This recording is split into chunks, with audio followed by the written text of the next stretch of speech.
her a call again, and then she just added another phone number to the 13-year-old grandson, who's possibly with the daughter. Savard with this. 2412. Veteran crisis hotline's calling in, so they have a female veteran off her medication. She's over at the safe haven. Detective 12, we'll check that one out. 6 Rumble, 2 point start, 50 shots. Office still stands for time? No. Offender in custody?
sweet saxophone going. Good evening.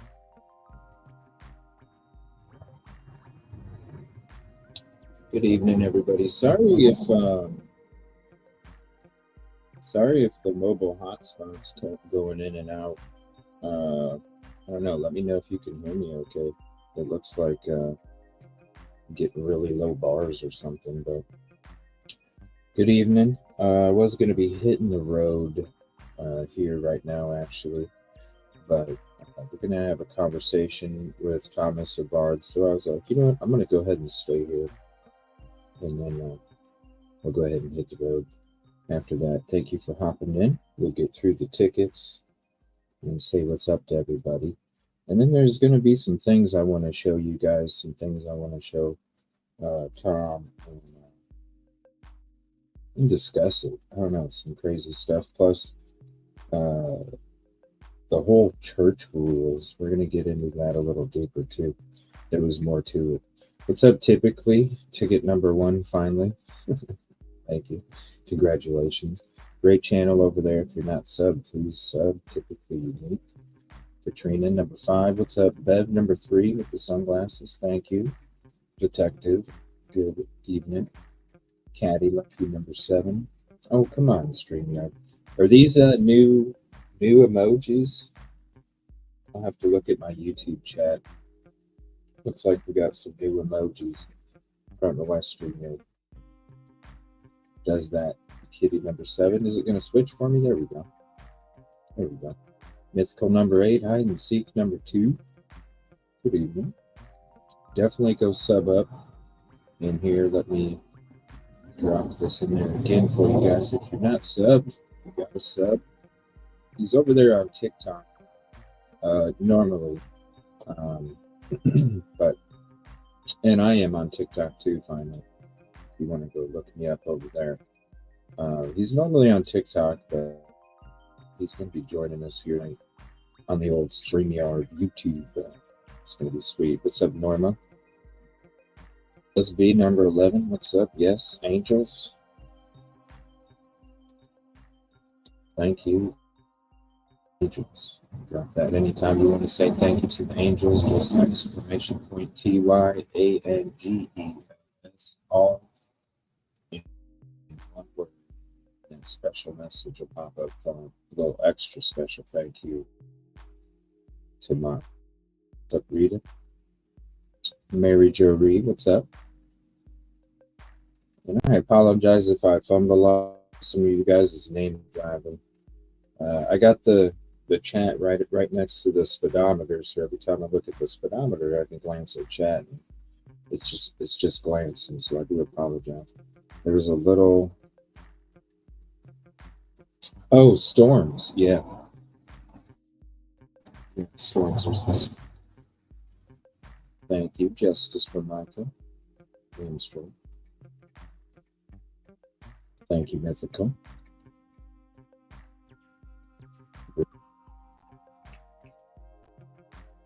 What's up, baby girl Ocean? How are you doing? JB.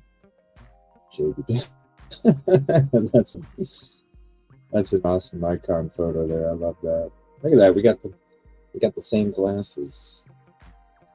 What's up, Faith? Justice for Micah Games. There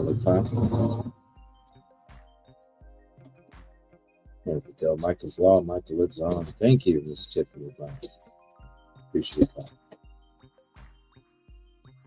And hello to you. What's up, Kristen?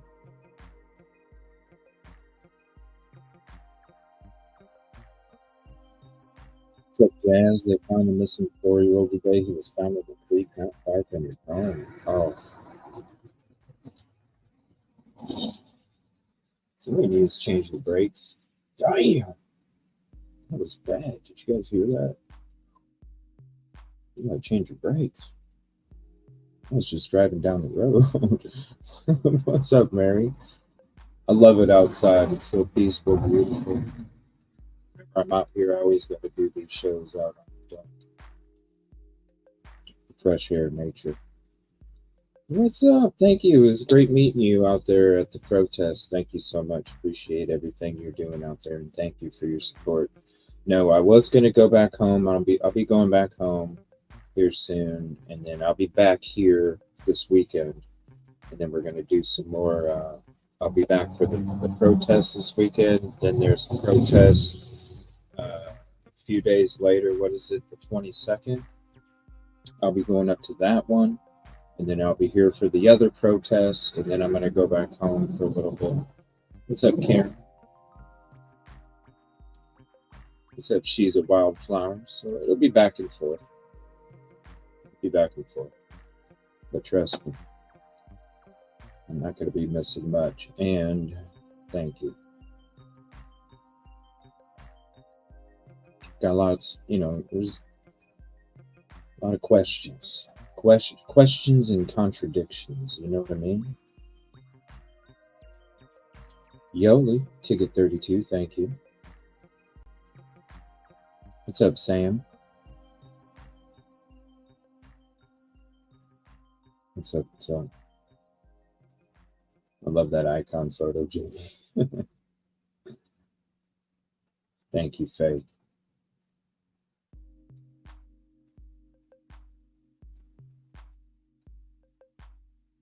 Yes, I will be there. And yes, please hit the like if you haven't yet. It is the free way to help. And this icon photo. Speaking of icon photos, y'all. Speaking of icon photos. Here's an icon photo, you guys. It's a badass icon photo. Hey, everybody. What's up, Tom?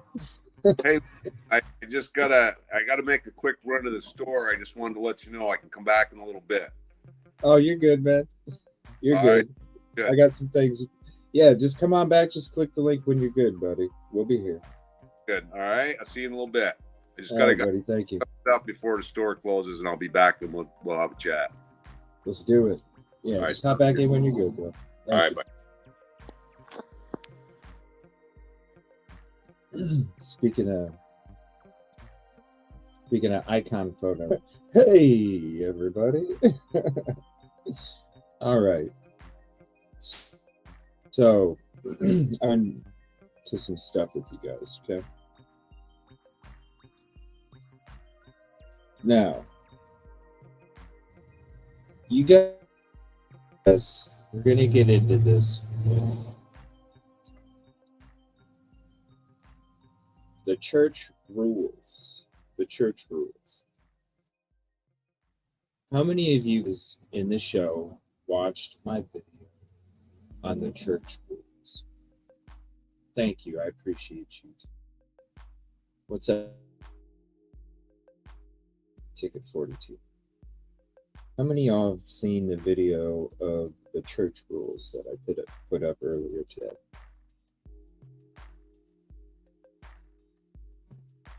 Type 1 if you've seen it, type 2 if you. Because if some of you haven't seen it, I want to play it. It's only like, I think, 4 minutes or so. But there's some to it. What's up, Go Braves? Thank you for hopping in. Here, let me turn this music. Gosh. There's much more to these rules. Having to have, this is crazy. I don't understand it. I don't understand. Not only you have to have 3 people around you. Not only you have to have 3 people around you when you're around, what's up, Tinks? When you're around a female. 3. Why not? Why 1? Why 3? Right? Why 3? But also, his computer had to go to a company to make it to where he couldn't even access certain things on his computers. And he couldn't have access to other computers. If you have that big of a frickin' problem keeping Willy Wonka from the candy, what the hell are you doing talking to other people about how they need to live their life? How in the hell are you talking to other people about how they need to do this and that to stay away from their demons? But bro, what's up, Nana? But bro, you need to have around you when you're around a female, and you have to have your controlized so you can't access certain things, and you can't have access to another computer. It gets deeper than that. So how in the hell are you even a... Yes, Willy Wonka, keeping Willy Wonka from candy. You know what I mean? Like, if you got a problem, listen, everybody's got a problem, this or that, right? We get it. But damn. But damn. But damn. You have to have all these rules and regulations to make sure that you don't slip. Like, are you gonna... Jeez. It just doesn't make any sense. So I'll play it again for you guys. No, it might be me. My mobile hotspot is being shit right now for some reason. What's up, Michael? This is crazy. Oh, okay. So here we go. Here we go. This might be why 3 people. Thank you, Michael. 3 witnesses is biblical. If there is something which happens that is questionable, out of the mouth of 3 witnesses, something is determined to be fact. Okay, thank you. I'm going to star that comment. I appreciate that. It makes sense now. What's up, Crystal? I'm sure he found a way around it, Faith. Oh, I'm sure. It's like, how in the hell you preaching to other people when, bro, like, shouldn't you control demons to other people?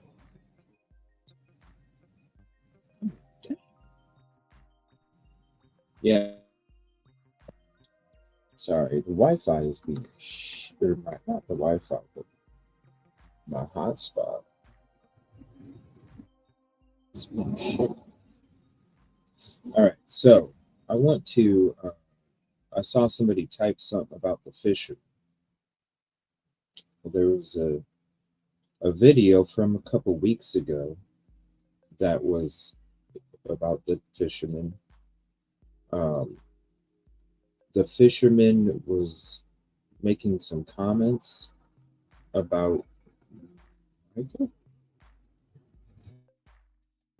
and where she was how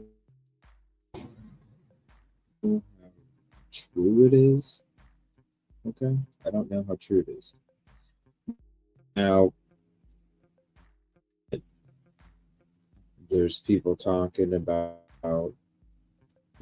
the surveillance footage, right? And I've been getting a lot of comments about like an effort of individuals that were,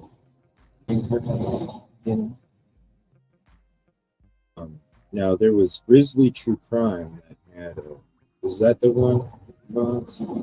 Grizzly True Crime, Grizzly True Crime or something like that had like the whole video. Is that correct? Now we went to that gas and grocery station. We walked in there. By the way, people were asking about a porta potty. We went to the porta potty first. I just didn't play the video. So We played the porta potty first. There was nothing in it. It looked brand new, actually. It looked brand new, but there was nothing. So I didn't even play you guys the video. But we did walk into that store, and it was a very creepy, odd feeling because it was the way that we were eyeballed. Okay, the way that we were eyeballed, even from the people that were pumping gas, the way that we were eyeballed had us feeling a little uncomfortable. Okay.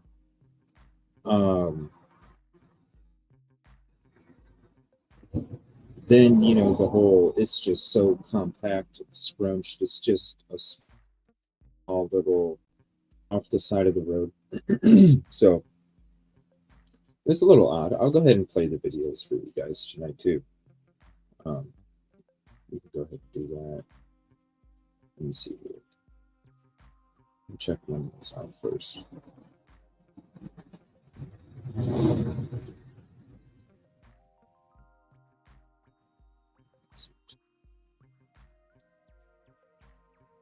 That's the church. Is it? It might be this.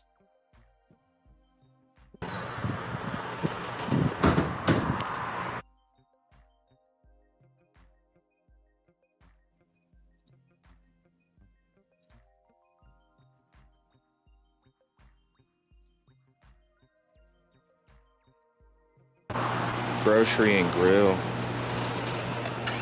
Right there.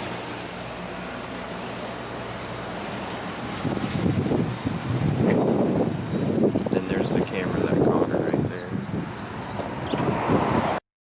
Okay, well that just showed the camera. Let's see here. So there's the camera right there. Now this one is when we went in there, I believe. Let me see, what's this one?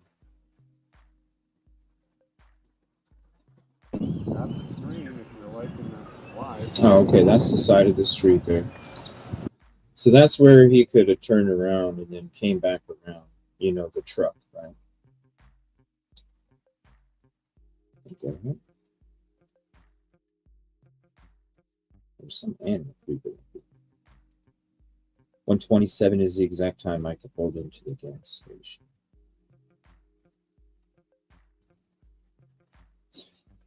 Does CJ sound low?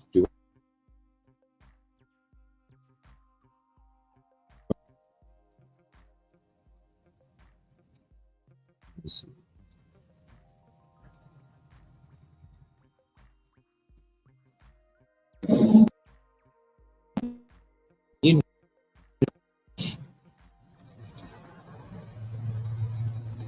That's why. Thank you. There we go. Sorry about that. Yeah, for some reason it was using my my webcam microphone. Sorry about that.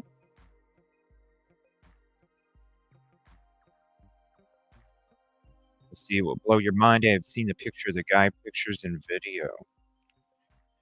Do you want to send them to me, Wildflower? What's up, John? Do you want to send them to me, Wildflower?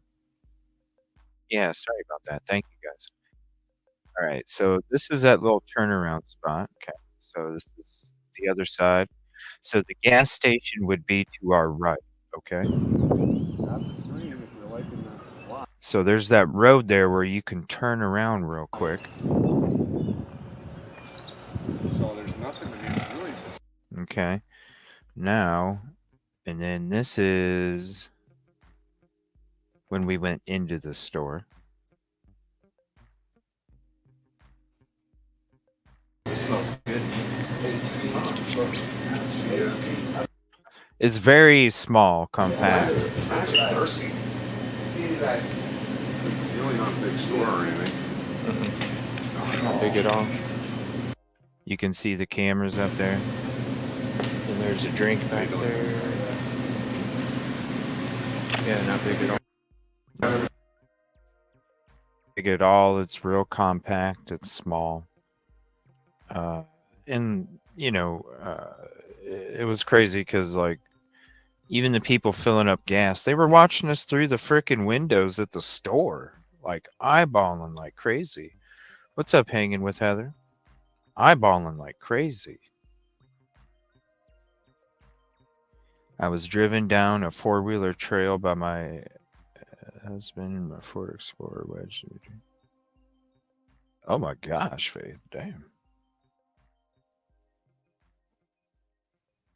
Joseph Morrison.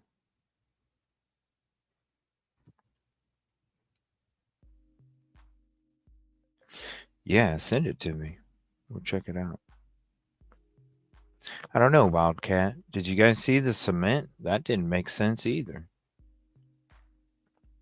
But this is a video. I don't know how legit it is. Renee reacts. So here is the link to the video we're going to check out here real quick.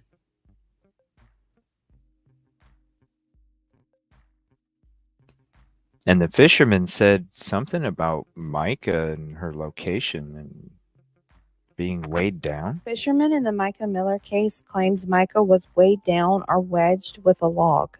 This log was dislodged in front of the law by the kayaker. I just want to let you know this may be upsetting to some listeners. All right, so if it's going to be like that, give me 1 second. If it's going to be upsetting to you, then see that little message at the top of the screen, warning graphic content. Once you see that go away, then you can unmute it. We won't be having subtitles on this one. So just as a heads up, the fisherman is all lies. I think the whole story wasn't even fishing. We had a very interesting conversation with some locals yesterday. And when Tom's back from the store and he hops on, we're going to talk about that. Very interesting conversation. Okay. So it was one of these conversations where people know that they can get away with shit. Okay. People know that they can get away with shit up there. And it's just one of those spots. Okay. It's just one of those spots. So I don't know. We'll see. I came back out of the opening where I found Michael's belongings at. I happened to look and I didn't see the kayaker. I said, I wonder where the kayaker went to. So, I mean, let me tell y'all, he was not involved in this neither. So I said, I wonder where the kayaker got to. But anyway, I found out later that he had left out of the slough and went back into the river. He told me that he got back in the river because he wasn't catching fish into the slough, so he decided to go to the river and try to catch fish out of the river. So for some reason, he said he started hearing, he must have heard the law was coming up or something. I don't know. But he turned around. He told me that he went there and backtracked to where I was at. I said, bud, you're kidding. And he told me, he said, Johnny, he said, you passed right by her. I said, bud, you've got to be kidding me. He said, yeah. He said, you passed right by her. He said, but there's no way you could have seen her. He said, he told me, he explained it to me. He said, you know how you see a bag that's floating in the water and it might get a little bit of air in it. And then you'll see a little portion of the bag sticking up out of the water floating. I said, yeah, I know exactly what you're talking about. You don't ever know what's underneath it. So I said, yeah, I understand what you're saying. He said, but you couldn't have seen it. I said, no, I couldn't have seen it because when I was coming out of there, I was looking straight ahead. I wasn't even looking in the water. And I'll tell you why come I weren't looking in the water. But anyway, I was just ready to get out of there. So I come out of there. But anyway, he said, well, that's what I seen. He said, I seen it like a bag, the top of a bag floating in the water. He said, but what had happened was her body was laid up against a tree or something in the water that had her stopped. And then there was a floating log, a piece of floating debris that was pushed up against her also. He said he still didn't realize what it was. He took his boat, moved up his kayak and moved up a little bit. His boat hit that log. The log hit her body and her foot came up out of the water. And he said, oh my God, he said that's when he realized that it was her. And that's how he pointed it. The laws must have, if I'm not mistaken, Lord forgive me if I'm mistaken, I believe he told me that the laws was already there, and he told the laws, here she is right here. This is her. This is her body right here. I hope y'all can understand that. Why? Huh. Y'all, I see a lot of you saying this shit's made up.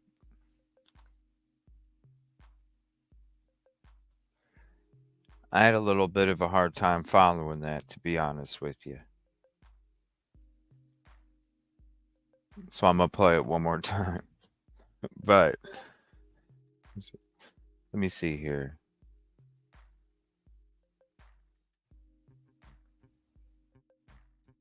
So, Caddy. Let me see here.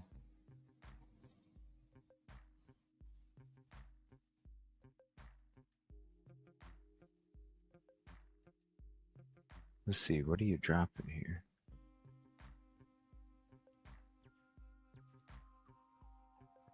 Okay, so Rapid SOS.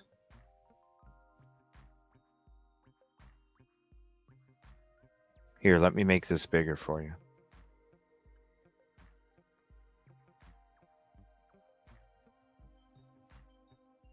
Well, that didn't really help, did it? There we go. Rapid SOS. And here, we'll do that.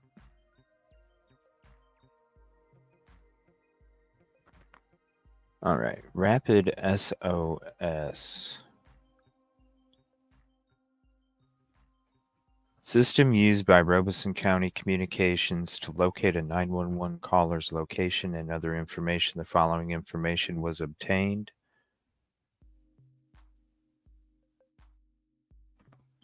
.305 contact made with the superintendent. Request phone ping. Okay, but why was there no birds in the 911 call? If she called from the car, let's see, UAV, so 350. Locate Honda. Okay. Gun case, ammunition.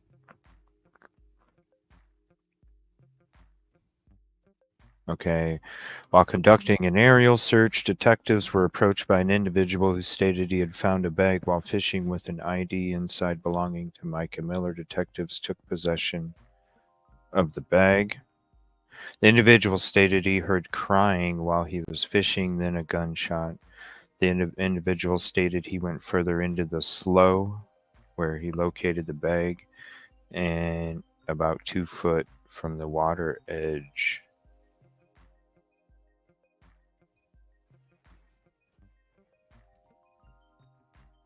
Is there a map?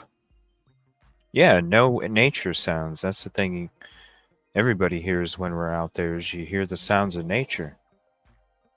And you didn't hear that on the 911 call, right? No. Did she call from the car? Oh, trust me, we talked to some locals there.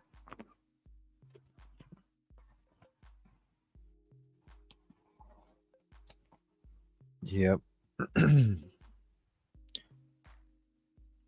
Especially if you're not from there, you know. It does, because it had some echo, right, Melly? It had some echo to it. Let's see, if she called in the car and walked to location, wouldn't she have left her location? Hold on.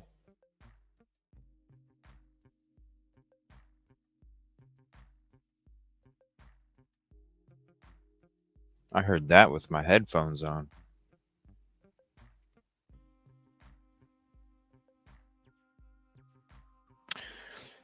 This is what didn't make sense to us, is like, if you want to be found, why are you going off the beaten path, right? Why are you going off the beaten path? Right? Why? Let me see here. 423. An individual contacted Robeson County Communication E911 and advised he had located a body in the water. The individual had been fishing in his kayak when he located the body in the water. Searching deputies and state park rangers went to the individual's location and confirmed the information given. The area was then secured for investigation. If you would like a link to this, here it is for yourself. Right there.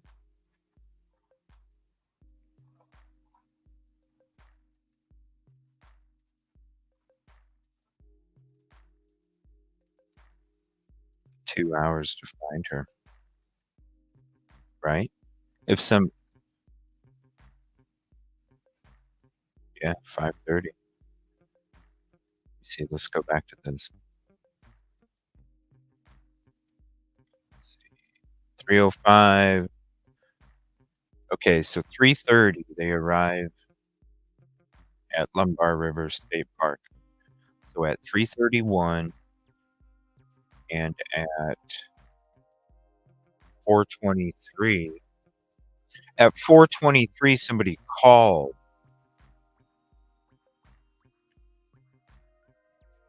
Wait a minute. Hold on a second. Hold on a second.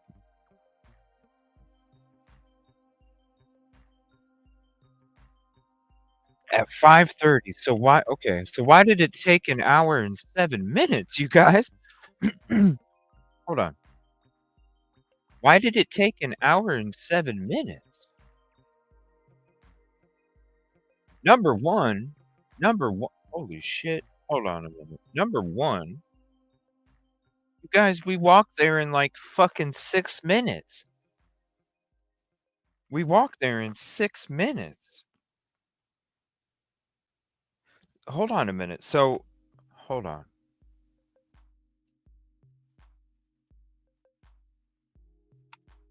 Shit, I dropped my pen. Ugh, okay.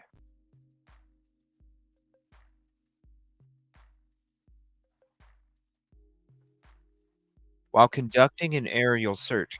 So at 3:45. So at 3:40. Hold on a minute. Parking lot. Look inside the car. Okay, so at 3:45, they deployed UAVs. So 3:45, 4:23.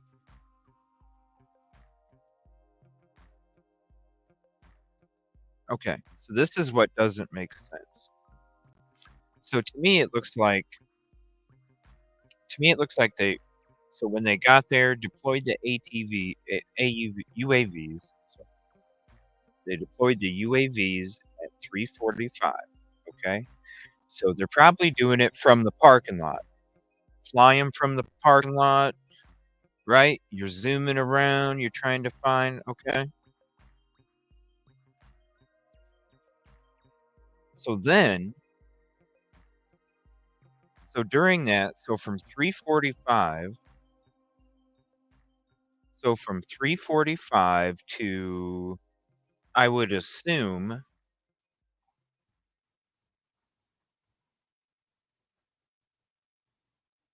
to 423. Okay. I assume from 345 to 423, they were flying the drones. Okay. Because they probably couldn't find nothing. Listen, when you're flying drones, 45 minutes ain't nothing. When you're flying the drones, 45 minutes ain't nothing, especially if you're searching a state park, okay? I bet you they didn't even until they got the call. Now, this is what doesn't make sense to me. This is what doesn't make sense to me. You get a call at 423 saying that somebody located the body in the water. So when we're looking at the map, and let me bring up the map.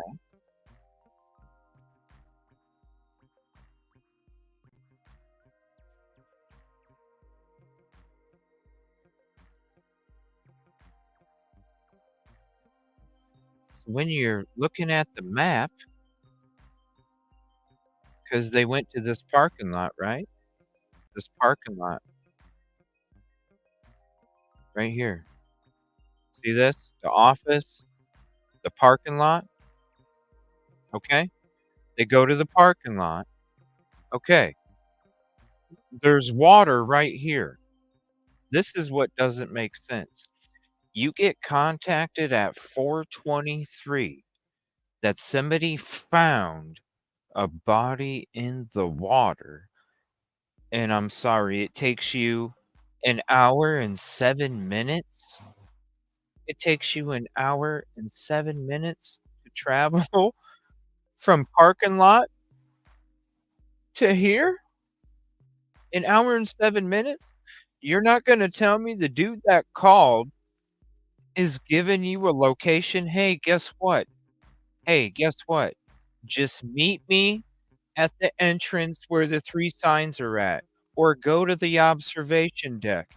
It took you an hour and 7 minutes to go this distance?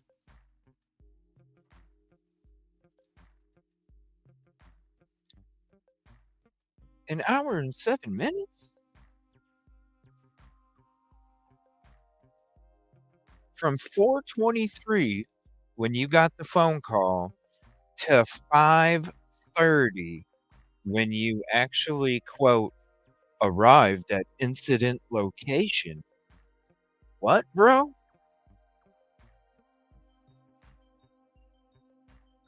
So somebody called you at 423, and at 5:30, you made it. It took you an hour and 7 minutes to go from the parking lot to the observation deck and then to the water where she was at. What?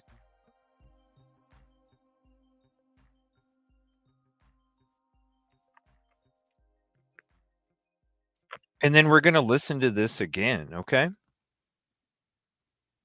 We're going to listen to this video again. Now, just what we went through right there, how in the hell does this make sense? What's up, Lala? Patricia?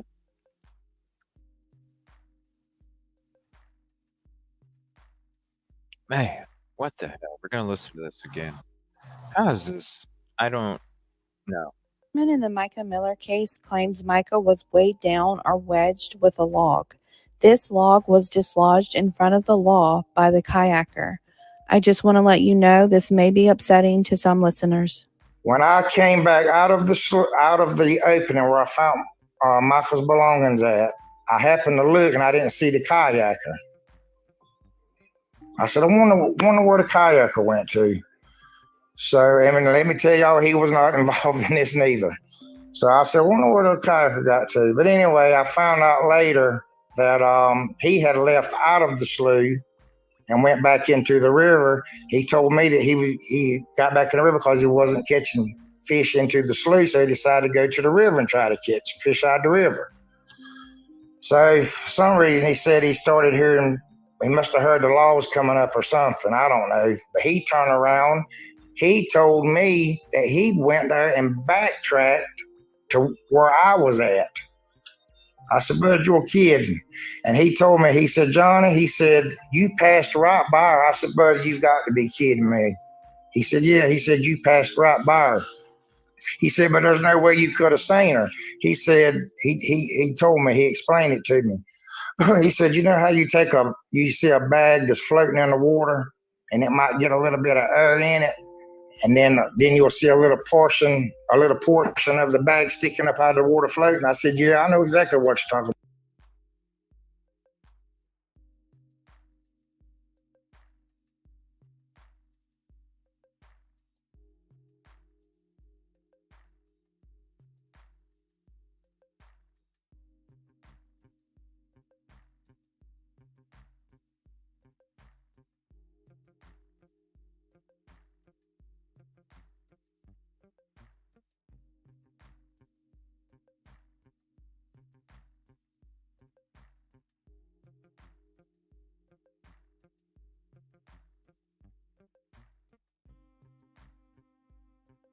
Frickin' StreamYard just muted me. How does that even happen that you unalive yourself and somehow submerge yourself in water to where somebody compares it to a bag with a little bit of air in it that floats? How does that even happen?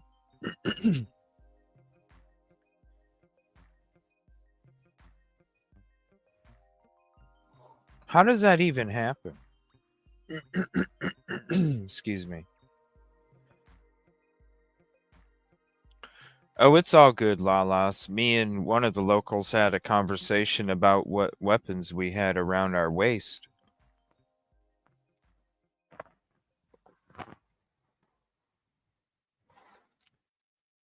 Trust me. We're good.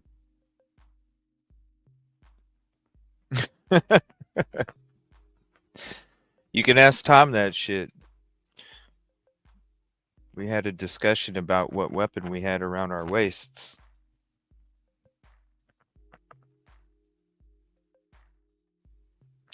But right, she's a wildflower. How in the hell do you wedge yourself between a log? You're like, how do you get submerged? How do you get submerged if you did do this, right? I'm going to rewind it and you can hear what he's saying.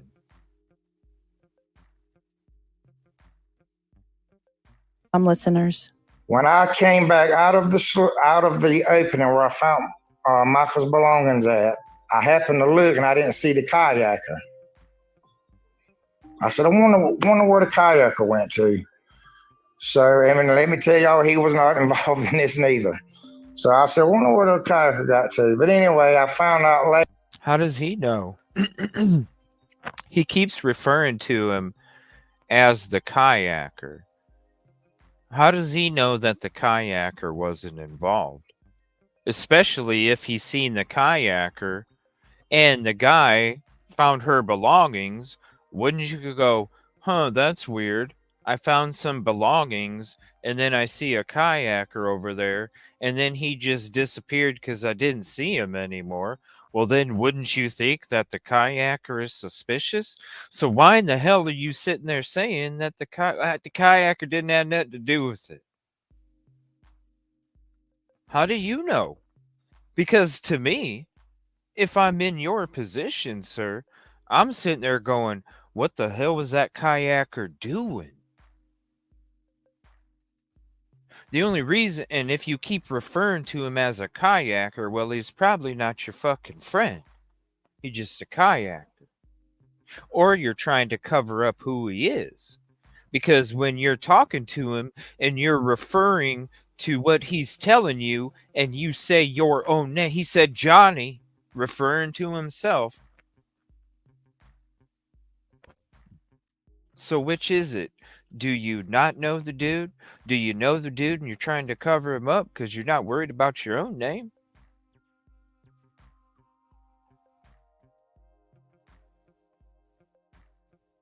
It don't make sense. But somehow you know, well, he didn't have nothing to do with it. I'm going to cut myself off while I'm telling you something just to make sure that I tell you he didn't have nothing to do with it. I just want to throw that in there real quick. It does sound to me like they know each other, la-las. Why you keep referring to him about a kayaker? Adamant about it, right, Caddy? Damn, it's getting chilly. I might have to put my hoodie on. Ooh. But check it out. Listen to this. I came back out of the opening where I found Michael's belongings. Out of the slough, out of the apron. Which is it? Which is it? When I came back out of the opening. Ooh, what? Now, I'm not familiar with the slough and the apron. Fill me in, y'all. What? To me, why would you cut yourself off? What? To people who know in chat, do me a favor, hook me up. Let me know the mental. What is a slough compared to an apron? So the apron is like the edge of the water and the slough is the mucky area. Let me show you guys. Hold on. Is this what we're talking about here? So right there. All right, hold on. Like, is this a slough? Hold on.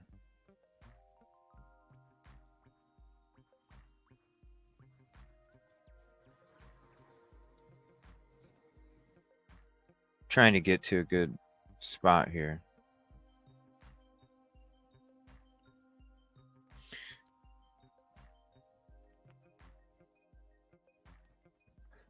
Slough is a lagoon. Okay, so this is, so I'm gonna pause it when we get there. I'm just trying to find the good spot of a video here. So basically, let me see if it turns some more. So basically, this is like a slough. So like the slough is off to the left. Just click the same link, Tom. Just click the same link. So the left is like a slough and the right is the apron? Is that what I'm getting?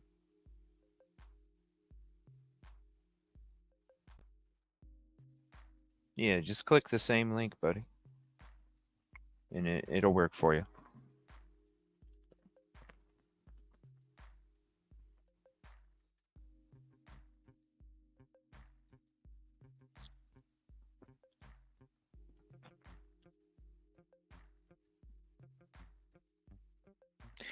Beautiful clarity on this video, man. I don't know. We're going to look into it, Carrie. What's up, Carrie, by the way? Slough. Here we go. Michael's dropping some facts in here. Thank you, Michael. Slough is a low area where water drains out of the river during high water into the swamp beside the river. Oh, thank you, Carrie. I appreciate the kind words. Thank you so much. It means everything to me. Thank you, Michael, for your knowledge. So basically, right? So when you hear the fisherman say this, why in the hell is he even bringing up the slough, right? And if he didn't see her, how is he saying that he couldn't have? Well, the kayaker said that I wouldn't have seen it. I wouldn't have seen it. What do you mean? What do you mean you wouldn't have seen it?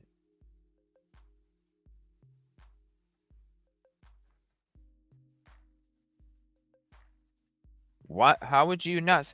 If you first say slough and then you change it real quick to apron, well, if you first said slough, well, then you really were at the slough, bro. You just, it's called that, it's called that issue where the shit comes out of your mouth before your mind thinks, right? I have the problem myself sometimes. Shit just really. It's diarrhea of the mouth. It just comes out. You can't control. Oh shit! I was at the apron. I sent the link to your cell phone. Where do you want me to send it to? I can send it to email or whatever. Where you want me to send it to, man? I sent it to your text message.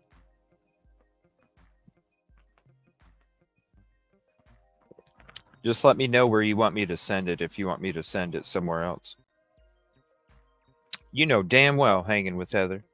There ain't no way. Water wasn't moving. I mean, you can see it right here. That water's not flowing. No. Water's not moving. I mean, you can just look at the stick in there. See the current? There's no current. I mean, that shit's just floating. Yeah. There's no current coming in here. Even the leaves right there, they're just barely. Yeah, so if she killed herself over here, I don't see her moving around. But no. It's not moving. Okay.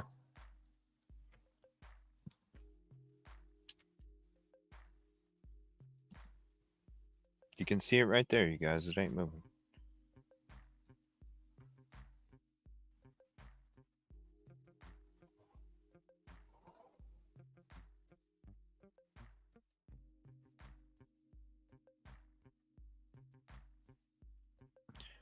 There you go, man. I just sent you the text message.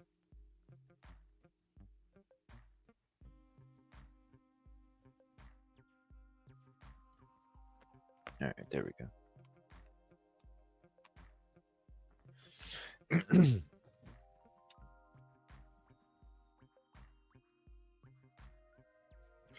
Yeah, it's not moving. It's barely moving. I don't think so either, Grace. I don't think so either. Shot of the mouth. That's right. Bloop, right? We all have that problem. We all do. Sometimes, we do that. It is what it is. It's what he did, though. Observation deck right from where we were located. All right. I'm going to go back to this video here. We're going to listen to this again. Why you correct yourself already, bro? When I came back out of the opening where I found Micah's belongings at, I happened to look and I didn't see the kayaker. I said, I wonder where the kayaker went to. So, I mean, let me tell y'all, he was not involved in this neither. So I said, I wonder where the kayaker got to. But anyway, I found out later that he had left out of the slough and went back into the river. He told me that he got back in the river because he wasn't catching fish into the slough, so he decided to go to the river and try to catch fish out of the river. So for some reason, he said he started hearing, he must have heard the law was coming up or something. I don't know. But he turned around. He told me that he went there and backtracked to where I was at. I said, Bud, you're kidding. And he told me, he said, Johnny, he said, you passed right by her. I said, Bud, you've got to be kidding me. He said, yeah. He said, you passed right by her. He said, but there's no way you could have seen her. He said, he told me, he explained it to me. He said, you know how you see a bag that's floating in the water and it might get a little bit of air in it. And then you'll see a little portion of the bag sticking up out of the water floating. I said, yeah, I know exactly what you're talking about. You don't ever know what's underneath it. So I said, yeah, I understand what you were saying. He said, but you couldn't have seen it. I said, no, I couldn't have seen it because when I was coming out of there, I was looking straight ahead. I wasn't even looking in the water. And I'll tell you why come I weren't looking in the water. But anyway, I was just ready to get out of there. So, why was he even there? Why were you even there if you're not even looking in the water? Why are you not like?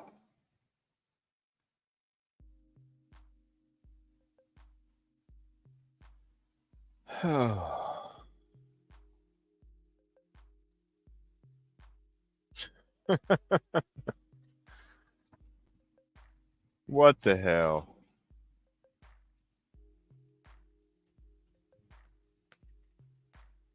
What is that? Somebody have a flat tire or something?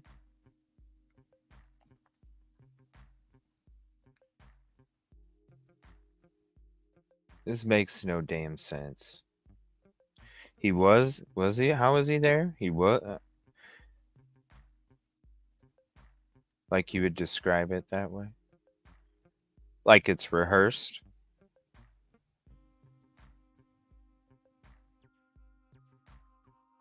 This guy?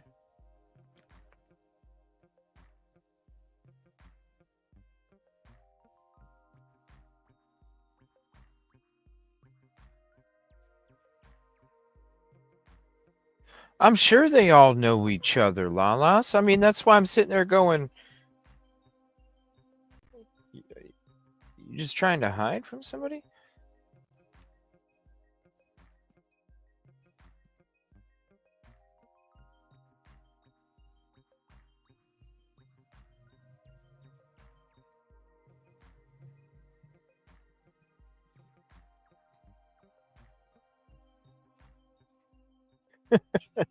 Right? Hot dog steak, Busby. Hey, it's that hot dog steak, y'all. Story time, storytelling time.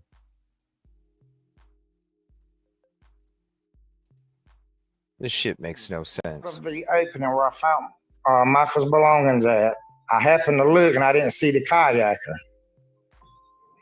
I said, I wonder where the kayaker went to.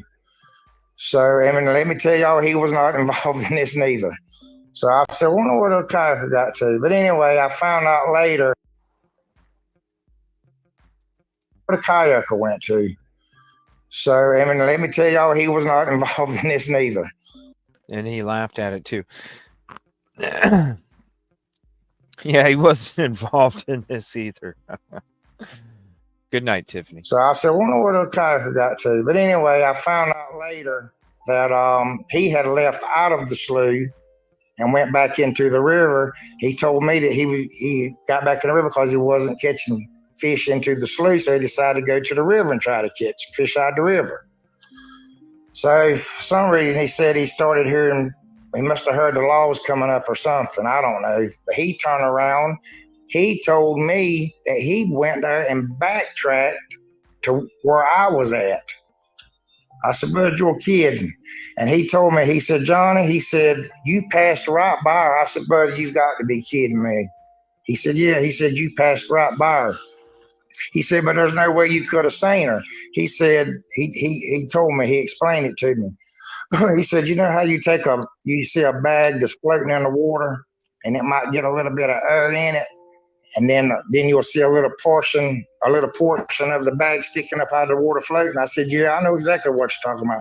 You don't ever know what's underneath it. So I said, yeah, I understand what you were saying.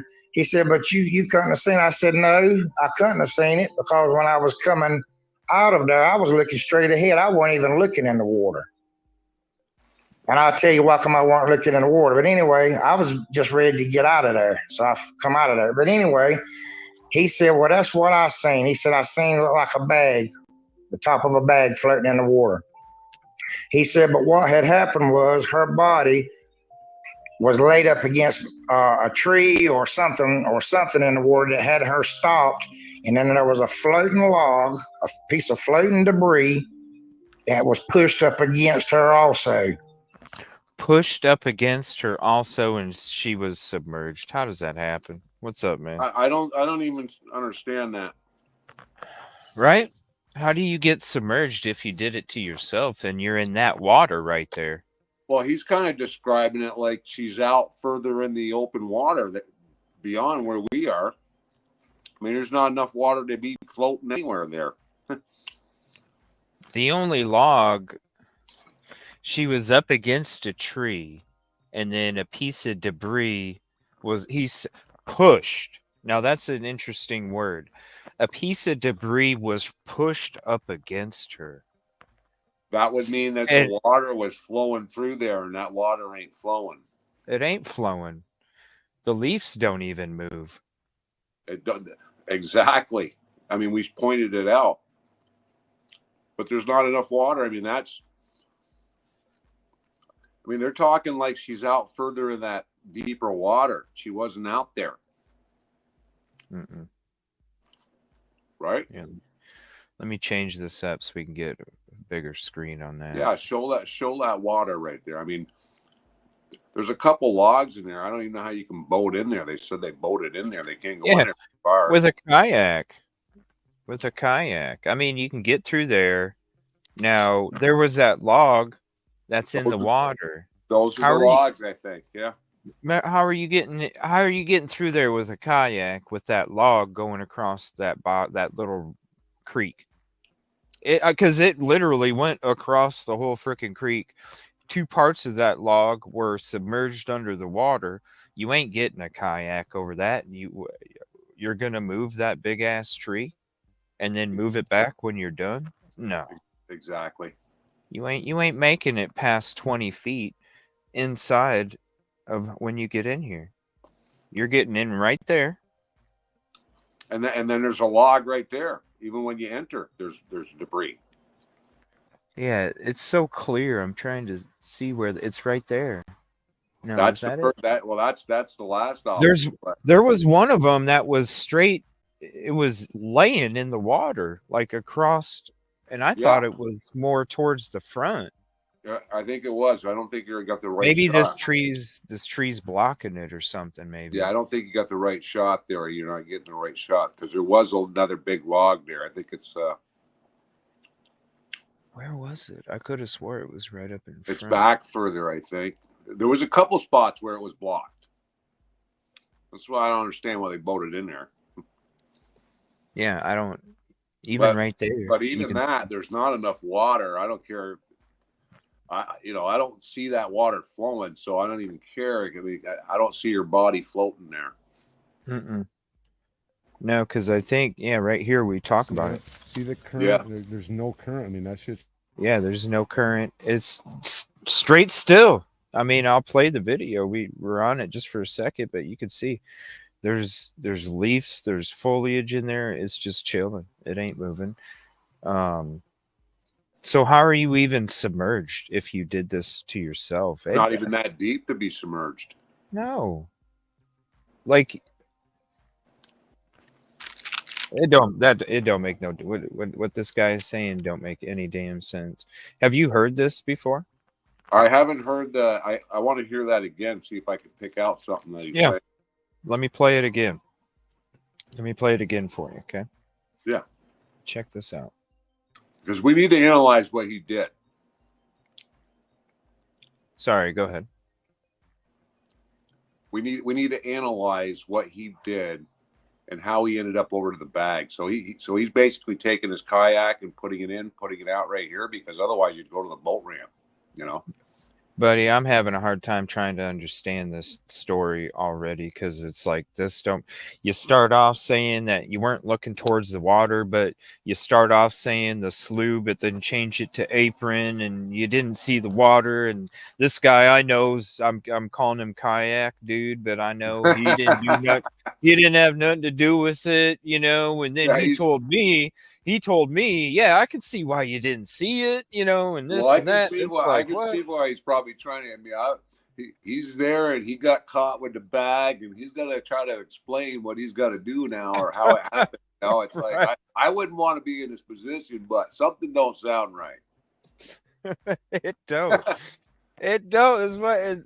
It's why I'm having such a hard time following. But I'll play it. You check it out. You see what you think. If at any point in any of these things, if you want me to pause it, just say, "Hey, man, pause it real quick," and I'll pause it. All right, just let me know. We'll talk about it. This is crazy, man. Try and follow. It's tough. Listeners. When I came back out of the opening where I found Micah's belongings at, I happened to look and I didn't see the kayaker. I said, I wonder where the kayaker went to. So he started saying he's in the slough, and then he found her bag. What's up with that? He said slough, then apron. An apron and then the bag. The bag is way over near the observation deck. He's supposed to be over where he found her. Well, I guess the bag was in the water now, but not here. He's just using the bag as as a reference to her body and how much you could see Okay, coming out well, of the water. So he, he's saying what he's saying is that so like if you have like a garbage bag, right? right? Yep. And say that you don't even put air in the garbage bag. You take the garbage bag, you kind of blow it open and then you just push it underwater. Well, there might be a little pocket of Okay, air that didn't escape, right? I would agree with This that. yeah, so he's saying that the way that she was looked like a bag that had a little pocket of air left in it. So that means that just a small amount of her was Well, above water line. your clothing will do that if you're fully clothed in water. You will get like air pockets in your shirt and stuff, which you can actually use as a life preserver if you're out in the open water. If you do it correctly, take your pants off and tie it off and try to put some air in there to keep you afloat.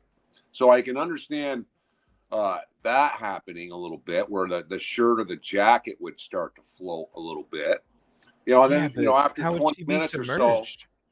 Right, but after 20 minutes, your lungs you fill up with air, so you would want to float, but there's nothing to float in there. Well, I mean, if number one, how are you submerged? She That wasn't. much. I don't. I mean, that's not Like deep enough. that's my biggest question. How are you submerged enough for somebody to compare what they saw her look like at the scene was just enough like it was a small pocket of air in a bag. Like that means barely anything because this person is claiming that they didn't realize it was a person until they bumped into the log And and then her foot came up. that What? that blows my mind of a description of what I think I would have saw if I walked in there and saw her laying in that little water right there. I mean, and it's I mean, all they're optics. talking like she's submerged completely and barely. How? Yeah, you barely got and then when it comes to the pocket of air, it's all optics brings up a great point. Thanks for joining the show. Micah's clothing was all tight close to her body too. It Yeah, it was was. form-fitting clothing. Yeah, I Right. agree with you. Mhm. So, how in the hell does she get submerged enough to where you see a small amount of her sticking out of the water in that part of the water? I don't see it happening, man, because like you said, there's barely I mean, you could probably lay down in that water and still have some of you stick it up. I mean, Well, I don't know. the log that's in the water that we're describing that's in the water blocking the boater to come, kind of, it's an obstacle for him. That's only 6 inches round, and it's on the bottom of it, and you can see it.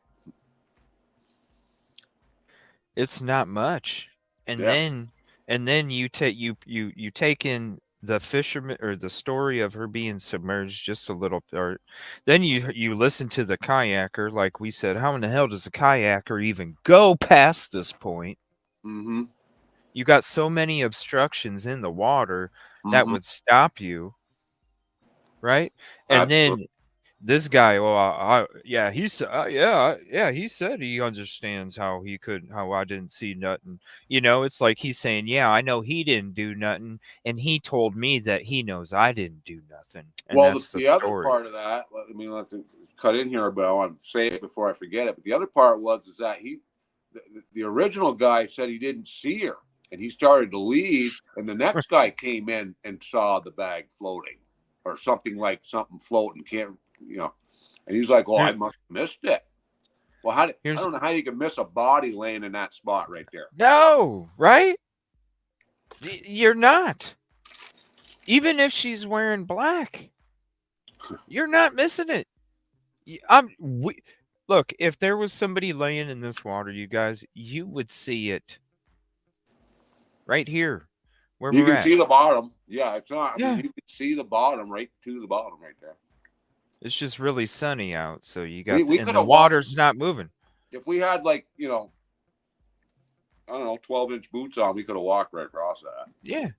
And look at all that debris and stuff in that water. Mm-hmm.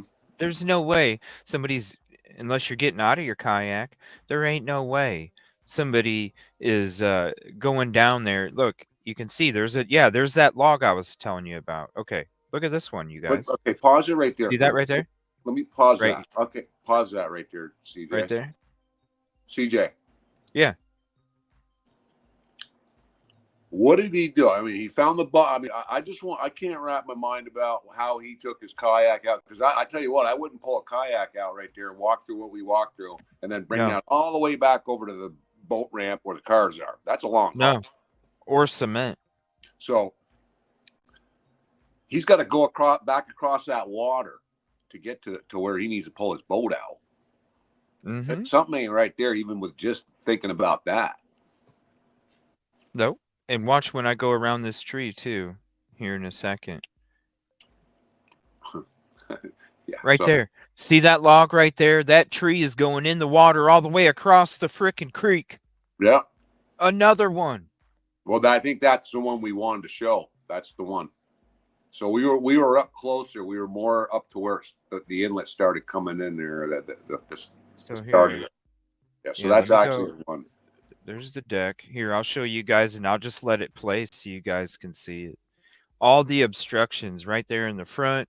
Then you got the one next to it. Then the one as we go around the other side of the tree. Ain't nobody bringing a freaking kayak back there. So that's the observation deck. Now it's going to start showing.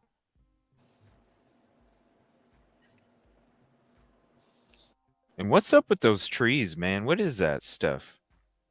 Well, see that? Well, all them trees.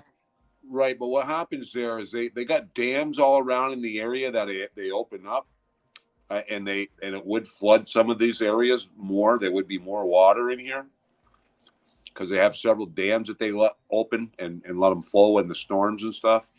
But we didn't have bad weather then, and there was no rain, so we wouldn't have any problem here with having more water. It is what it's the way it would look as the day she was, placed there or took her life there. I mean, you could get a kayak through there a little bit. You could sneak through there for sure. Well, you could pull in the front right there, but you're going to hit some obstacles and you're going to have to get out. Yeah. Now see this log right here that's up and to the left in the middle. Now watch. You see that same thing when we go around. There's one next to it, and then there's one that you see when we go around that tree. That tree. You'll see what I'm saying.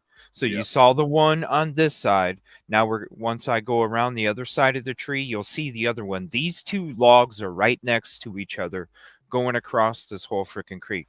You're not getting a freaking kayak back there. Watch, you'll see it. So you see that one to the right there. You see that one. Now watch. Watch this. And this is a better view.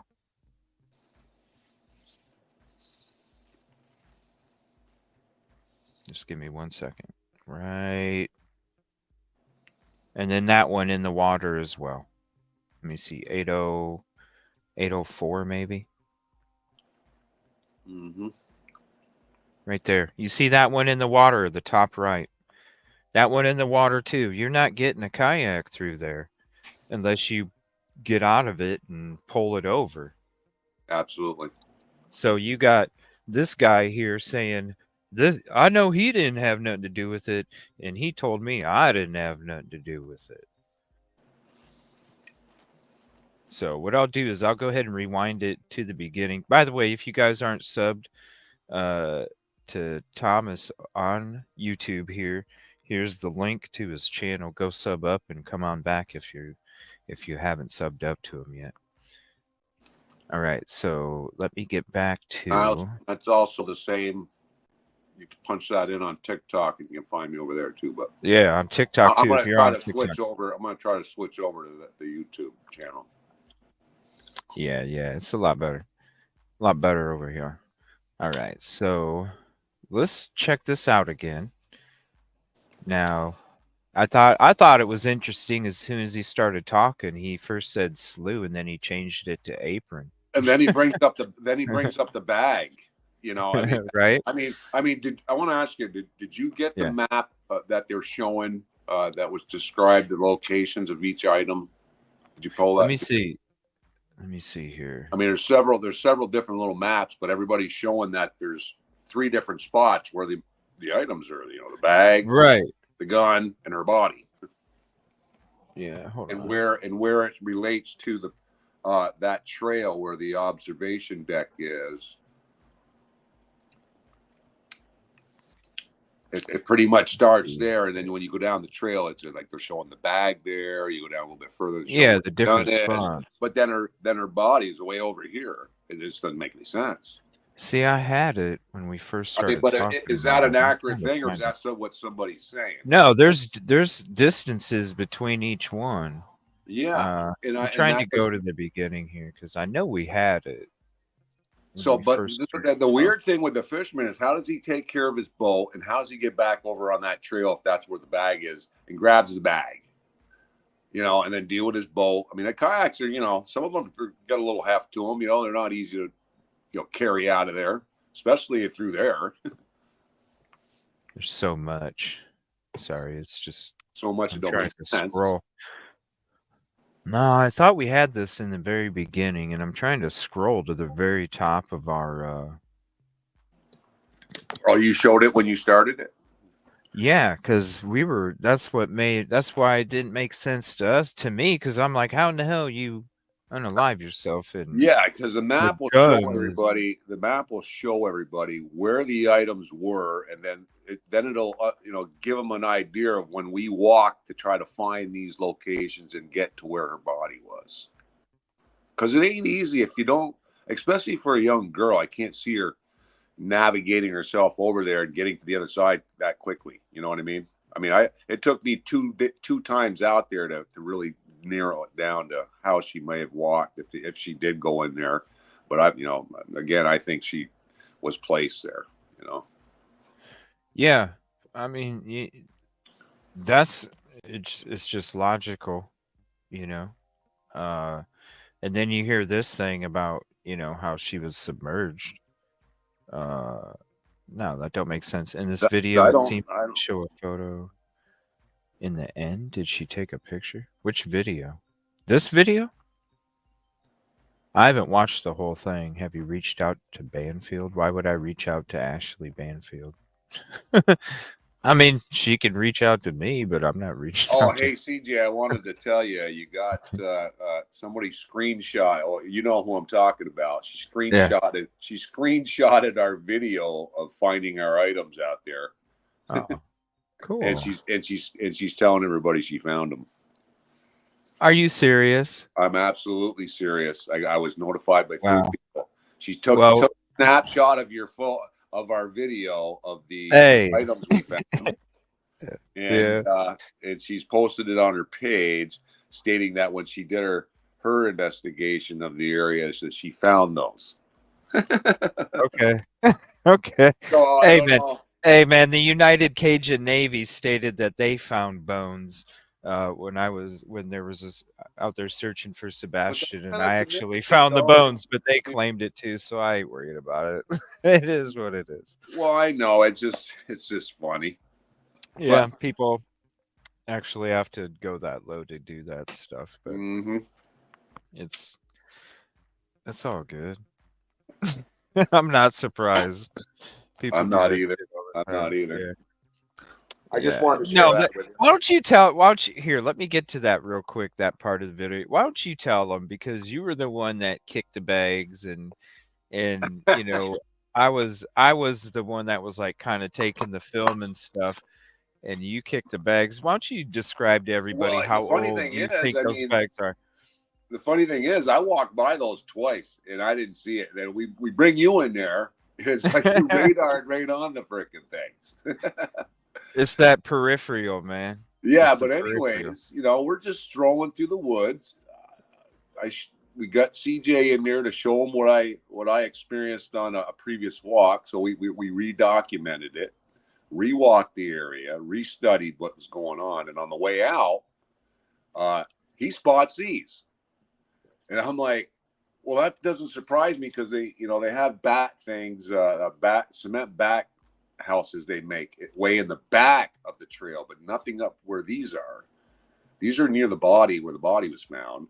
Maybe, I don't know, 50 20 Not yards. even, man. Not even. I'm 20, But 20 steps. 20 steps. okay. Well, anyway, 30 steps. so then when I look at them, it kind of jumped out at me that those bags are in perfect condition. They're not. I mean, you can still legibly read everything on them. They're bright colored. They look like, you grab one and put it in the back of your truck is what it looked like to me. And I'm like, those are too new to be laying there for quite a bit of, a couple of weeks, a couple of days. I mean, because the minute concrete gets moisture in it and a little bit of water, they turn hard. And those bags looks, like they ain't been there that long. Why would you have concrete bags, 80-pound bags, 50-pound bag, whatever they were? I didn't see that, but why would those? Yeah, they're probably like 50, 60-pound bags. I'm thinking they're probably 80-pound bags, probably. Yeah, they were the big ones.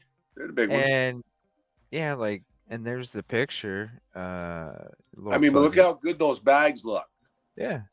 Look. Those ain't been sitting there out in the open for too long. No, so she didn't find shit. She didn't find shit. Because if she found those bags, you already know this is what these bags are made for, people. They're made for you to just get wet and leave them. For real.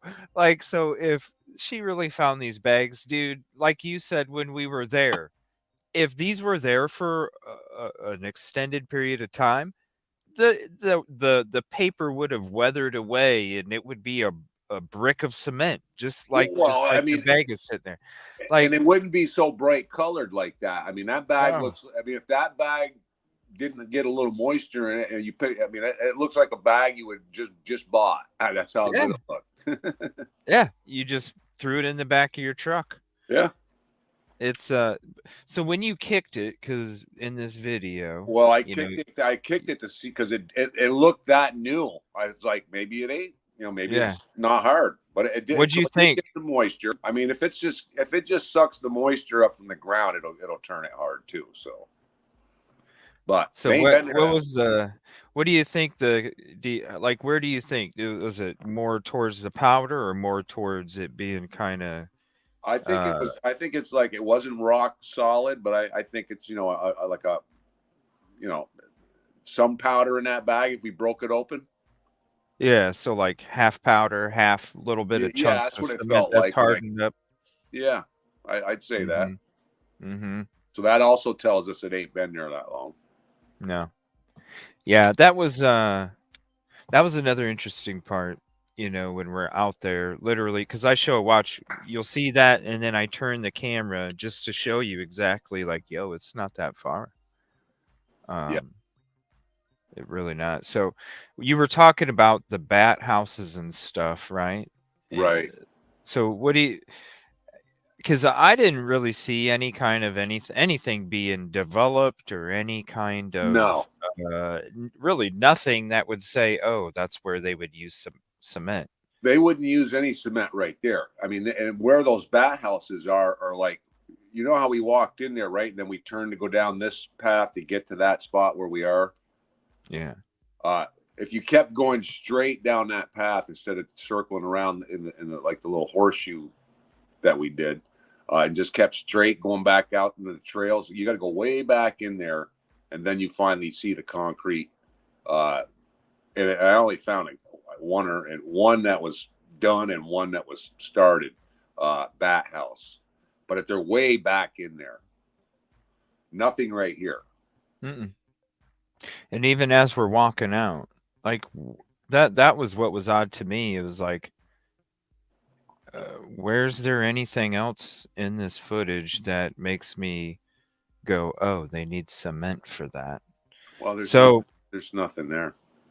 So then again, now I'm coming back to this. So if we're hearing this fisherman story of how she was submerged and you could only see a little bit of her, well, did somebody plan to use this cement and realize that it wasn't as deep as what it maybe looked? And then they didn't need it? I don't know. Something's weird, man. Well, that's what crossed my mind when we found it. Yeah. I mean, they really didn't want to have her be found, and that's why the items were spread out differently. I mean, maybe eventually they, if they couldn't find her, They probably would have searched that, but I mean, it would give them time. It would burn up enough time for people to take care of other things they had to take care of because they'd be trying to search for them. You know what I mean? It's it's just crazy. You look around, and really, you guys can see it. That's why it's important for us to take you to these places, not only so we can get that atmospheric feeling of these places here to bring more knowledge to the situation, but also so you guys can see for yourself where in this footage, y'all, is there something that's being developed or built or getting ready for cement? Like nothing. This is off the beaten path, like you say. And you know, it's another point. If she really was wanting people to find her, why would she go this whole why would she go all of this way for somebody to have to go through to find her? Exactly. It don't make sense either. Yeah. All right. So let me really, you guys can go watch this. I uploaded the video. Let me know where you see something that cement would be needed in that whole video. I didn't see nothing. How high do those bat houses usually sit? Are they something that's on the ground that's built upward? Or they're like a cylinder. They're like a, you know, they look like a chimney stack, and they're about 20 feet tall. Okay. Yeah, I didn't see nothing like that either. They're You said you saw something way down the path, though, right? Further down? Deeper into the woods.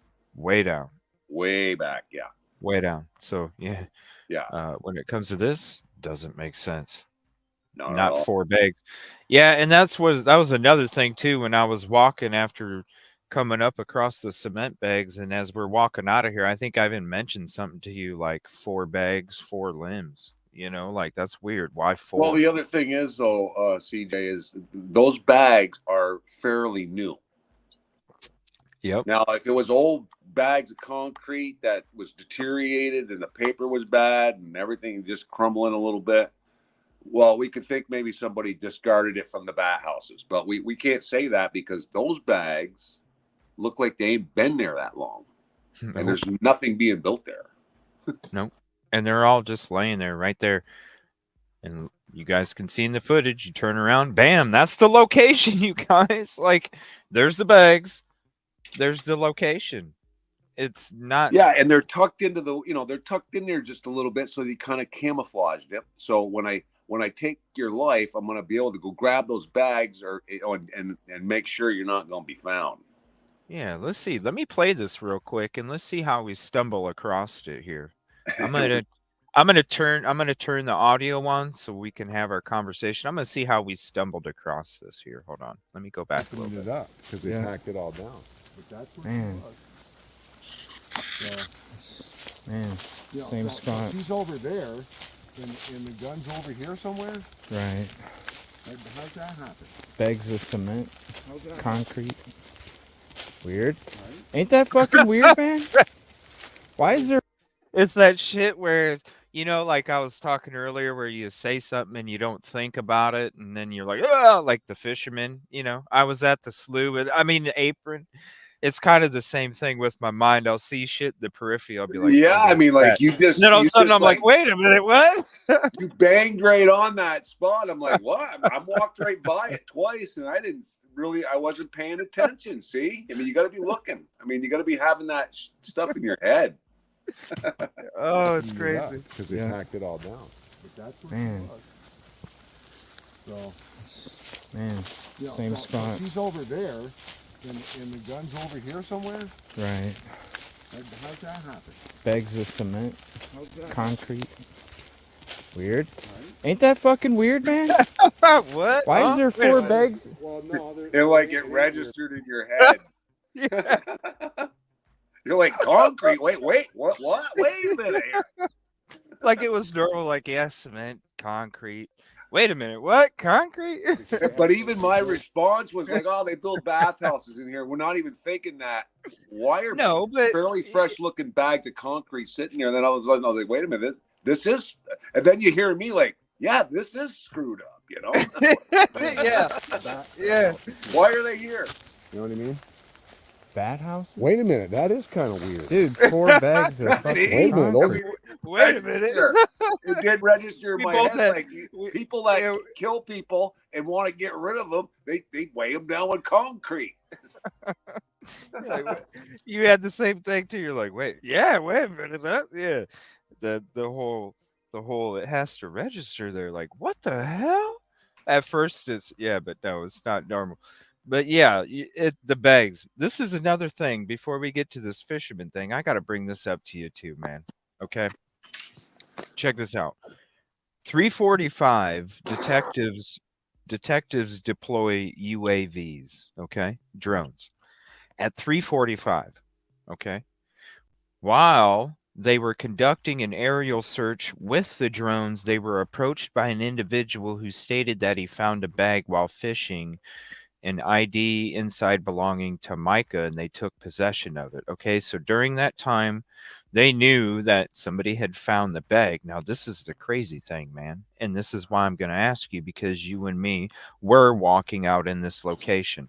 At 4:23, and I'll bring it up here right here. At 4:23, an individual contacted Robeson County Communications 911 and said that he had located a body in the water. At 5:30, they finally reached the incident location. So, Tom, it took them from 4:23 to 5:30 to go from the parking lot to this body of water where she was located. How in the hell did it take them an hour and 7 minutes? Because they were called and told that they found the body, and they didn't get there till 5:30 in the afternoon. An hour and 7 minutes later. It only takes, 6 to 10 minutes to get from the parking lot to where she was located? If somebody called them and said, I know where the body is, how does it take an hour and 7 minutes to get there?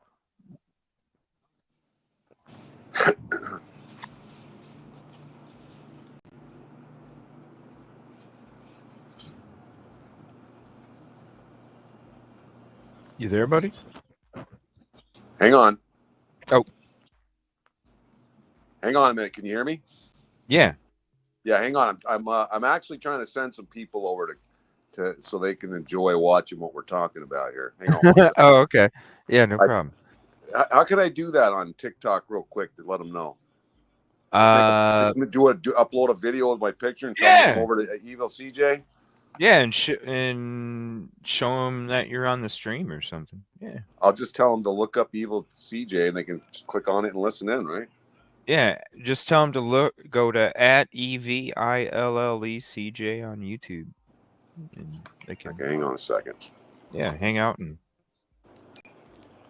we got plenty to talk about too. Trust me. I know that. We're just getting started. We ain't even got started in this big ass list of shit. 1 second.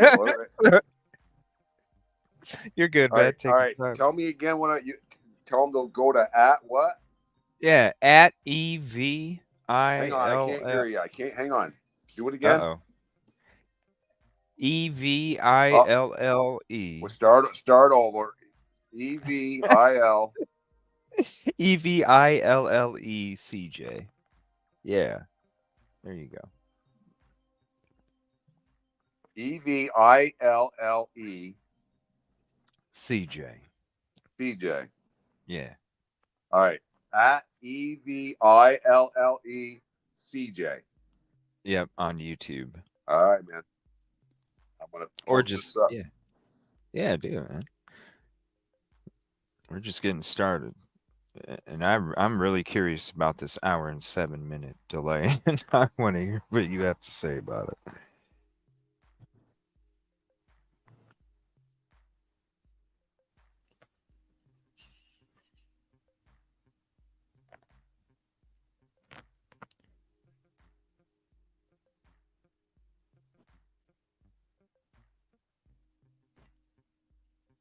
And JP had a video with the Spider-Man next to him too.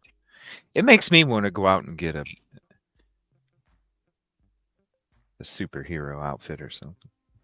And it sucks too, because I like Spider-Man, because I tell everybody I have like the Spidey senses. He's kind of ruining my shit.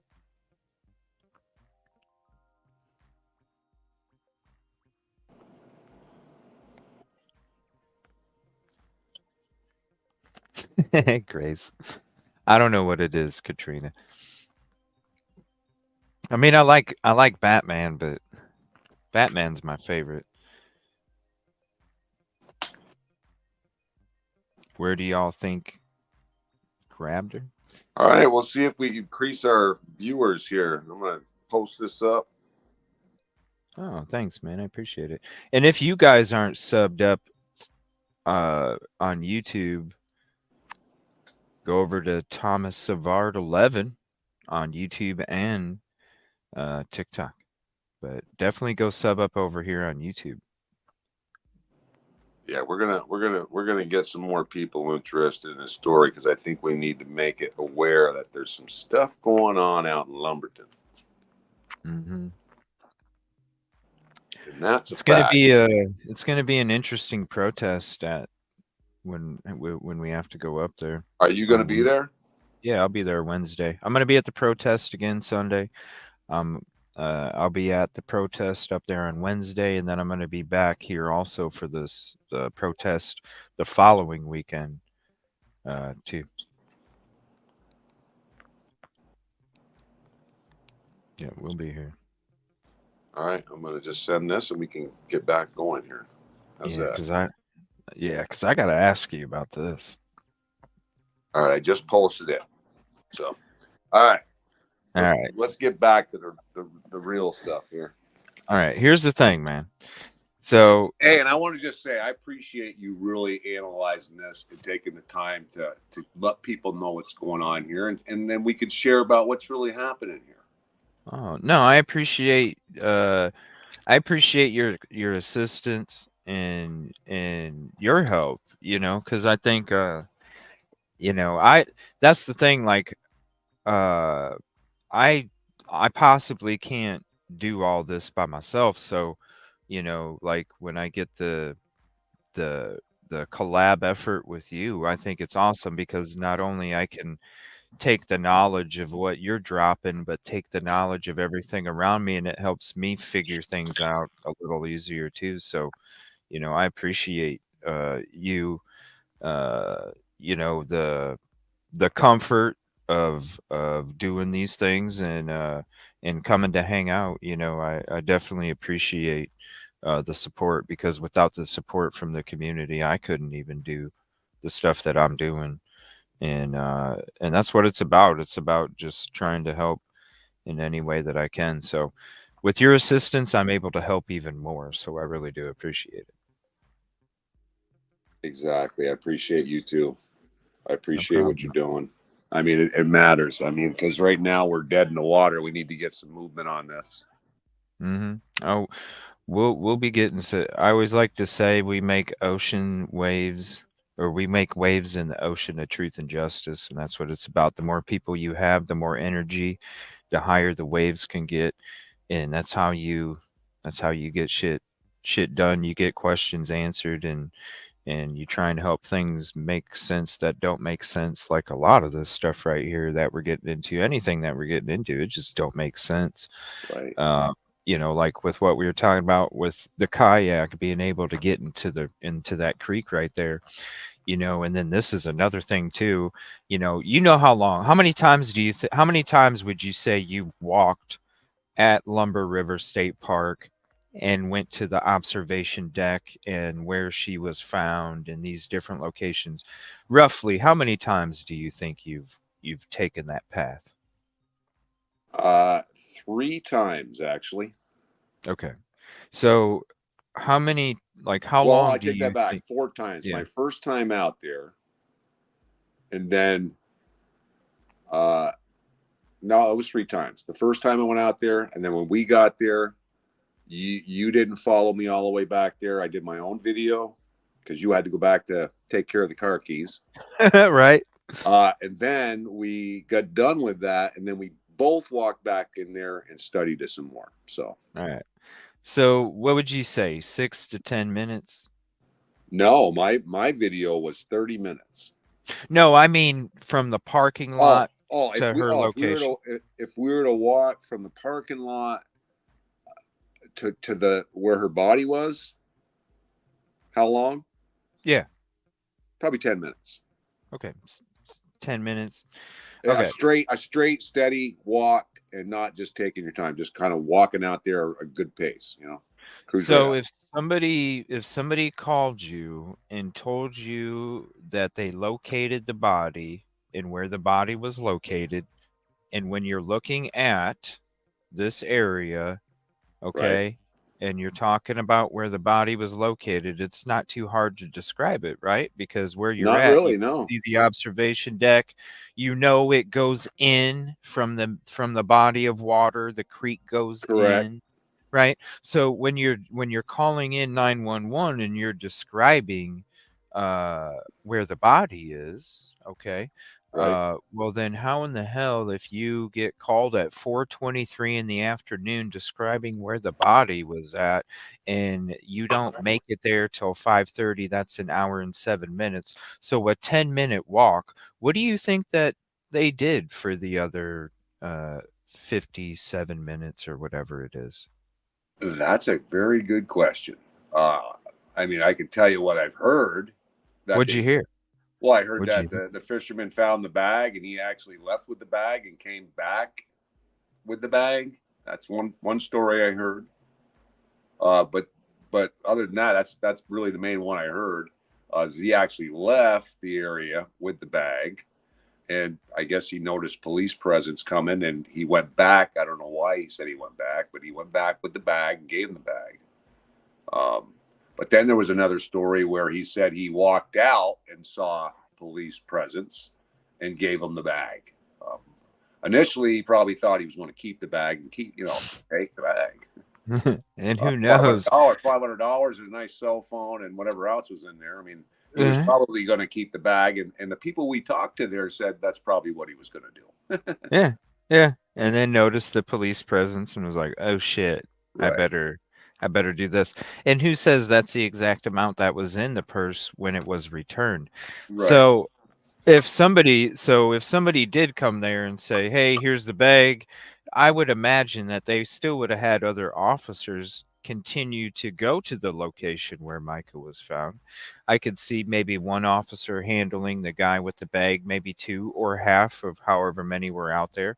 There had to be, 4 or 5 or 6, I would imagine. Well, let's go to when you add park rangers in the mix too. Why did it take an hour and 7 minutes? Yeah, let's go to the original statement, though. The original statement was he heard gunshots and he wanted to get out of there.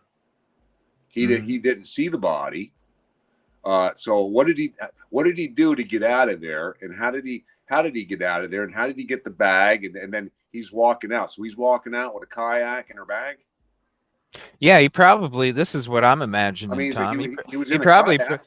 He probably put the bag in the kayak so people didn't see him carrying a freaking bag that belonged to a woman. So then when he got to his truck, he was like, "Shit, there's a bunch of cops out here. I better go say, hey." I tried to get out of there, but I couldn't because then somebody really would have known what was up. Right. So again, do you have the map? Can you put a map up of showing where these items are? Let me see here. Was it in a video or something, mods? Let me know. Hold on. Let me check my chat. I don't know. I was just while I look for that, I was just curious how it takes an hour and 7 minutes to get from the parking lot to where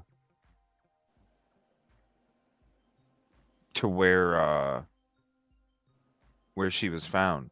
I don't. It don't. I mean, like I said, a steady, someone that goes walking all the time, a nice steady pace. I mean, you can get there in 10 minutes. Yeah. From the parking lot. The kayaker and fisherman are two separate people. Yeah. I mean, we did the walk at a slow pace. We did that whole documentary of the video footage in 17 minutes, and we took our time. So figure that out. So it's real quick to get there if you're going right directly to the spot. further down the trail. So Fisherman was on a kayak. No, the kayaker. Well, yeah, they fish in the kayak too. Yeah, they fish from the They kayak. fish in the kayak. Yeah. And most of the people there's people fishing on the deck. On the I mean, side of hell, the river. there was a lot of people fishing there, period, when we were there. Well, Even at I mean, I wouldn't the consider parking lot. I wouldn't consider that real busy there, though. I mean, No. there's just straggler fishers. I mean, it's not like Most of them were goes fishers. here to hang out, to picnic there. It's not a picnic area. It's No. it's people that straggle in to fish. It's not real packed or nothing, you know. Yeah, there was like maybe 2 people there that were like having a picnic or something, and then other than that, it was the rest of people were fishing. Yeah. Let me see here. But still quiet enough in the area to you know, take care of some business, and people maybe not notice you. Oh, for sure, off that beaten path. Hey, Mons, is there a video? Or I remember in the beginning we had like a picture or a video or something of where everything was located. I remember when we first started talking about it, because when we came across it, that was I remember that being the thing that stuck out to me, was going, how in the hell's the weapon this far away from the body if they did it to themselves? And that's when we started kind of getting into the case, because it's like, if that don't make sense from the get-go, we need to talk about it, right? Absolutely. There was a pic. Do any of you guys still have it or quick access to it and can drop it in the mod chat so I can pop it up? In the meantime, let me pull up this this Fisherman video that we were watching here. We'll listen to what he says. Thank you, Caddy. Appreciate it. Yeah, we'll try and find it here. If you want me to pause it while we're playing it again, let me know. I'll pause it for you. This is his story. I'm actually going to slow it down just a skosh, just so we have a little bit of an easier time kind of trying to hear exactly what he's saying, because it is a lot. It kind of goes here and there, and then he's got to throw this in to make sure his ass is covered and this and that. So it's a lot of back and forth. Listeners. When I came back out of the opening where I found Micah's belongings at, I happened to look and I didn't see the kayaker. I said, I wonder where the kayaker went to. So, I mean, let me tell y'all, he was not involved in this neither. So I said, I wonder where the kayaker got to. But anyway, I found out later that he had left out of the slough and went back into the river. He told me that he got back in the river because he wasn't catching fish into the slough, so he decided to go to the river and try to catch fish out of the river. So for some reason he said he started hearing, he must have heard the law was coming up or something. I don't know. But he turned around. He told me that heard the laws coming up. That means you're telling me that wait a minute, that's fishy. The law's already coming around. Oh, well, okay, she did. Supposedly she did. So, but how did they know the law's coming around? Right. They had their sirens blaring as they're coming into the park. Yeah. How do you know the law's coming? Heard the law's coming. So somebody either came and said, "Hey, there's a bunch of cops out there," or they came driving up. Woo, woo, woo, woo, woo, woo. That don't make sense either. This is, I don't know, man. He said he started hearing. Huh? What's up? The fisherman's burying himself. Something, man. It just don't make sense. So for some reason he said he started hearing, he must have heard the law was coming up or something. I don't know. But he turned around. He told me that he went there and backtracked to where I was at. I said, "Bud, you're kidding." And he told me, he said, "Johnny," he said, "you passed right by her." I said, "Bud, you've got to be kidding me." He said, "Yeah." He said, "You passed right by her." He said, "But there's no way you could have seen her." He said, he told me, he explained it to me. He said, "You know how you see a bag that's floating in the water and it might get a little bit of air in it, And then you'll see a little portion of the bag sticking up out of the water floating. I said, yeah, I know exactly what you're talking about. You don't ever know what's underneath it. So I said, yeah, I understand what you were saying. He said, but you couldn't have seen it. I said, no, I couldn't have seen it because when I was coming out of there, I was looking straight ahead. I wasn't even looking in the water. And I'll tell you why come I wasn't looking in the water. But anyway, I was just ready to get out of there. So I come out of there. But anyway, he said, well, that's what I seen. He said, I seen it like a bag, the top of a bag floating in the water. He said, but what had happened was her body was laid up against a tree or something in the water that had her stopped. And then there was a floating log, a piece of floating debris that was pushed up against her also. He said he still didn't realize what it was. He took his boat, moved up his kayak and moved up a little bit. His boat hit that log. The log hit her body and her foot came up out of the water. And he said, oh my God. He said that's when he realized that it was her. And that's how he pointed it. The laws must have, if I'm not mistaken, Lord forgive me if I'm mistaken, but I believe he told me that the laws was already there. And he told the laws, here she is right here. This is her. The law. So first he said he heard the laws come, and then he said the laws must have already been there.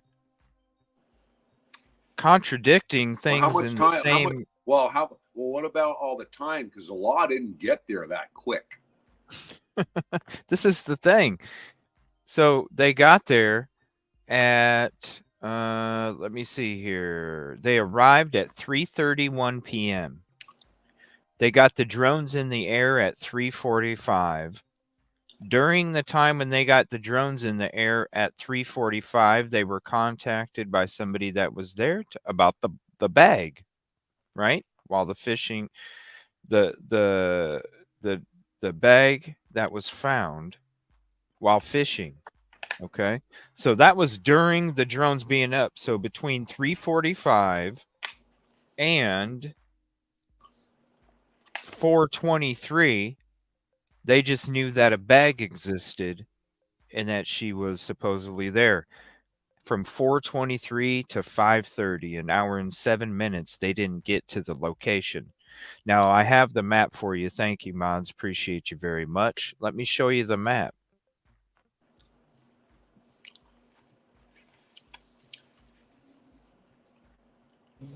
Aha, there we go. That's what I'm talking about. Now let's point out where these locations are, CJ. There you go. So Micah's belongings were going to be towards the front. Her body was found kind of by the area right there. And then the gun was found further back in the water. So let me zoom in right there. So you got the belongings, her, and the gun. This is her phone ping. And I don't know how she got a phone ping, man, because we couldn't even get a signal. Couldn't even get I could barely even get a signal in the parking lot. Well, let alone the woods. My phone was picking up pretty good, but it wasn't. It is spotty.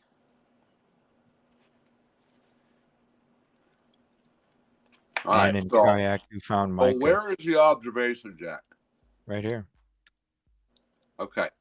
So see how it comes in that little bit? That's where we were at. All right. So you need to, So you need to explain that to him what we did. Right there. Yeah. Explain it to him from the observation deck of what we had to kind of do to get to that spot. Well, here we'll just take him through it. Yeah. You guys about where the bag should be, and I'm guessing just down around this corner and down a ways is where the gun was found, which don't make any sense. Yeah, it's a pretty quick walk. I know how to do it real quick now. Don't make no sense.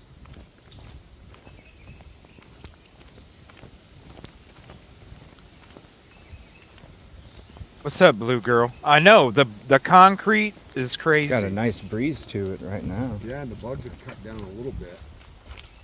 Oh, did you feel that little Yeah, breeze? little cool breeze.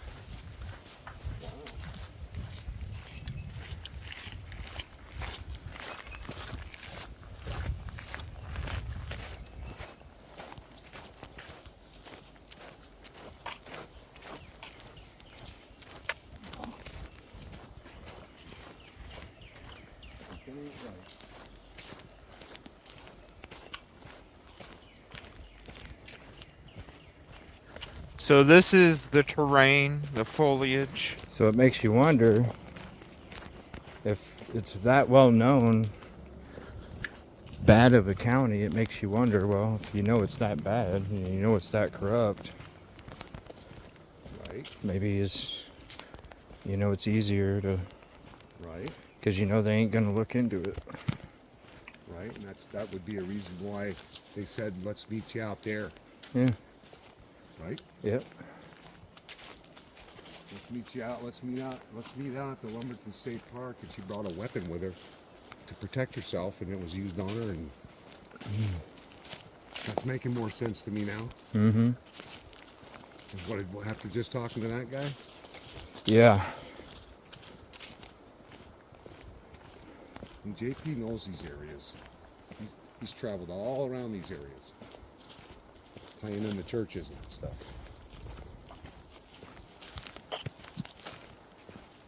So we're going to turn right down in here. That's how quick it's going to be. There's already a path there, huh? Yeah, this is it. So again, here's the end of the trail. There's that.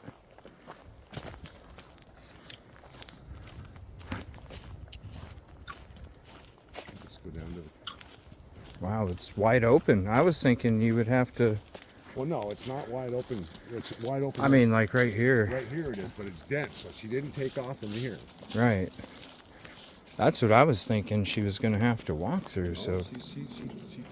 She's doing what we're doing. She's made a horseshoe. Huh. She did a little horseshoe walk, if that's what she did. But I doubt it. I'm thinking the gun was over here somewhere. Okay, right in this area. Yeah. Here's an intersecting trail that you can reference to on the map to try to figure out where we're at. It's hard to see the trails back here with the trees. The gun's right here somewhere. So there's a split. There's like a Y. There's like a Y section here. Yeah. I'll have to relook at the map. Yeah, so if you can try to see it is hard to see a trail. Yeah, I can only see But the one gun- going to the but gun's observation gotta be deck. right over here somewhere. Okay. From what I saw on the map that everybody else is showing. Okay. So look, she got right to here, and she went down here. She went down here. Wow. Yep, she went this way. If this is what happened. Yep, walk behind. Wow, look at that. It's just... Yep, she went right down through here.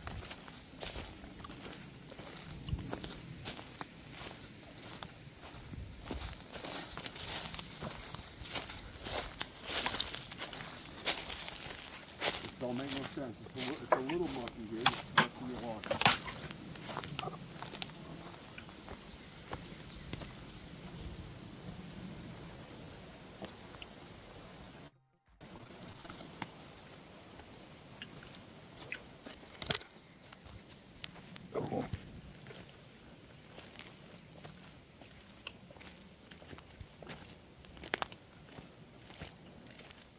And where she was. Right over here. Wow. Yeah, right in here somewhere. Is the observation deck? Yep. Huh? Yep, right around here. Yeah, zoom right in. There's Wow. the observation deck. Whoa. Oh yeah, the slip. Yeah. The slip. Yeah, that was It's a big mucky in there. slip there. Holy It shit. is. Edit that one. Yeah, we'll keep it. Flavor. To show the Yeah, terrain. flavor. There's the big Oh, right slip. over here, look. We're keeping Right it. in here somewhere. And Be careful out there. motor came in to get her?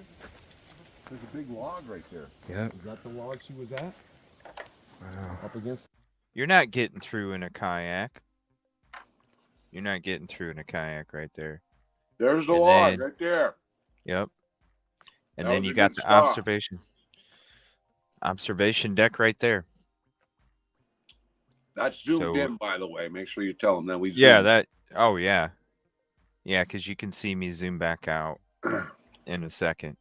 Yeah, because it looks close there, but it's a it's a distant. You know. And I'm not even fully zoomed there. Look, you can see me look here, and then I zoom back out even more. Yeah. So you can see how zoomed in it was. Just once there. See, zoomed in way in. I had a hard time seeing them with the naked eye until I zoomed in with the camera. It was just a me little too. bit. When I did my first video before you went back there, same thing. I couldn't see it, and I'm like, am I in the right spot? I got to be able to see the observation deck. And I zoomed in and I could find it. Mm-hmm. And I'll show you guys that log again with how little there is of that water. And then you got that log in there. Ain't no kayak. You're barely even getting in there, you guys. Look. You're barely even getting in there. So if you're that close, okay, you're obviously probably fishing in that little section right there if you are fishing, because you can't get past there. You're telling me you couldn't see? What the hell? What you're looking at? I mean, that's only like a 6 or 7 inch log laying there, round. And then you got this right here. All right, now look where the items are. It doesn't make sense. Right in the front. Right in the front. So he found the bag. So explain them to where the observation deck is and where each one. I mean, just bring the map back up here for a minute. Let's see. Yeah, 1 second. Let me pause it here on this log again. Yeah. Right there. Okay. Excuse me. Now, can you zoom in on that a little, or? Yeah. So we can legibly read what we're looking at. I mean, the clarity's not great. Okay, well, if you can read it, at least point out what you're. Oh yeah, right here you got the belongings, her body, and the gun found in the water. Okay, so where the belongings is coming down off of the parking lot, and you walk down, and it should be right there where those signs are. And then we go down a little further, walk down the path, and where's the gun located? Right there. Right there. So you got the deck right here, the couple and girl in the boat, man in kayak who found Micah,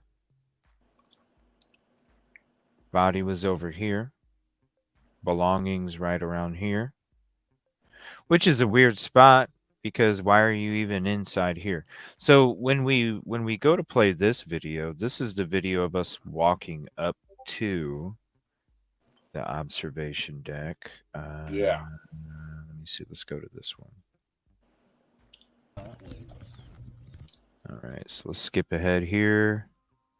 Now we're heading down the steps to where you get to the 3 signs. Everything, I refer to you guys all the time about the 3 signs because it's a good, landmark to kind of go from there. And then I'm going to show you guys the side because we were also looking at the side. So what the hell was he doing walking around in there? Right. So why would the bag be back into the wooded area? You're telling me that he walked through all of this? Yeah. And if you keep walking this way, it's quite a walk to get over where the boat launch is. Mm-hmm. And to get to the parking lot. I mean, it's up and down and some stairs and up little bridges and stuff to get to the, So what is he doing back in there? Why? So I'm curious how he's carrying a bag and a kayak out of there because it's a little bit of trek to get over to the parking lot. Mm-hmm. That's a long walk. If I was a kayaker, I'd go over to the boat ramp and just bring it up from there because you can park your car down there. So it doesn't make sense. He's not going to pull his kayak out of there and walk it down that trail back to the parking lot. If you got a kayak out there, you're going to kayak right over to the boat ramp and get in your car right there because you can park right at the boat ramp. Mm-hmm. So and that don't make no sense. Here's a good let me see. Here's a good whoops. Here's a good photo. Like that shows you right here. There ain't no kayak getting in there. No. Not without a problem. I mean, you'd have to really try to go in there quick to get over that. And it's probably going to flip over. And don't make no sense. This is me drinking coffee too. Did you tell them about the people on the observation deck before we did our Well, no, I was one of the things I wanted to get into tonight in our conversation. Oh, okay. Was the conversation that we had with those people. Let me see here. Well, I mean, they basically described a crime scene area that's kind of related to exactly what happened there and how easy it is to do that there. And nobody give a crap. Mm-hmm. Yeah, they they were very adamant about talking to us about people that aren't from around there. And we were getting a little nervous the way they were talking to us. Yeah, when me and one of them had conversations about what weapon was in our waistband. Exactly. Right? It's like, I mean, I don't know about you, but I mean, I was a little intimidated, and when we walked away, you said you were intimidated by the way that I said that area. Yeah, because when me and somebody have a conversation about what we got around our waist, I'm making sure I'm not in an arm length. I'm making sure I ain't in an arm length distance from you, right? Because I don't know what you're gonna do at the last second, so. At that point, that's because when people when they were saying like, yeah, man, you don't know, when they brought up your shoes, right? When they brought up your shoes and they were talking about how who knows if somebody were to take those shoes and do something, this and that, and that's when I started patting my lap. Well, and then because I'm like, we're good, bro. And then the other guy there with the ponytail with the tattoos all over his face, like 17 years in prison and felony and all that stuff. And I mean, he was a scary looking dude. They were cool. I mean, they were cool. Like, yeah, cool, but I was getting vibes like, we're not going to kill you today, but some other day we could probably do that to you. Well, dude, I was ready to, trust me, like, I would have made sure that we were good. No, I get that. I would have made sure we were good because. But they were intimidating. I mean, some normal family go there and run into those people like Micah, right? Let's say, right. That would be terrifying to run into those couple. Right. Yeah, because they were very adamant about letting us know how dangerous of an area it was and how people can get away with a lot of shit there. Yeah, and then like, don't hang out here because you could end up dead. Right. Yeah, they were very adamant. Like, I don't know how many times that one dude we were talking to, the main one, he was like, I don't know how else I can tell y'all how dangerous it is around here. And he's like, you tell them, whatever that lady's name was. And she's like, like, yeah, you don't want to, especially if you ain't from here. You definitely don't want to be around if you ain't from here. One of those kind of things. So, yeah, you got to keep your head on a swivel, at all times. But yeah, it was one of those things where it's like, okay, when we're having a conversation about what we got on our hips, it's like, okay. I'm good. I made sure I let them know, hey, we're good. Like, and we told them we can go if you want. We told them what happened there, and their first comments out of their mouth were, she was dumped there. Yeah. That ain't a suicide. She was dumped there. Yep. Everything that we were explaining to them, where the location of stuff was, the situation, and they just kept saying, y'all don't understand how dangerous this county is. Like, y'all don't understand. And you know damn well they all know each other. I mean, hell, when we were walking up and then there was that guy and that girl and they were fishing, They you knew know, him. he was like, he goes, hey, who? And then the guy turns around, he's like, oh, hey, what's up? Yeah, they know. And what'd you think of him? That character, he was, so he was a little different, like not all solid in the mind, and yeah, they kill people here every day. Yeah, it was every single one of them were just very, very. I don't know if it was. It almost was like, and I'm not saying they were bragging because I didn't take it that way, but with how much they kept expressing how dangerous it was almost like somebody would have said that much if they were bragging, but I didn't take it that they were bragging. I took it as they were like, yo, we're trying to warn you guys how dangerous it is here. I think Well, what and I they did think they is, were also trying to tell us, even though that they probably have some criminal background, I think they were probably trying to tell us there's something bad that happened here, and it's not. I think they realized that. I think because you get a certain energy, you know what I mean, when you meet people. And I think when we started talking to them, and because I don't think they were going to go fishing where we took them. I think they were going to go fish. At the fishing access, right Right, there at the dock. right. And as our conversation led them to the observation deck, I think they realized that we're cool and that we're there for a good reason. And I think I'll put it like this: if we weren't looking for answers for Micah and we were just going there to just go check out the place, I think we would have got a different We would have got a cold. experience from those people. We would have Yeah. got a cold shoulder, and then we don't need to Yeah. have you around us. Yeah, we don't even want you around us. Yeah, kind of thing. But I think they realized when we were there for good reasons, they were like, you know what, these guys are cool, and that's why we need to warn them. Because like it was kind of like a situation where it's like, we know you're cool because we got to talk to you all for a minute. Other people might not know that you're cool, and it could be a different situation. Head on. Yeah. That's how I took it. Excuse me. Let me see here. Now, there was some conversations. Now we did hear, and this is one thing I'm curious about, is you hear from the fisherman, and I'm going to play this interview. It's from Ashley Banfield when it comes to the fisherman and what he saw. And this is what is weird to me is he says that he saw there was nothing about a kayak. Nothing about a kayak. This was about three guys in a boat, and he asked the three guys in the boat if they heard the gunshot, and they said yes. So how come we haven't heard any more about these three guys in a boat?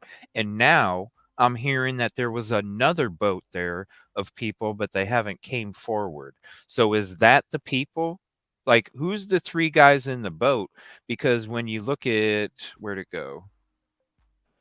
When you look at this says couple and girl in boat. That's not three guys in a boat. Right. Oh, hold on. I thought it was showing it. And if your viewers see anything that we're covering and then we miss it, chime in or at least jot it down so we can go back and review what your questions. Yeah, and we'll be doing more shows together too. So if you guys do, we can always have like a Q&A and stuff like that too. I don't see the three guys in a boat, a couple and a girl. Then the guy would have said a family, because if it's a couple and a daughter, well, then you would say family. You don't say three guys in a boat. So who are the three guys in a boat? And is there two boats now? Because I'm hearing two boats and some haven't came forward. It is getting really strange. So basically, the first conversation that you played there is that guy just there on foot fishing? It's hard telling. Yeah.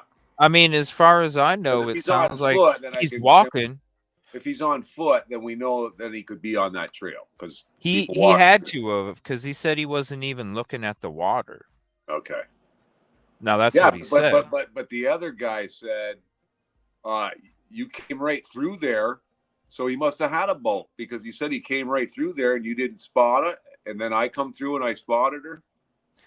I don't know how a boat or a kayak's getting through there. Exactly. And if you're walking over there and you're the one that, excuse me, if you're walking over there and you're the one that found the bag, well, then how is the bag so damn close to the water, but you weren't looking at the water? Right.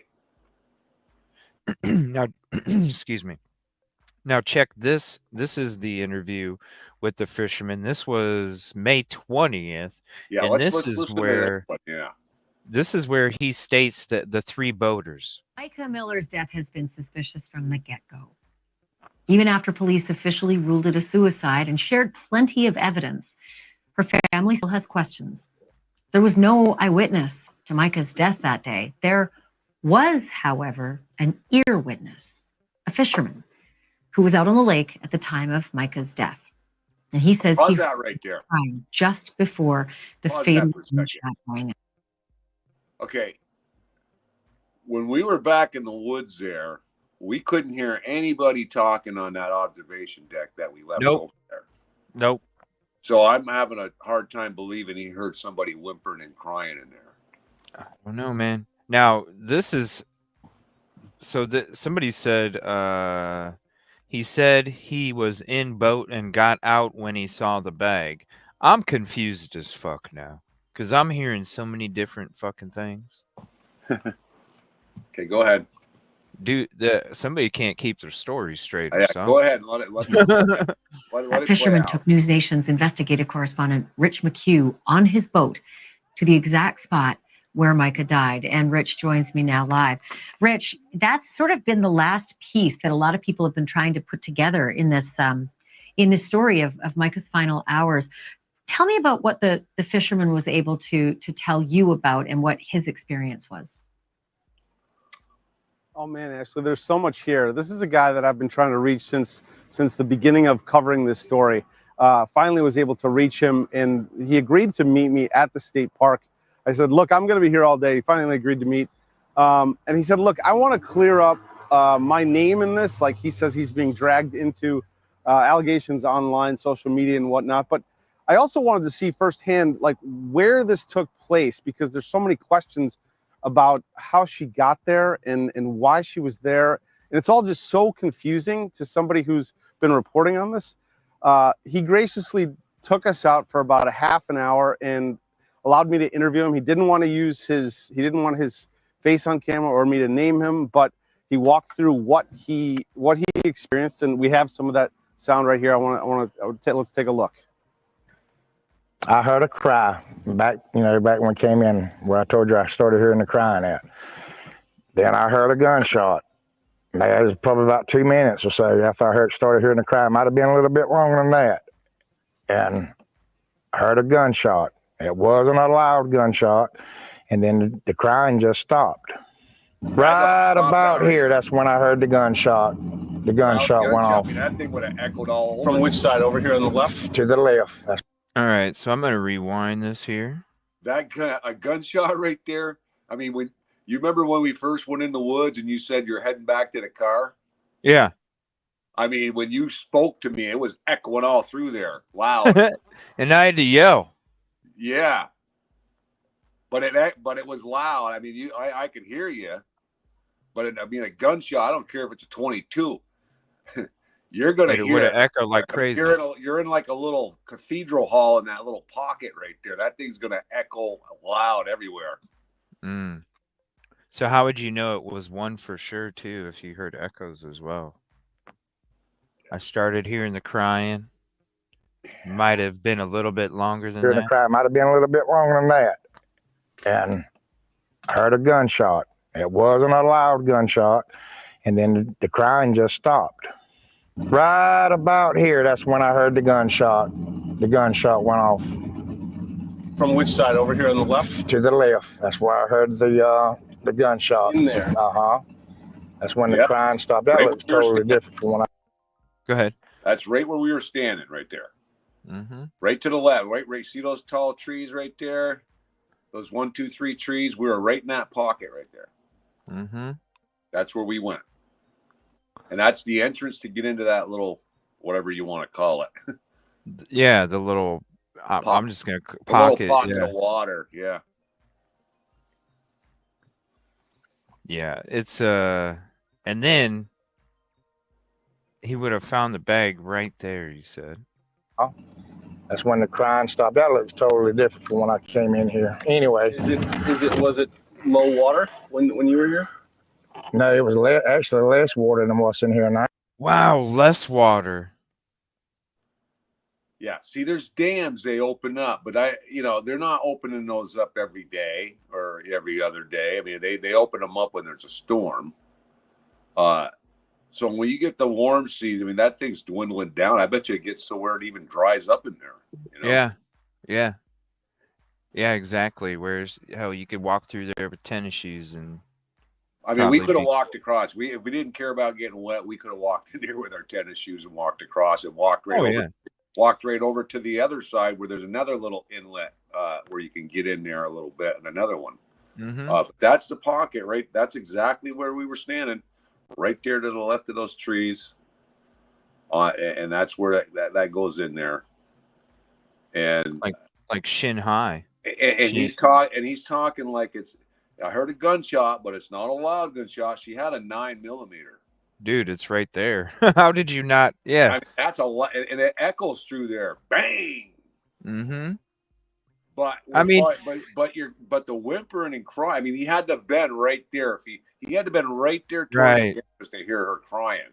Right, and that gunshot had to be loud as hell if you can hear crying and whimpering. And you can kind of see in there because I mean, if he's going in there, you can see it. It actually wasn't that dense right there in the woods. So it looks that way when you're on the observation deck, but when you're where we're at, it's completely different. It kind of it's like you're camouflaged in one direction, but you can see more in the other. And this is the same guy that had the bag, so he did have a boat because he said he was right about there. Yeah, somebody said, hold on, where was it? So the first guy talking about finding the bag, it ended up about he actually had to be in the boat, and then he said another couple came through, and after he went through and found her, but you have to go in there that channel to find her. Right here, he said he was in a boat and got out when he saw the bag. Yeah, because they didn't come boating out of that channel. You have to go in it. I don't know how you're getting in it if you're in a boat, let alone a kayak. But you see what I'm saying, though? That he said that, in one of the interviews, is saying that he boated right by it and didn't see it because he wanted to get straight out of there. And then the other people, you have to turn in to go in there. You're not getting in there unless you go up into it. So how are they coming by it? That don't make sense to me. We need to have a show where we go through every interview from the Fisherman and break it down. Well, actually, yeah, and line them up to date so we can see how twisted the story gets. Go in order and then see what changed as each interview goes on, and see where the spider webs take you. Yeah. So if they, this is where that big pocket of water is. This is the only spot really that's got a big corner pocket of water where these channels come into this pocket. You got two ways that if you go back to the gun map there, they can see the channels that go into this pocket where the observation is. You have to, so zoom in a little bit. Hold on, I actually have to go. So you got the one to this. 1 second. I got to pull it up. Right there. Yeah, so that's the pocket right there. So you see the observation, that little where the pink dot is, there's a little pocket of water right there, and then you got two channels that come into that pocket. Right here. So in their statements, they're saying that they came through there, and the first guy came through there where her body was and didn't see her. And then the other one says that when they came through, they saw the little bag floating, and but you only can come into that pocket a little bit where her body was. So how did they go by it? They had to go in there to see. This right here. It just doesn't make sense. Their stories. I mean, it blows my mind. Where'd it go? Shoot, where do I have it at? Oh, right here. That one. Yeah. I mean, look, you got to boat into that. You're not boating it. You're not going out to that big body, a little bit of pocket of water there. Nope. You can't go through there. So how are they boating through there to get into the pot? I mean, because he's saying he was out in the body of water looking over and heard the gunshot. So I don't get it. And then he took off. He didn't even go in there to look. You see a bag, you hear a gunshot, and you don't go inspect it. But the bag that's not where they said they found the bag. They found the bag over near the observation deck. I don't know. You hear different things, man. That's why we need to go through all the fishermen's interviews in order and see where the spider webs go. I mean, we're on the other side of what I call like a little pond. It looks like a pond to me, but what's the two guys in a pawn shop? What's let me see. What am I missing here? Do you ask Tom about the two guys in the pawn shop? Okay. Well, what is that? There's rumors that people were following her. They look suspicious. No real facts on that. I guess one of the guys, the colored guy, was supposedly he turns out to be some kind of police officer or something, or detective or private eye or something that was following her. But there's no proven facts of that. Those are just people talking about it and suspecting that they're suspicious. Have you seen it? Because I haven't seen. I have seen them all. I mean, there's several of them out of the. So, what do you think? Do you think she was followed from the people that are? I would say I would say the way she's looking around over her shoulder and stuff, that she felt like she was being followed. Yeah. Yeah, because I seen one of them where I saw her kind of looking over to the side, like she was kind of like watching somebody that was kind of. Yeah, she was looking over her shoulder, like, is somebody behind? Somebody watching me doing what I'm doing in here. Well, and this is what was crazy to me, because we listened to the conversation that JP had on Justin on TikTok. JP was on a live with him, and it was funny because when he was like, I didn't put a tracker on her car, but then I was in that live, yeah. Were you? And then you heard him say, basically pinning the whole situation. Somebody else. He was pinning it on the private eye guy there, the investigator. Yeah, he was like, I didn't put a tracking on her car, but I made sure to tell him to make sure to give me a call if she goes to a gun. So that guy. Like, what are you doing? So that guy also put the special tire deflation devices on her car, so when she's driving it, the tire go flat and maybe kill her. Yeah, he did that too. Like, so are these part of the people that are quote gang stalking her?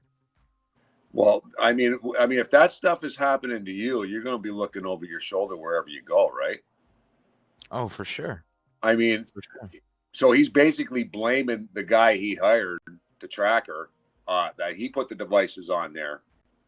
Because he was asked about the tire deflation. He says, "Oh no, I just had to put a tire, a tracker on her car." Well, what about the tire deflation? So you're denying that now when you already admitted to doing it? I mean, he was probably hoping she'd crash the car and die. Yeah, make it look accidental or something. It wasn't a tire stab. It was a device to where you could be driving and all of a sudden your tire's flat and you go out of control and crash the car. Female driver, not experienced with that situation, could easily go off the road. Make it look like an accident. It just I don't know. I'm gonna go into that in the future show. I just, with all the driving and the travel and stuff, it's hard for me to kind of get everything. But I've been hearing a lot about it, and it is a good question. Thank you, Katrina. I was curious about what you thought about that. Let me see here. What else? Oh yeah, let me get back to this interview where he talks about the guys in the boat too. So that's the area I went in through with my boat. How do you get in there if you're not in a boat? You can't get in there if you. What do you mean? How is she in there? There's a path that comes in there. That's what I told them. Yeah. There was a path that comes into here. So there's paths all in this river, and there was a path leading straight to where her belongings were laying at. And then how did you come across her stuff, her belongings? So there's a path. What fucking path goes along the river? That path that we went didn't even go. You couldn't even see the fucking lake. It was a deer run. I mean, it was where deer travel a lot. I mean, but it kind of looked like a path. But what he's describing there was. But he saw the bag, and the bag was along the path. So how can you see the bag in a path from the water? I don't think in that. If he's saying he was right there and looking where we were at, I don't think he's going to see the bag. Look, where do you see in this whole area? Like, I don't see the lake from the path, right? And I'm gonna just play this as we're talking. Exactly, yeah. I'm gonna just play this as we're talking. How do you see? How do you see the bag? The bag's on that trail. You can't see that trail from the water. No, you can't. So what is he even talking about right there? Here, I'll skip it ahead because look, I'm looking around. You guys, where do you see where? We're walking. I don't see nothing. I see a bunch of trees. Now, when we're coming up to here, even in there, it'd be hard to see a bag, right? From where he's saying he was. Yeah.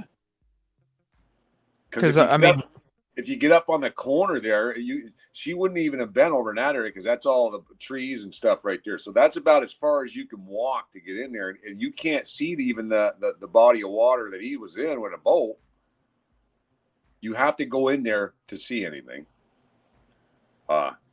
You have to go in there a little bit to see what was there. You can't see. Yeah. There's no way that he saw the bag from where he was showing where he's riding in that boat with that guy. There's no way. Right. Like here. You gotta start to travel in that entrance right there and get in there. Right. There's no way. And when this guy says, how'd you come across her belongings? Well, I've heard him say it was on the bank, but now he just said right here, it was along the path. Here, let me see. There's no path. Actually, less water than what's in here now.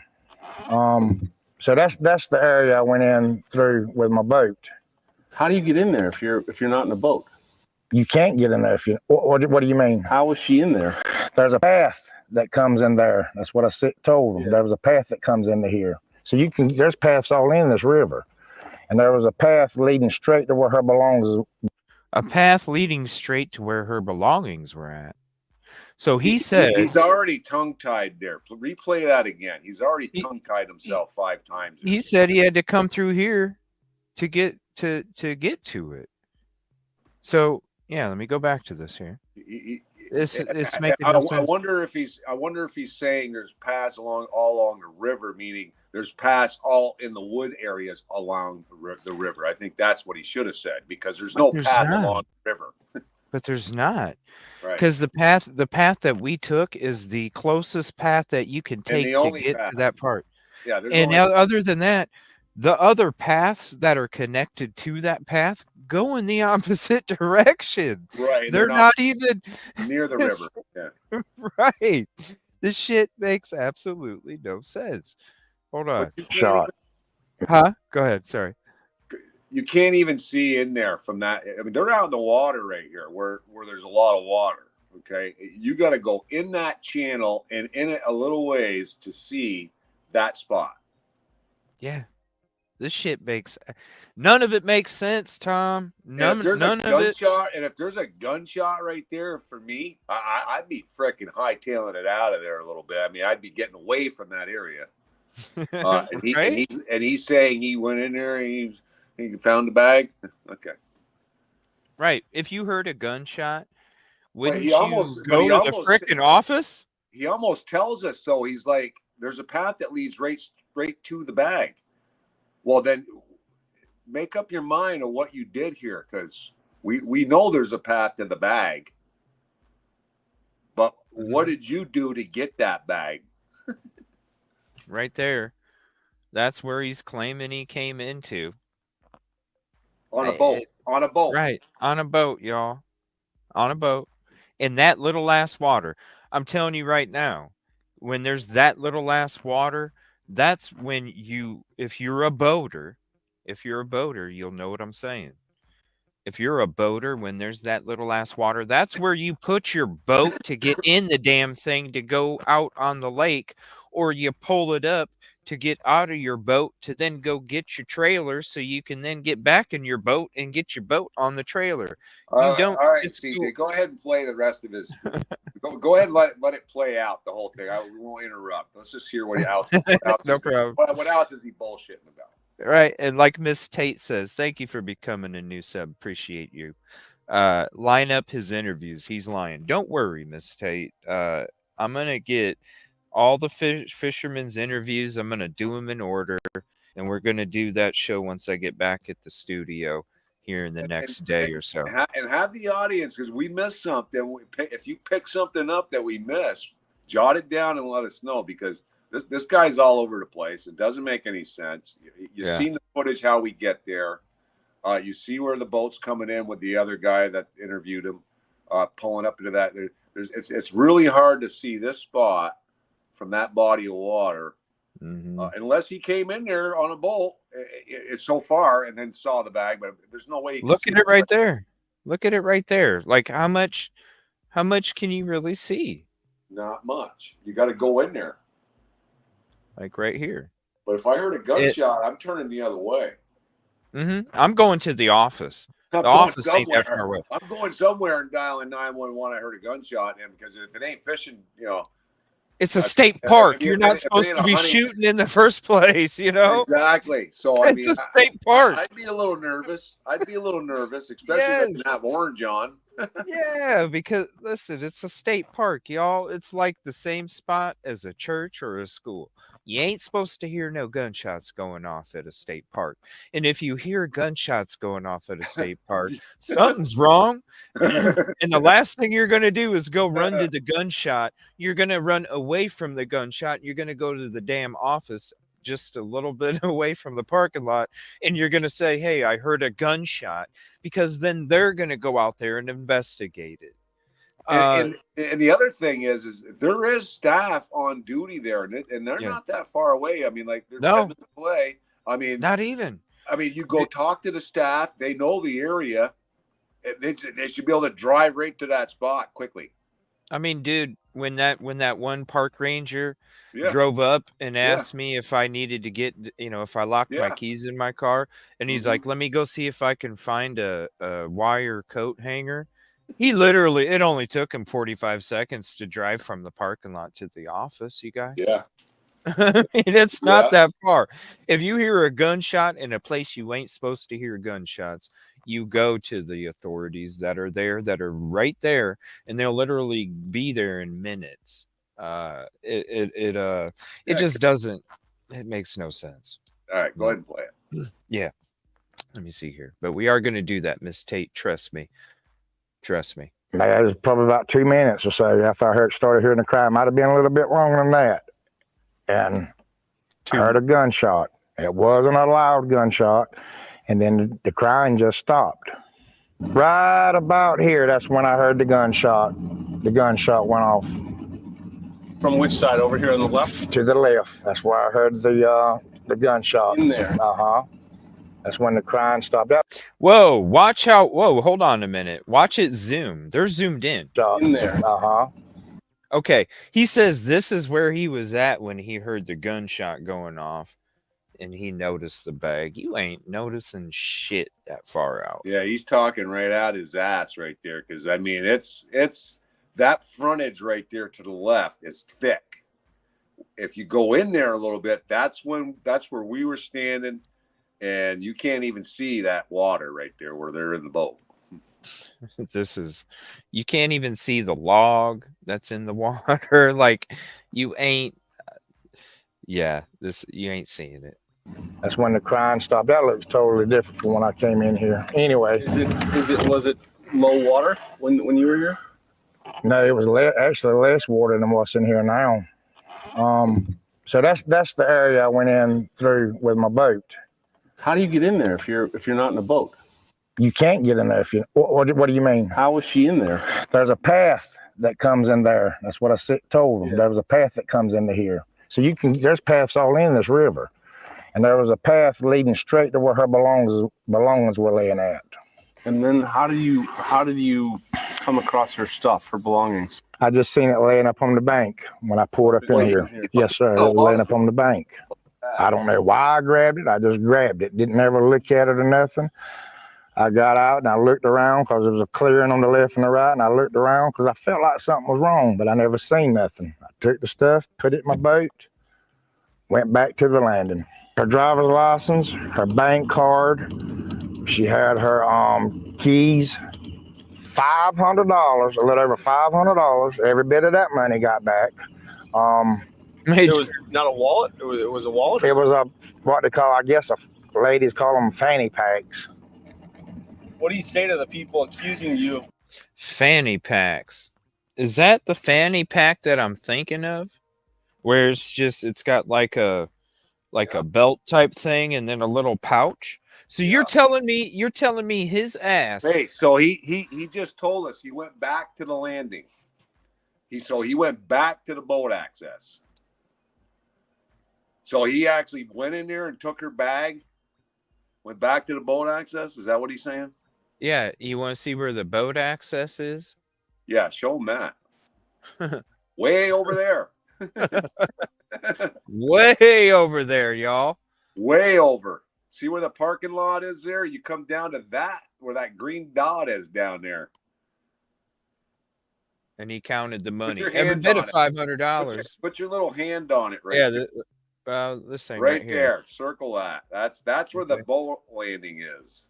Way down there. And he's way over there. And there ain't no way, because the bag is closer to the observation deck on the trail. He's lying out his ass. I'd like to talk to him for real. Yeah, because you put him on a stand, man. I think he's going to really fumble. Fisherman, do me a favor. That's a little bit of trek right there. If he's in a canoe or a kayak, that's a little bit of a trek to get back to that landing. He's in a boat. He's got a steering wheel on it. If he's got a motored boat, that's even more interesting that he said he went in there. Because you're hitting dirt. Yeah, Fisherman, call me 330-510-1110 because I'd like to talk to you about I'd like to ask you some questions, man. Let's get the story straight, right? Okay, let him finish. Let's get the story straight. Let him finish his story. Lion. Yeah, let's go back to the story. Hold on one second. Let's go back to what he's saying. I'm gonna start it from the beginning here. Yeah, then let's not even talk. Let's just hear everything and then start it from the beginning. See what the audience picks up. Yeah. I heard a cry back when I came in, where I told you I started hearing the crying at. Then I heard a gunshot. That was probably about 2 minutes or so after I started hearing the cry. It might have been a little bit longer than that. And I heard a gunshot. It wasn't a loud gunshot. And then the crying just stopped. Right about here, that's when I heard the gunshot. The gunshot went off. From which side? Over here on the left? To the left. That's where I heard the gunshot. In there? Uh-huh. That's when the crying stopped. That looks totally different from when I came in here. Anyway. Was it low water when you were here? No, it was actually less water than what's in here now. So that's the area I went in through with my boat. How do you get in there if you're not in a boat? You can't get in there if you. What do you mean? How was she in there? There's a path that comes in there. That's what I told them. There was a path that comes into here. So you can. There's paths all in this river, and there was a path leading straight to where her belongings were laying at. And then how did you come across her stuff, her belongings? I just seen it laying up on the bank when I pulled up in here. Yes, sir. It was laying up on the bank. I don't know why I grabbed it. I just grabbed it. Didn't ever look at it or nothing. I got out and I looked around because there was a clearing on the left and the right, and I looked around because I felt like something was wrong, but I never seen nothing. I took the stuff, put it in my boat, went back to the landing. Her driver right there. The bank right there. Yeah, it went back to the boat landing. He just grabbed the thing, Listen, looked around.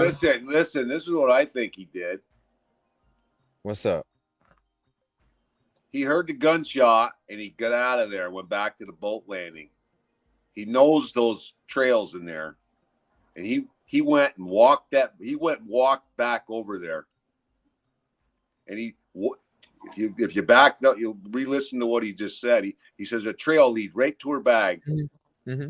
and he knows there's those trails in there. He went right back to where he knew he had to go. Yeah, and he grabbed that bag, and her body's laying right there. Well, he said he grabbed it and put it in his boat. So this is what to me it sounds like he heard the gunshot. That's when he drove. He can't get his boat in there, CJ. Well, he got his. This is what I think. I think he heard the gunshot, came in up to where that log is, and that's when he seen the bag. But her body would be right there. That's on the other side. No, over to the left is a little bit. Yes, a little bit. So, and that's why also you're not gonna like float in there either.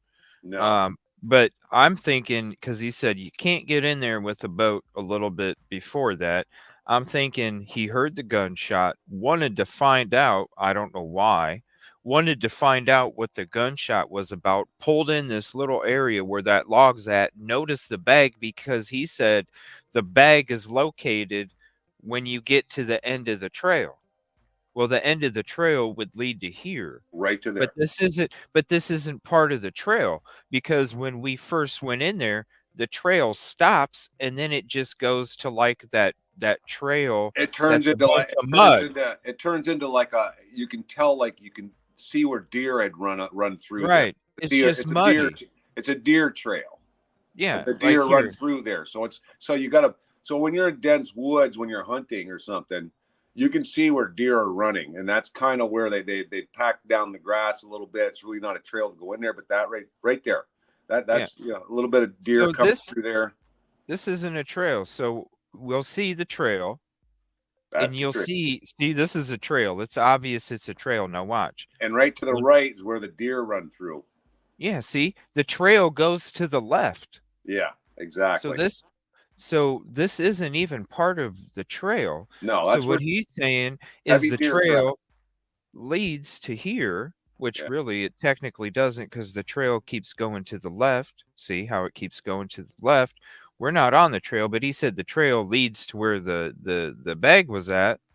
But then you go to right here. Well, the only way that you could come in here with your boat and then grab the bag is if the bag was on the other side of where you're standing. Yeah. That's the only way. Yeah. Oh, Jojo, that's what I was asking ever since we heard the fisherman's interview the first time when I started covering this case, is like, where's the three guys in the boat that said they heard it too? Yeah. Because the other boat that they're showing in the map is a guy and a girl in the boat. Right. And you would say family, you wouldn't say three guys. And three guys would be a significant amount of people that could did what they did and thrown her in the water there and took off. Mm-hmm. Yeah. So this guy's story, none of it. And then he's every bit of $500. Dude, how do you know? Listen, I could roll up a bunch of ones and put a 20 on the outside and you'd think it was stacked. How do you know how much money is in a purse unless you count it?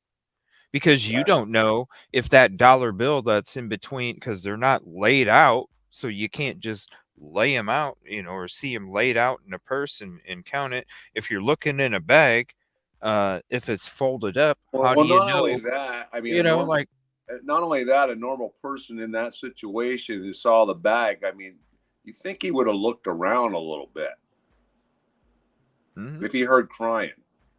And then he would have noticed somebody. Somebody was in there. He heard the crying. He said he heard the crying. Then he heard a gunshot, and then he finds a bag.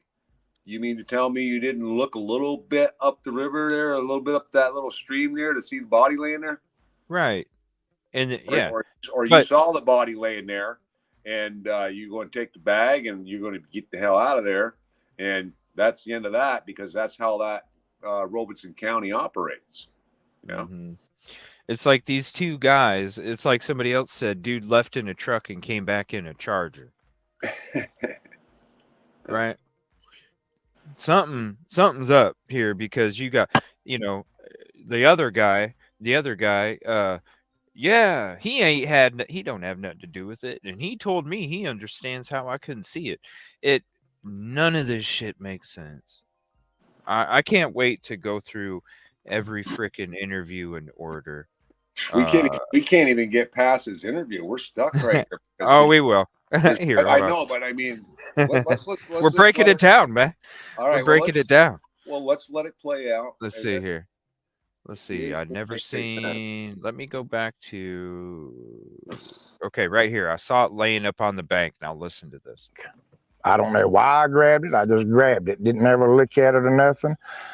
I got out and I looked around because there was a clearing on the left and the right, and I looked around because I felt like something was wrong, but I never seen nothing. I took the stuff, put it in my boat, went back to the landing. Her driver's license, her bank card, she had her keys, $500, a little over $500. Every bit of that money got back. It was not a wallet? It was a wallet? It was what they call, I guess, ladies call them fanny packs. What do you say to the people accusing you of being a part of this? Quit trying to be investigators. I did not do this.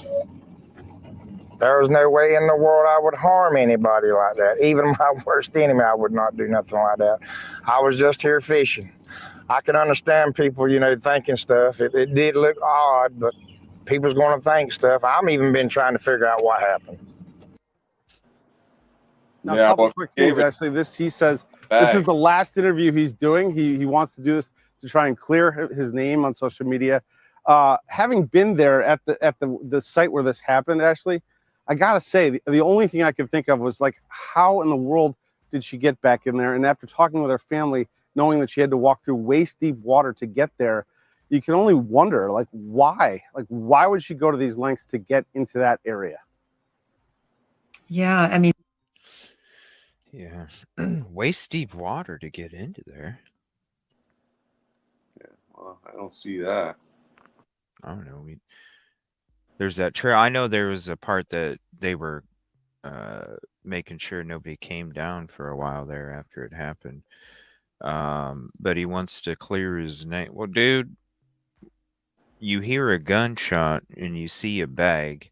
Why don't you go to the office and turn it in? Why don't you say, I heard a gunshot and here's the bag? When you're looking at what was written right here, okay? They got there at 3:31, and then at 3:45, they started their UAV drones, and then during that period is when somebody came up to them, because it states when they were doing their aerial search, the detectives were approached by an individual who stated he found a bag while fishing. So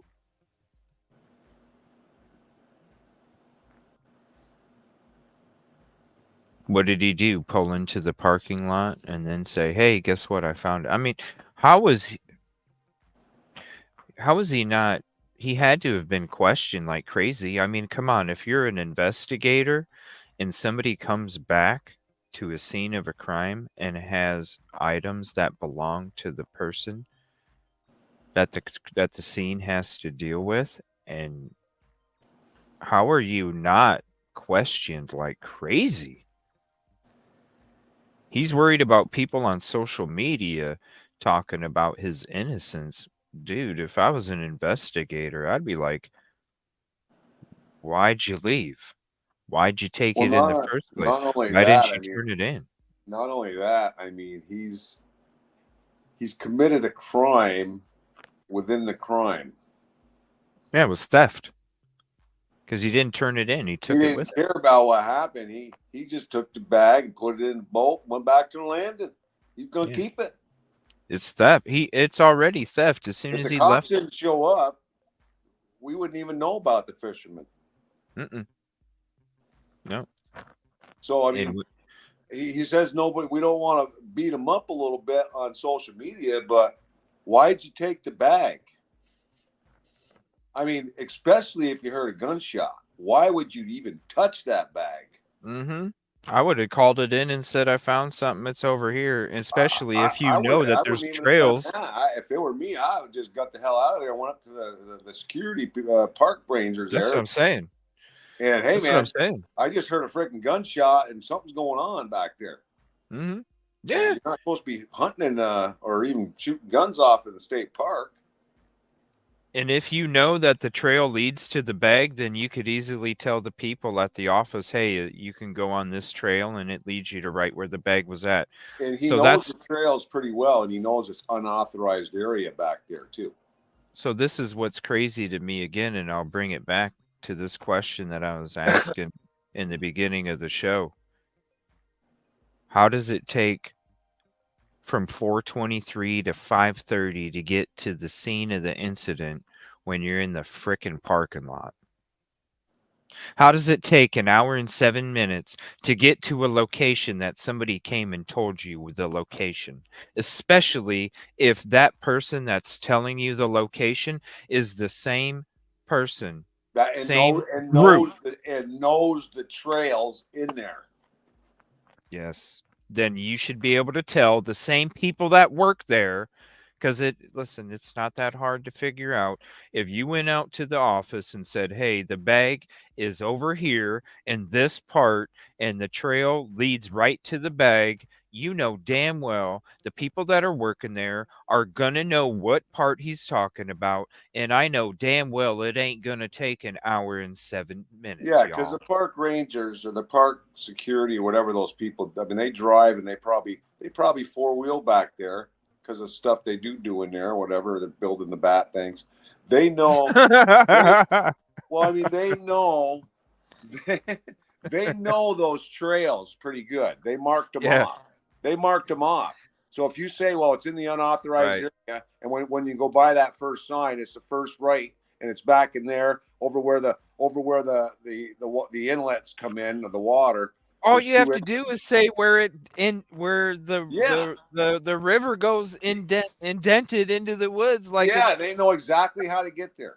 It's the only spot that goes in from that body of water right there. I mean, I'm not even from the area or ever been to that park, and I found it pretty easily. So, hour and 7 minutes, y'all. That's one of the questions I'm going to ask when we go up there on Wednesday. Why did it take an hour and 7 minutes? Well, how much time actually did? It's a legitimate question. When was he saying the gunshot? I mean, from the gunshot time to when they finally get her out of there or get to the spot, how much time traveled? Oh shit, dude! Who knows? Was it 2 hours, an hour and a half, hour 45 minutes? Because they showed up. They showed up at 3:30, and they didn't get to her body until 5:30. They showed up at 3:30. That don't make didn't get to her body until 5:30, man. They knew where her body was at 4:23 and still didn't get to the body until 5:30, man. I know. So the fisherman saying 4:30 is when it happened. No. The 4:23 is when they got a call to 911 from the person who found the body in the water. Okay. The individual that called in was fishing in his kayak when he located the body. So that's when the call came in.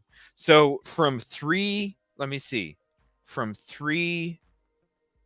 so we know at 3:05, contact made with Lombard River State Park superintendent. So it's before 3. I think it was what, noon or something like that, somewhere around I was thinking there. around 2 o'clock. It was. It might have been 2. Let me see. Does anybody in chat know for sure? It says somewhere around 1:27. 1:27 was the phone call, right? Yeah. The phone call. So, okay. So then let me see. So you hear a gunshot in a state park, right? And they don't get there till 3:05. They're not that far from Lombard River State Park. It doesn't take that long to get there, especially if you hear that there That's was quite a a bit of gunshot time going on. too. I mean, from that call to there, I mean, that's a little bit of time that's traveled right there. And then they don't really get to her body until 5:30. 5:30, man. And they knew, and this is the craziest thing, they knew at 4:23 where her body was at. So what did that fisherman do for an hour and a half or so? No. What? Well, that too. He was probably driving home and then coming back. Well, that's one of the reports, that he actually left the area, Lumberton State Park, and came back with the bag. If There we go. Something was going down, I'm getting rid of the bag and I'm getting out of town. Don't make no sense. I mean, so this is okay. So the 2:54 was the 911 call. 2:54. Okay, so that brings the time out a little more. So okay. 10 minutes later, Ellie contacts Lombard River State Park. Let me see. The deputies request the phone ping at 3:20. The deputies arrive at 3:30. So they were there about 35 minutes after the 911 call. So, okay. So that makes more sense. That does make more sense to me. That's not too bad. Let me see. Now at 3:45, it doesn't state specifically when they were first approached by the person that found the bag. They responded and were there at what time? 3:31 they got there. So why does it take from that time to hurry up and get out to where the body is? Well, first they started doing their drones because they didn't know a location when they got there. The fisherman knows exactly where he found the bag. Where the bag was at. So why wouldn't you go to where the bag was at, right? Exactly. Yeah, I mean, seriously. Because it makes sense. Because I know Micah personally.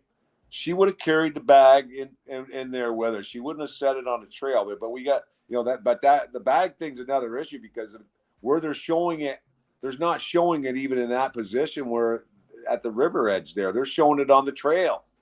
Somebody's pointed it out that it's more on the trail than in where that she was. There's so many different things being stated. Somebody's blowing smoke screens, and that's why we're doing this, because we need to at least write down all the inconsistencies and get some answers. That's what we're doing. I'm not interested in the shiny confetti that's blowing in between me and the truth. I'm interested in the truth. I blow through that fucking confetti. I don't even pay attention to it. And you're exactly right. I mean, every time we listen to it, we come up with another thought of why it don't make no sense to me. And that's why we're walking in there going, none of this makes any sense. I mean, everybody's got a bullshit story coming off their lips. The fisherman's not being honest here.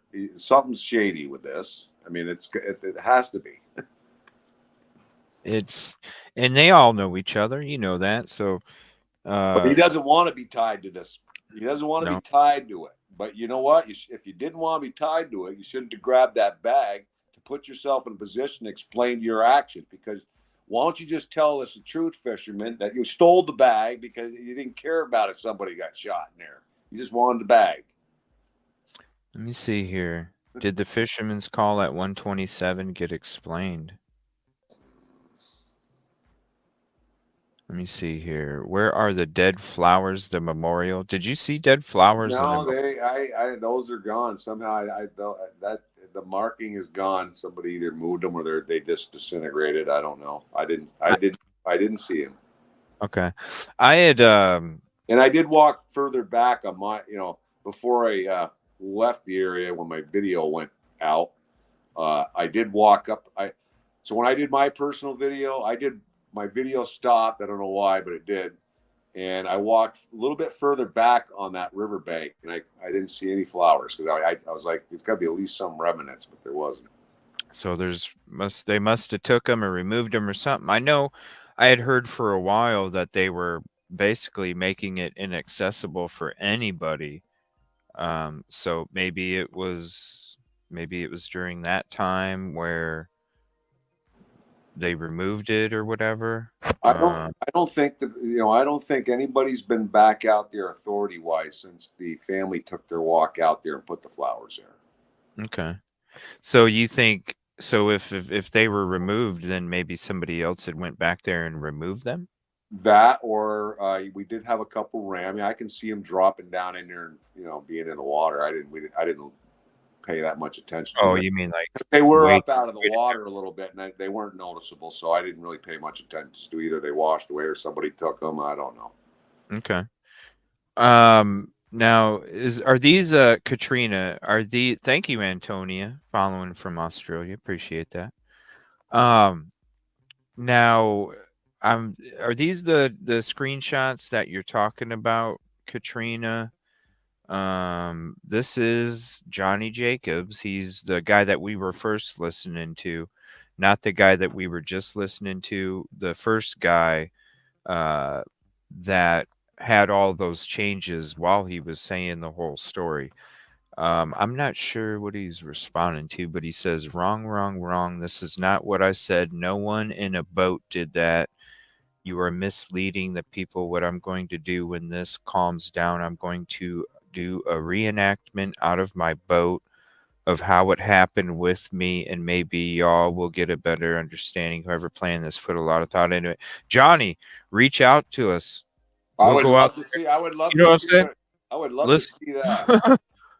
Reach out to us, man.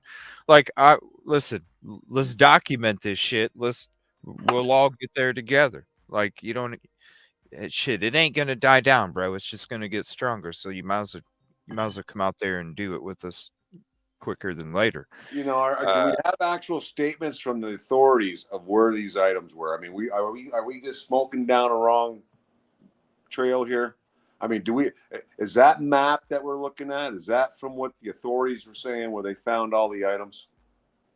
That too. Because I've heard what is the authority saying, or have they even released that? So I mean, we're going over this, but do we really have the exact locations of what they saw, the authorities saw when they went there? Let me see here. This right here is from the actual Robeson County Communications website here. Okay. Let's see. 303 location found to be. It gives the coordinates. Okay, so we see a similar map there. Of what that's the phone ping. That's the phone ping. Where? What is the green this dot? Red. Nope, this red one right here. Okay, that's way back there. Yeah, which it is, because if we're looking at this one, the phone ping is way back here. So that does line up. Here, let me go back to this. Let me see here. So this basically states everything. Is there? I'd like the descriptions. If there's something on what the authorities say where the items were located and found. I mean, because we should have that, because they're basically closed the case, so we should be able to have that. Located in the water. Grocery receipts. I mean, we know what the fisherman's telling us, but we need, what did the authorities see when they were brought back in there, and where are they saying the items were? Let's see here. Because that would help us a little bit to verify what the fisherman's saying or not saying.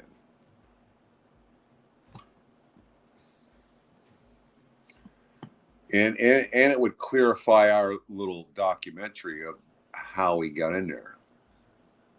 And we could point out some things. But I'm surprised no mention of the concrete bags. Well, why would you? Okay, this is one thing that doesn't make sense. As a weapon owner, your shit don't automatically come with a case. Well, that was a nice gun, that pistol that she bought. It was a special pistol, not a cheap one. Yeah, 9mm. That would come in a box because it's a nice weapon. No, a box, not a gun case. Mine come in a box, not a gun case. I gotta buy that separate. Well, why would she buy a gun? Why would she buy a gun case if she's going to? You gotta remember though, CJ, that was a pawned item, so it probably they upgraded to a case and they sold it that way to the pawn shop. So they're selling a used gun to her. That's not brand new. Yeah, but you still gotta buy it. I can understand it being in that case, because I mean, if it were mine and I needed money and I pawned it off, I'd give them the box too. What I need the box for, the case. Yeah. So that was probably something she probably liked the case and said, "Yeah, that's the one I want. It's got a case." And I don't see a map of other than this, or even just a description of right where there. they found it. I mean, because that's their map, but we got the item, so maybe that is their map because it's similar looking map. Where? Let me see here. Some question came in my. So this is from Donald Mosher III. This isn't even an LE map. So is there like a map from LE, you guys? So this is not an actual description of what the police found there. There's somebody's placing the dots on this map. Is that what we're saying? The only thing from the website, from the county itself, this is all the information right here.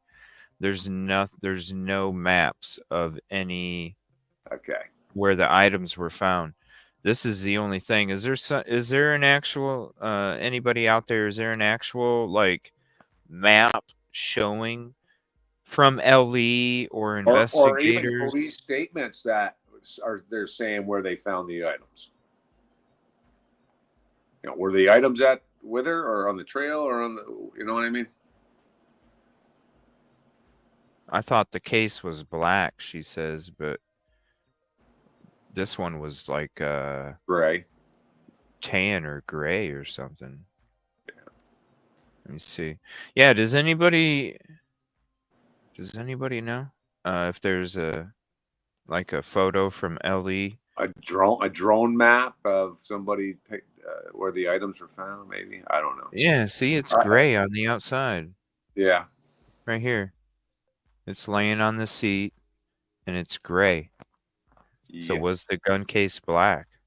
I don't know. Showed her carrying out. Oh! Well, we could. That was a new sig.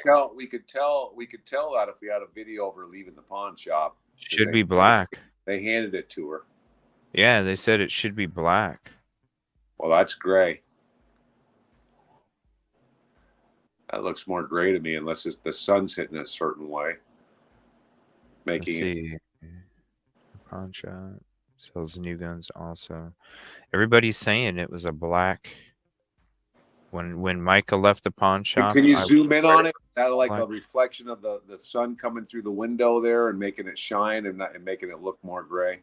I'd have to take a photo of it. Hold on.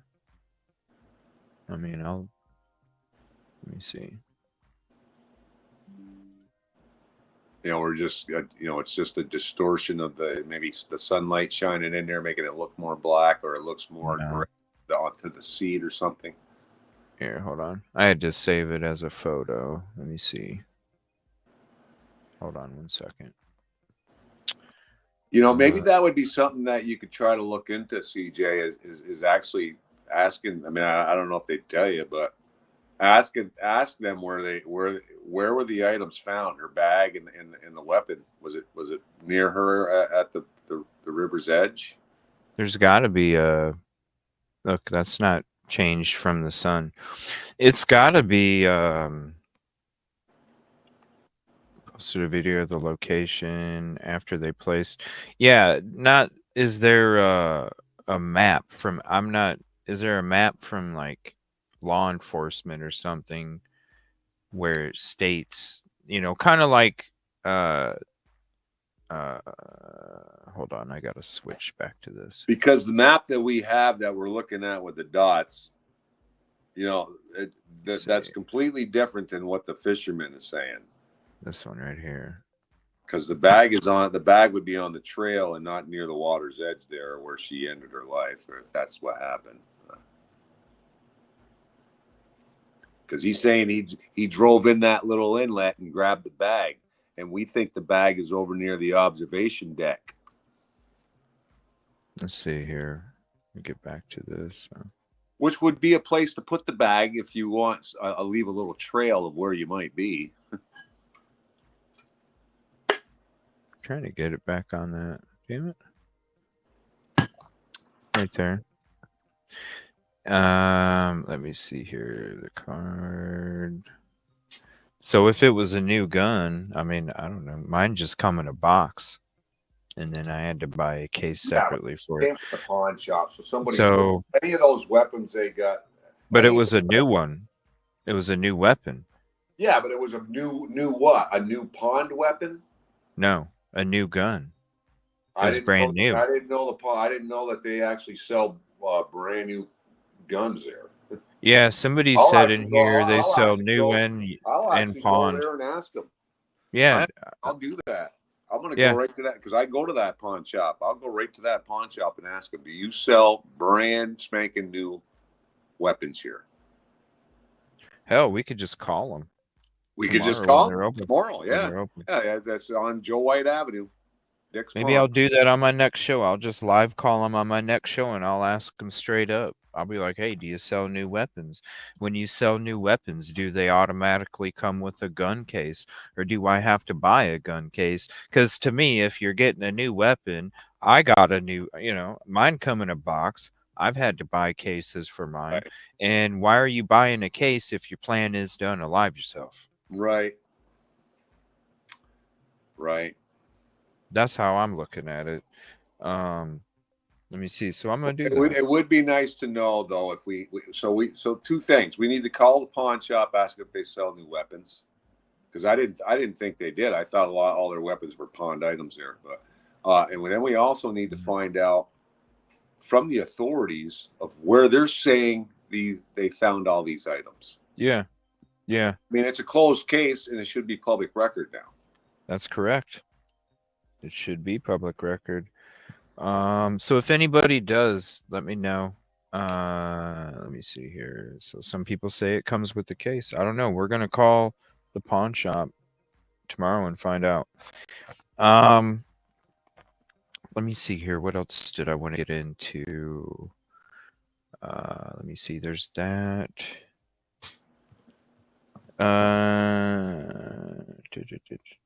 Now I wanted to talk to you about the 911 call. Yeah. Do you think that, let me know, Katrina, and I'll show it when we get to it. Do you think that the 911 call was Micah? Well, I want to state this. If she was where she was making that 911 call, we would hear some wildlife and some noise of the critters and stuff flying over. I mean, because if you watch my video, you can actually hear the mosquitoes flying around my head on my video. That's a good point. Yeah. I mean, a mosquito buzzing around my phone, you could hear it. But not only that, the birds are constantly quacking away in there. They're just, they're singing all over the place in there. Mm-hmm. We don't hear any of that. The 911 phone call sounds like she's echoed it a little bit, like she's in a car or in a room or not a basement or something. Not in an open wooded area. Okay. So do you think it sounded like her? It kind of sounded like her. The tone was off a little bit. And then knowing that, we have a lawyer that goes to the church that specializes in AI. So I'm very concerned about whether that 911 call is real. Because of that, because all you need to have is her saying one word and you could make it say all kinds of different things with just the tone, with that, just that one little hello or how you doing, and turn that into a complete paragraph, Yeah, they basically only need 15, 20 seconds of you talking to really be able to duplicate whatever they want. I kind of, because the AI thing's been a conversation for a while. Well, not only that, CJ, like we were talking a little bit when we were out there about the 911 call. I mean, the minute you hit 911, they usually know the number and where you're at. You don't even have, you can hang right up and they would know. Because I've heard people doing that. They dialed 911 and hung up and they called right back. And they knew exactly where you were located. And why did the 911 lady act like they couldn't, they didn't know the number. They didn't know where she was. They had to check it out a little bit. It was probably anxiety, because most of the time when you take an occupation, there's some occupations that people take, and even though they're meant for situations that are intense and drastic, they rarely come across those, and so they're not always prepared, especially nowadays. Well, That's why you have people getting an oil change, and the people doing the oil change forget to put the plug back in, and then somebody's engine blows up. You know what I mean? That's just the way shit is nowadays. People but Mike, if that was Micah and she says, well, I'm going to go on live myself, I'm going to kill myself. Anxiety. Somebody's not prepared. The lady goes back to go, well, hang on a minute. Let me make sure I know where you are, instead of just going right into a try to talk her out of it mode. Well, yeah. She says, hold on a minute. Let me make sure I know where you are. I think that's what it was. I think it was somebody that you're put in a position to be able to handle a certain thing. And when it actually presents itself, some people just ain't ready. Probably panicked a little bit. And I think it was. I think it was anxiety. Holy shit, somebody's calling me and telling me they're going to do this. Yeah. What do I do? Yeah. Freak, shit. But so to answer the question, I think that phone call could have been faked. Yeah. I don't even necessarily think it's AI anymore. I think it might be somebody else, honestly. Well, no, it did sound like her. It did sound. You think so? Yeah. Why do you think she was confused? How would she not know she's at Lumber River State Park? That's what I was trying to put in your head yesterday, or what? Yeah, was it yesterday? Sunday? We went out there. Yeah. Anyways, how do you not know you're at the Lumberton State Park? When you pull in there, there's a big red sign. So why when she's asked where she is, say Fair Bluff? And she says Fair Bluff in a way like she's confused. Right. But how can you be confused if you GPS your location to where you need to go, and you arrive there and you walk into the woods? You're in the park. I'm at Lumberton State River Park. That's what she should have said. Not confused of, I'm in Fair Bluff. Okay, and I can understand some of the confusion, because when you get 2 miles away from the park, when you finally turn off the main road to start getting to the park, right on the corner when you turn, it says Fair Bluff and Lumberton State Park. And then you travel a mile down the road and you see another sign that says the same exact thing, Fair Bluff, Lumberton State Park. So I'm thinking she didn't even arrive, and she's wondering, am I in Lumberton or am I in Fair Bluff? But if she did make it to the park, she would have known for sure she's at the park. And the sign says Lumberton State River Park. Or Lumberton Lumber River State Park. Yeah. River State Right Park. before you get in there. Right before you get in there, you have to see it. You cannot miss it. So if she's got out of her car and walked in the woods, that she should have said, "Oh yeah, I'm at Lumberton State Park. Can you find me? Can you see my phone?" But she doesn't do that. She says, Fair Bluff. And then the lady's scanning around, whatever she's doing, and goes, Lumberton River State Park? Yeah, that's where I am. Come on. Yeah, and it's not like, I mean, and it's a bunch of country roads. Yeah. And farmland that you got to drive through. Like Fair Bluff is literally like 10 minutes. You go through Fair Bluff. Actually, when I left you and we left the place, when we got done there, I actually took a different way home, and Fair Bluff's quite a ways away from there. The actual Fair Bluffs town. It's like 10, 15 minutes or something. And you're driving down country roads, and the road that you're driving through on Fair Bluff, you have to turn off of and still drive a ways down to get to Lumber River State Park. But that's but that right there is a big clue to us. She shouldn't have been confused of where she's at. No, not at all. Not at all. Not act like you don't know where you are and you want to be GPSed. You would have said, I'm at the Lumberton River State Park. I'm in the park, and I'm in the woods, and I'm next to the water. I mean, she didn't say that. She said she acted like she didn't know where she was. And then, then the lady spits it out. I mean, I don't think she forgot from the minute she pulled into the park and saw the sign to where she went, if that's the case, that she forgot that she's in the park. Well, and check this out, man. One of the team members uncovered that the phone number didn't even come back in her name from the 911 call. Did you know that? I heard that it was a digit off for some reason. Almost like when she gave the lady the number, she wanted to know that it was off, so something was up. But then how are you going to track the phone? Exactly. It's because I heard that she gave a one digit off on the number or something. I don't know her personal number. I mean, I don't know what it is, but I know it was one of those pay burners, burner phones, So if she just got it, maybe she forgot the number and told it wrong. But could be it. But they did track her.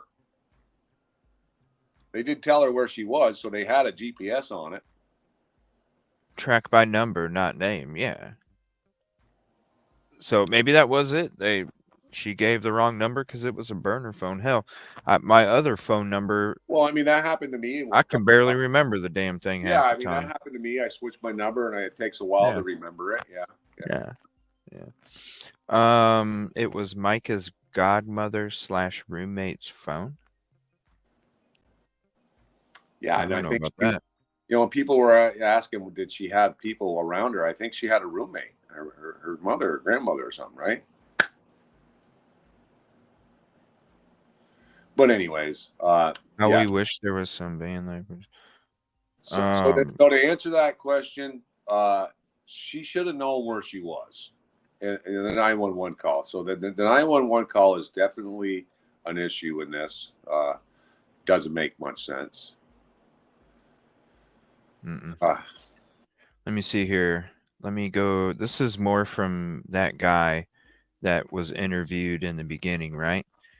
He says Lisa Rosa. Hold on. Let me go back.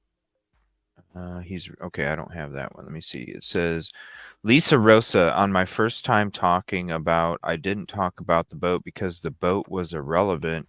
There was no way that boat was involved. That they was in the river.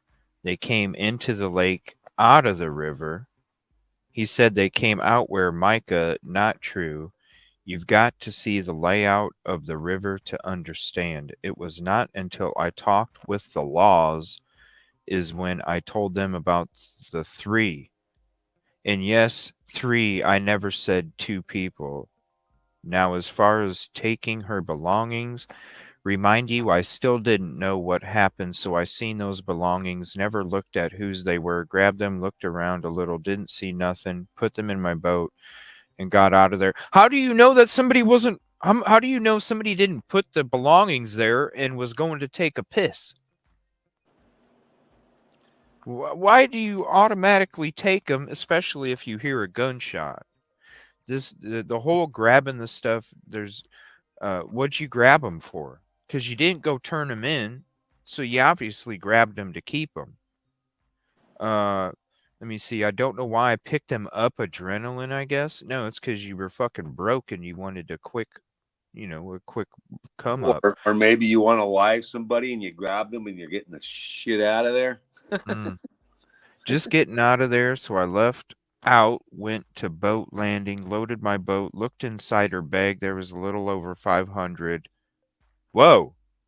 In a previous one, you said 500? you said 500 on the dot. So he took some finder fee money. Yeah, he said all of 500. Now this is a little over 500. Let me see. I was telling people that was standing there that I felt like something bad has happened to this lady. So I left out. Law was there. I told them the same story, gave them all her belongings. Let me see. Gave them all her belonging, and that's when they told me that they got 911 call that she was going to commit. Let me see here. I lost my place here. I was devastated, couldn't believe it, and that was a question to myself. Seems like I would have heard a splash, but I never did. And then I heard later on that the gun she purchased would have made a loud noise. But he heard whimpering. He heard whimpering and heard everything else, and she was submerged in water, and he didn't hear a splash. He's also saying this. He said, I heard that the gun she purchased would have made a loud noise, but the shot I heard was not loud at all. What? So what? Did it have some kind of half silencer on it? Or did somebody have a pillow? None of this sounds right at all to me. It wasn't loud at all. Maybe somebody had to have had a pillow or something. You still hear a shot, but you don't hear the something. But I hope they find out what really happened. This is taking a toll on me and people thinking I'd had something to do with it, but God knows I was put there for a reason. Oh yeah? Well, we definitely know the Fisherman's a little bit shady. But those people in the boat definitely... Oh, and then he wrote, but those people in the boat definitely had nothing to do with. How do you fucking know?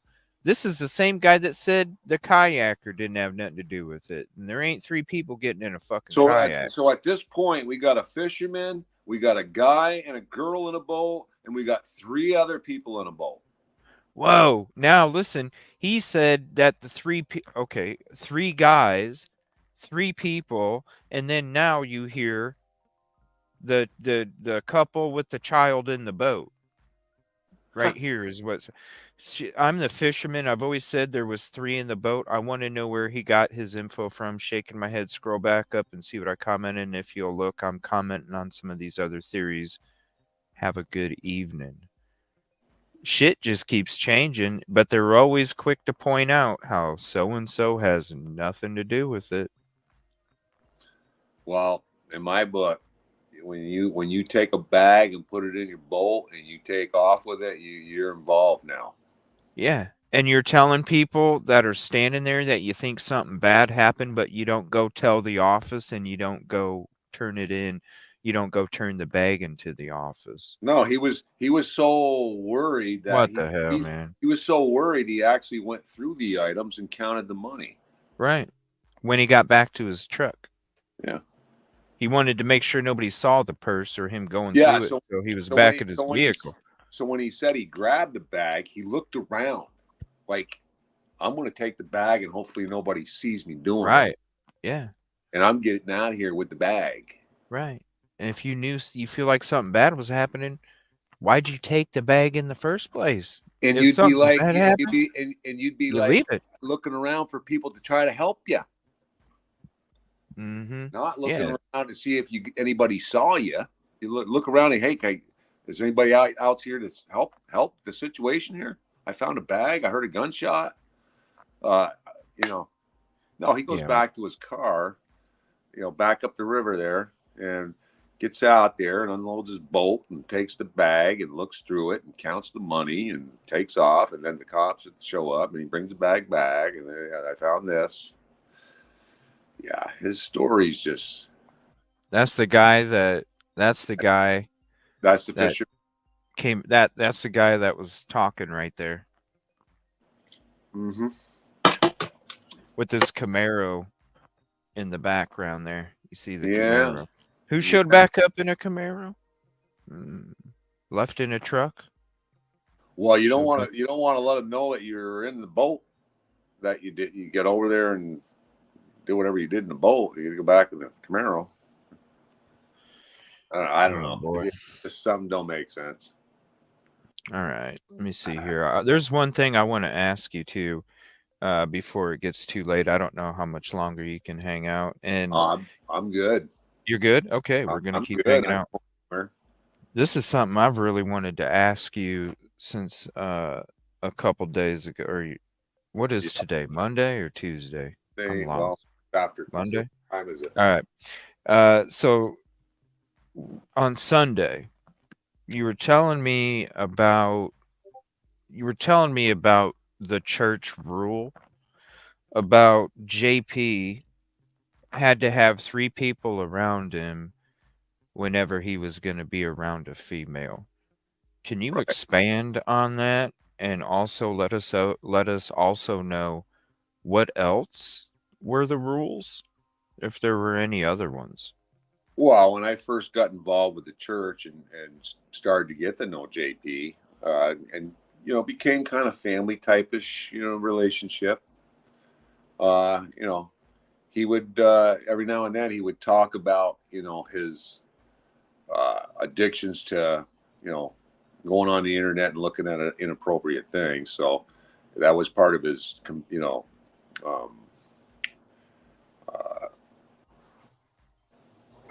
I can't think of the word. My mind's went blank. But anyways,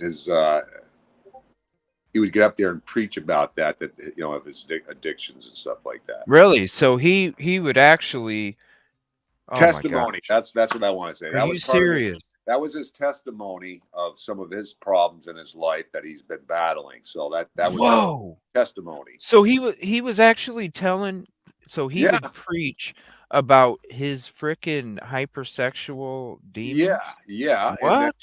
And he's working on it and stuff, and that he's got programs installed on his computer so he can't surf it. He's got them on his office computers. He's got them on his home computers, and everybody was aware of that he has this addiction and he's got these programs and recommends it for other people to put the programs on there if they have these urges to go on there and surf things he's not supposed to be looking at, And, with the situation with having 3 other people around all the time, he would talk about that you won't ever see me around, females unless I've got 3 other people with me just to be for safety, all that stuff, and have other people there as, let's see what's going on. I won't ride in a car unless there's 3 people.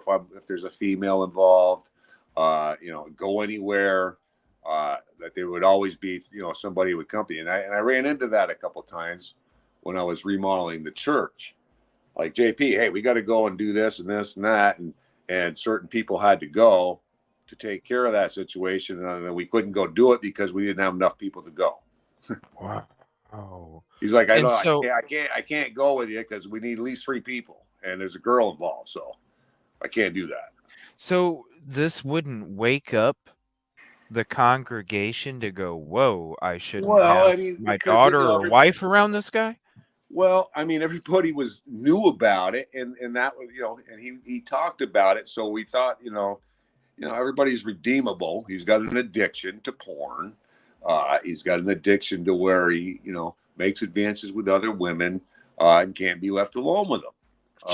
So they, and he's preaching about it and praying about it, and he's working on it. So everybody kind of, everybody's redeemable. Okay, we all make mistakes in life and do things that aren't appropriate or whatever, and you recover from it. And we thought, as Christians and stuff, you forgive them, and then he's trying to make his life better. And so a lot of people were just kind of naive to that, It's 2024. I know. So, I mean, I personally didn't like it, him talking about it and worried about it and stuff like that. I wasn't like, I did a lot of stuff for him because I cared about the church, but some of the other stuff, not so much, and I basically went because my wife went there and I was trying to please my wife. And I personally didn't like the guy all that much. It's just crazy to me because if I was going somewhere, listen, I get, like I was saying in the beginning of my show before you came on, everybody, everybody makes mistakes. Right. Everybody has this or that they're battling or whatever. How in the hell shouldn't he have been taking a break until he worked through his demons before he started preaching? Well, that's just it. That's part of why everybody kind of overlooked it, because that was already supposed to have been in process, that he already is overcome it. But that was part of his testimony. Then why? But he kept those. But if you've overcome it, I know. But you get the urges, and he didn't want the temptations and stuff. So he put all these things in place, and everybody knew about it. Well, you didn't overcome it if you. But basically, it was a smoke screen because he basically didn't do what he was supposed to do. How do you overcome it if you have to still have people there? Like how have you didn't really truly overcome it, and also you didn't overcome it if you broke your own damn rules. Because I mean, hell, you told me he broke his rule, with him and Micah, and that's how the whole thing started when he divorced his wife and she divorced her husband and they got together because he broke the rule. Exactly. Yeah. So that's my biggest question is number one, how are you preaching to other people how to battle and win their battles with demons? How are you preaching to you're basically telling people how to do as I say, not as I do. It was like a progressive thing. I mean, he what do you mean progressive? When Micah got involved with the church, it all happened kind of subtle, like strategically subtle, where they just became really close, and he got really close with Jeremy. And, there was a whole little family thing going on, inviting him over. When did they become friends? Because I heard they were best friends. Were they best friends? They were. Really? They were inseparable. Really? Him and Jeremy, like, clicking like, wherever. When did they become friends? I'm thinking it was, they were friends even before I married his mother. So I'm going to say. Oh, wow. I'm going to say, they were friends even before I even married his mother. So I'm going to say probably 2006. Wow. Around there when Jeremy was having some issues and he got connected with JP and he helped him out with some addictions and stuff like that. And Jeremy, got out of the addictions, turned to God, and was just full force heading for that way. Okay. I mean, best friends with JP, and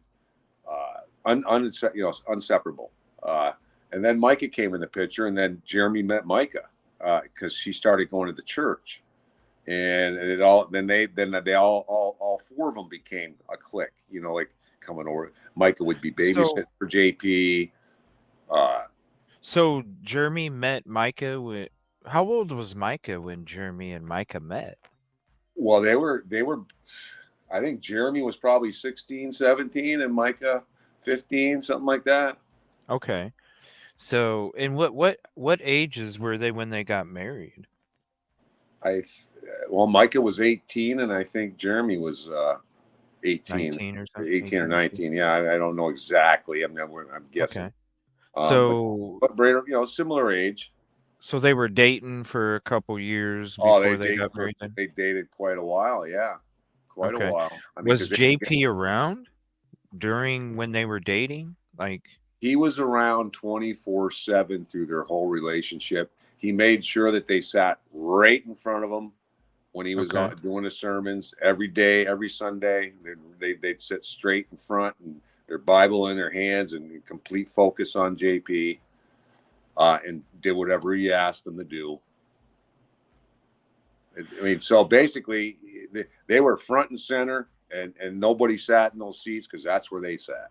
That was their assigned seat, but not assigned. But it was known that that's where they sat. You didn't sit there because Jeremy and Micah sat there. I mean, they were a big part of the church. I mean, JP and his wife and Jeremy and Micah were the church. They, Jeremy played the drums, sat right across, sat right on the side of the stage. He played the drums. Micah was the lead singer, and and it was JP and Allie. And then a few people would go up there to do backup stuff, Did you ever notice anything like when you were like when you were together and Jeremy and Micah were there and JP was around too, was there any moments where you kind of like thought to yourself, but you didn't really think about it back then because you would probably dismiss it because it was friendship. Yeah, that's exactly right. But was there any moments where you're like, whoa, this is like a little weird for being friends and they married to different people? Yeah, I thought it was a little odd that they really spent a lot of time together.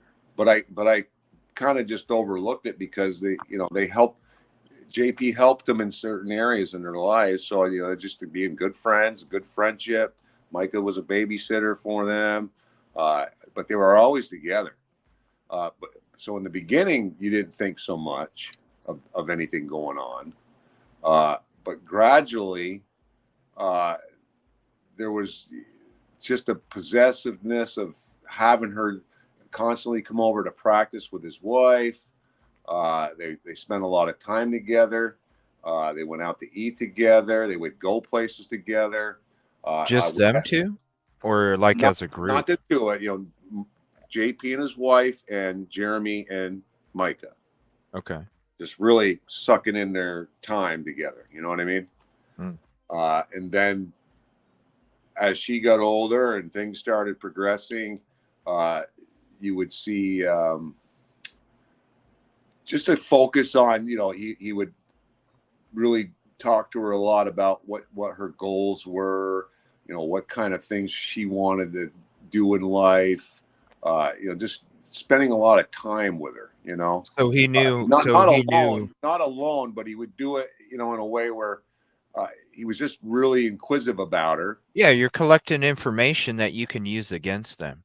Yeah, I want to know what you enjoy. I want to know what you like. I want to know what your dreams are, so then I can play into it to manipulate you. Exactly right. Yes. And that led up to where we actually we left the old church and we got the new church, and then Micah became even more involved with coming up with some graphic stuff and designs and the banners, and she was getting more time over at the church.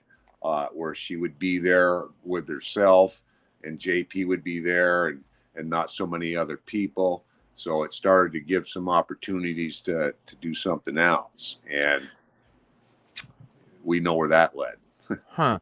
So because I imagine she was always an artistic person, if she was able and asked to do those things for the church, what I'm wondering is why wasn't she doing them before? Did it seem to come like Well, she as they did. were starting to get closer, he wanted to make her feel more important, and so that's why he allowed. Yeah, that makes a lot of sense. I mean, there was a time where JP bought some tickets to go to Lauren Diego concert with another couple, and I guess they backed out of it, and he still had a couple extra tickets. So we called me and my wife, and hey, I got some extra tickets, and it's going to be me, Allie, Jeremy, and Micah, and you guys can go if you want. So we go, and we have a good time. We go out. It was up in Charlotte. We go to see the concert, and after the concert, we left to go stay at the motel. And I thought it was kind of odd because me and my wife got the small little dinky room, and JP had a nice room, and he made sure Micah and Jeremy were right next door.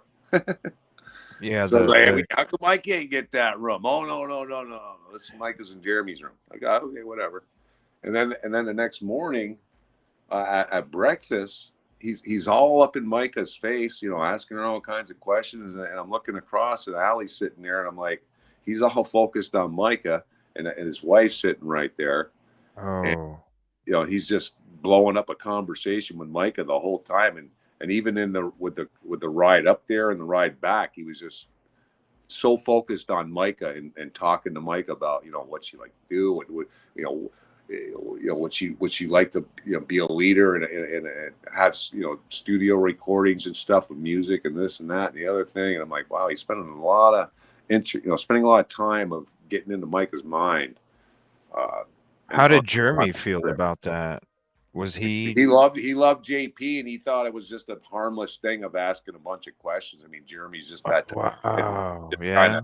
He's just kind of like, oh yeah, this is a good conversation. Listening to this, and he's. Did he see it coming then? Did he? No, I don't think he saw it coming at all. I mean, they just bought a house. And then all of a sudden, one of the elders that were higher up in the church happened to have to go over there for some reason and catch him in the parking lot. That was the first. Yeah, he caught him alone in the parking lot in the car, and thought something was up, and they kept their mouth shut.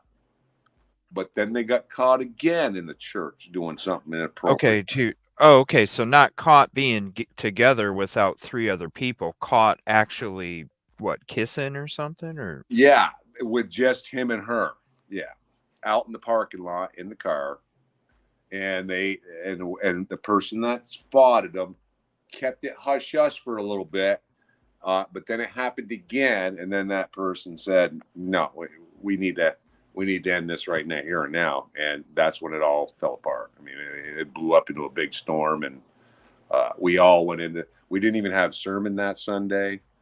Didn't have any music. No, the church that Sunday was basically the whole congregation went in and shared their thoughts to JP in his office. What? Mm-hmm.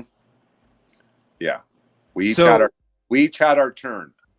So he's battling his demons. He's doing preaches about battling his demons and overcoming them. Then he gets caught.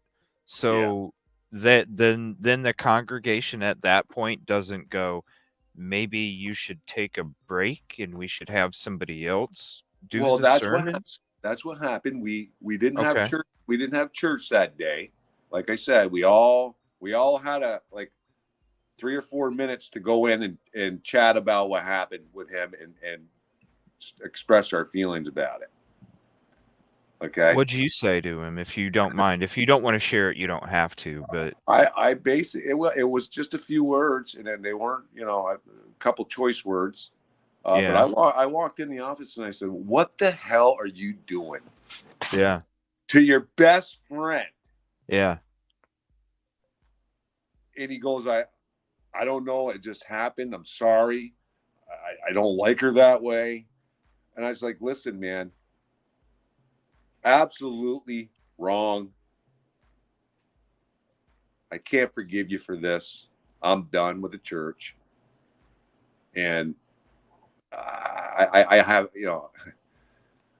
I can't even believe for a second that you would do this.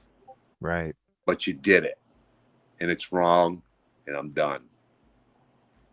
And so all those other times that you talk about when you went to the concert and they were having,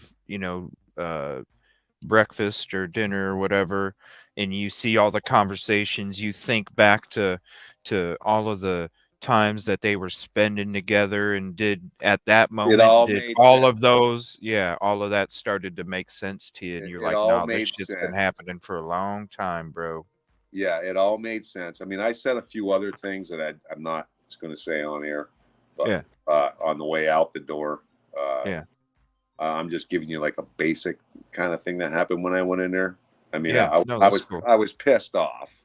Okay, and he knew it, and I just said I cannot believe, you help Jeremy out, you get him through all these things. You guys are best friends, and you go ahead. That'll bring him back to his substance issues, right? Yeah, and I mean, and you stab him in the back. I said, you freaking married these two. What the hell were you thinking? And he just, gave me a smoke screen answer. It was very few words. I didn't. It would just happen. We got caught in a situation. It just happened. I said, listen, man, it doesn't just happen. You allowed it to happen. You allowed it to happen. But then he was out to my house, not even a week or so later. He's got no place to live. He shows up at my house in his truck. His car's packed full of clothes. He's got a broken leg. He can barely get around. He comes in my house, and I'm like, and I don't even know why he showed up, but I was like, I at least want to hear him out a little bit and see if I can get some more information about what the hell happened here. So I asked him again. I says, what the hell were you thinking to do that? I mean, I don't even know why you're here, for one, because I already expressed to you, I'm done with the church. I ain't going back there. I was a head usher, and I ain't going back there. I said, I think you're all done pastoring there. You shouldn't be pastoring there.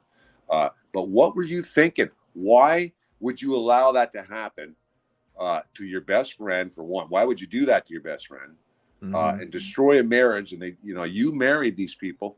Well, listen, I like I said, it was just an incident. I'm sorry it happened. I can't believe it happened. I don't know why I did what I did, but I don't like her that way. I don't look at her that way, and all this shit, and looked me right in the face. And I'm like, but you still did it. How can you say you don't even like her that way when you got busted more than once? Right. Right. I mean, I knew he was blowing a smoke screen. So after we got done with that, he left the house. That was the last time I saw him for quite a while. He wasn't supposed to go back up on the stage and do any pastoring. He was supposed to be all done, but he was back up there 2 weeks later. Wow. And 2 weeks. And Jeremy's life was disintegrated. I mean, they just bought a house, but they handled it. He handled it pretty well. I mean, he didn't get violent. He didn't get in JP's face. He just said, "Well, it happened. There ain't nothing I can do about it, and we're getting divorced, and we're just gonna split the material things up and sell the house, and hopefully I break even." And he did, and they got rid of everything, and he moved on. Jeremy moved on. Did he still go to the church? No. No, he quit. Basically, 98% of the people left. Wow, for real? Yeah. Oh, yeah. It was done. 98% of the people. So they did wake up. They did wake up and said, "No, we're not doing this." 98% of them did. A couple of them stayed for a little bit longer until they actually stayed because Pastor Randall was stepped in, and JP was supposed to be not going back up there. He'd be part of the church, but he wouldn't be doing any sermons and pastoring. But 2 weeks later, he came back and he refused to step down, and then the other 3% left. Refused to step down. So basically, everybody left except the people handling the money. Right. And then they left. Trisha's one of them. Except no, Trisha is the only one that stayed, and she really wasn't she really wasn't anything back then, but she became the administrator. The associate pastor, administrator. Yeah, handles the money. Yeah. She's the only one that stayed. Everybody else left. So that's I'm talking everybody. Everybody left. There wasn't a soul left going there. And then, So but then the and people, then after that, after he just swore to us he didn't like her that way, he rents a plane with a banner on it and brings Micah down to the beach and proposes to her. And the plane's flying across, you know. wow, the one that has the Publix grocery store sign behind it flying over the ocean. Instead, it had a "Will you marry me?" Yeah. Did you see that? No, I didn't see that, but I That's saw exactly what it was. Just the like grocery the store sign. The grocery store Yeah. sign. I'm out there on the beach, and there's a sign for a grocery store promoting fried chicken. I'm like, damn, that sounds good. Yeah. But anyway, but speaking of Randall, Charles Randall, Yes. where did he come from? Was he always part of the church and would fill in, He comes or what? from he comes from far back as Dr. Reginald Wayne Miller. He was involved I with was his going to ask father. you about him too. Okay, so Yeah. we're going to talk about two of the people, Wayne Miller and Charles Randall. So he was actually connected to the dad. Yeah, he had some dealings with his father. Yes, that's how Randall is involved. He goes way back with helping his father out with some things, or teaming up with him stuff. There's several different things that's happened back then. But that's the connection. And then, you know, to just speed it up real quick to 2015. So we know Randall's already involved way back when, but so when 2015 went down, that's Charles Randall stepped in on that situation and knows everything that happened in that situation, and the you know, the accusations and the scenario. I mean, he knows what happened. So why would it, you know, when it happens again, just not too long ago, it's happened again, and Mr. Randall's back in the picture and knows JP very well, that he's going to back him up and support him through all of this, and knowing there's even an unalive person in this scenario, and he's still going to back him up. And why would he do that? Why is he so much reinforcing that JP's a stand-up guy and I'm going to back him up, especially when he's a dominant figure in the area? Probably because Wayne Miller protected him. I think that's part of what's went on prior, where these two have a connection of saving each other, and there's that family type of bond where, you know, I got your back if you got my back, and and I'll, you know, if I got to say you're a stand-up guy, even though I know you're not, that I'll back you on it, because there's financial gains that are involved, and huge. Huge, more than huge. I mean, you're talking, you know, Charles Randall's, you know, a pretty well dominant figure in the area, and he's, you know, a high-ranking member of the McLeod Hospital, and he's very much invested in the school that they want to build over on that new property that JP had purchased across from his house there, off the Highway 17, and that school, the children's school, and even over in Africa. So, speaking of, he's heavily Did he go to Africa when Micah went? I believe he's been over there for the Millers. I don't know if it was this recent one, but I know he's gone, and he's invested in that. Invested in the fake school church that they had going over there, because it ain't legit. Well, we heard that there was all kinds of projects that were supposed to happen and functions and stuff that he got paid for that didn't happen. Yeah, because Rosie, you're collecting money for like a food dinner banquet thing, and there's some, you know, certain thing that's going on over there. I mean, he's just pocketing the money, and they're saying that it never happened. Well, this is the crazy thing. My co-host is from South Africa. One of my co-hosts, she lives in South Africa, and when we heard that the the school church thing in Kenya was supposed to be this program, and they were trying to accuse Micah of stealing the money. She started looking into it, and it's something that we never covered, but she started looking into it, and she told me, she's like, CJ, I don't want to speak before, I get Facts. all of the facts, but she's like, CJ, I'm looking and I'm not seeing anything legit on this. Yeah, She we're just she kind of goes, I don't want to. She's like, I don't want to say something ain't legit because of, what you're dealing with. It's a religion and they're trying to like do something good, and you don't want to say it might be fake, but really you're looking up shit and you don't see nothing, which is leading you to believe that this shit's a scam. And so, and then now you hear everything that's coming out. It wasn't even legit. It was a scam. It was not even.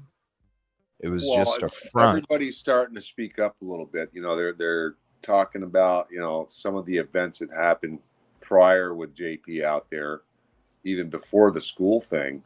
What do you mean? Well, what do you mean? That they were over there doing some classes or something, and some allegations of messing around with some of the students there. So what? Yeah, I mean, if you look it up over there, if you look it up, I think it's online. Actually, I believe I posted a video about it. Actually, what, like underage? Underage, yeah. Are okay? Yeah. Because I had heard that too.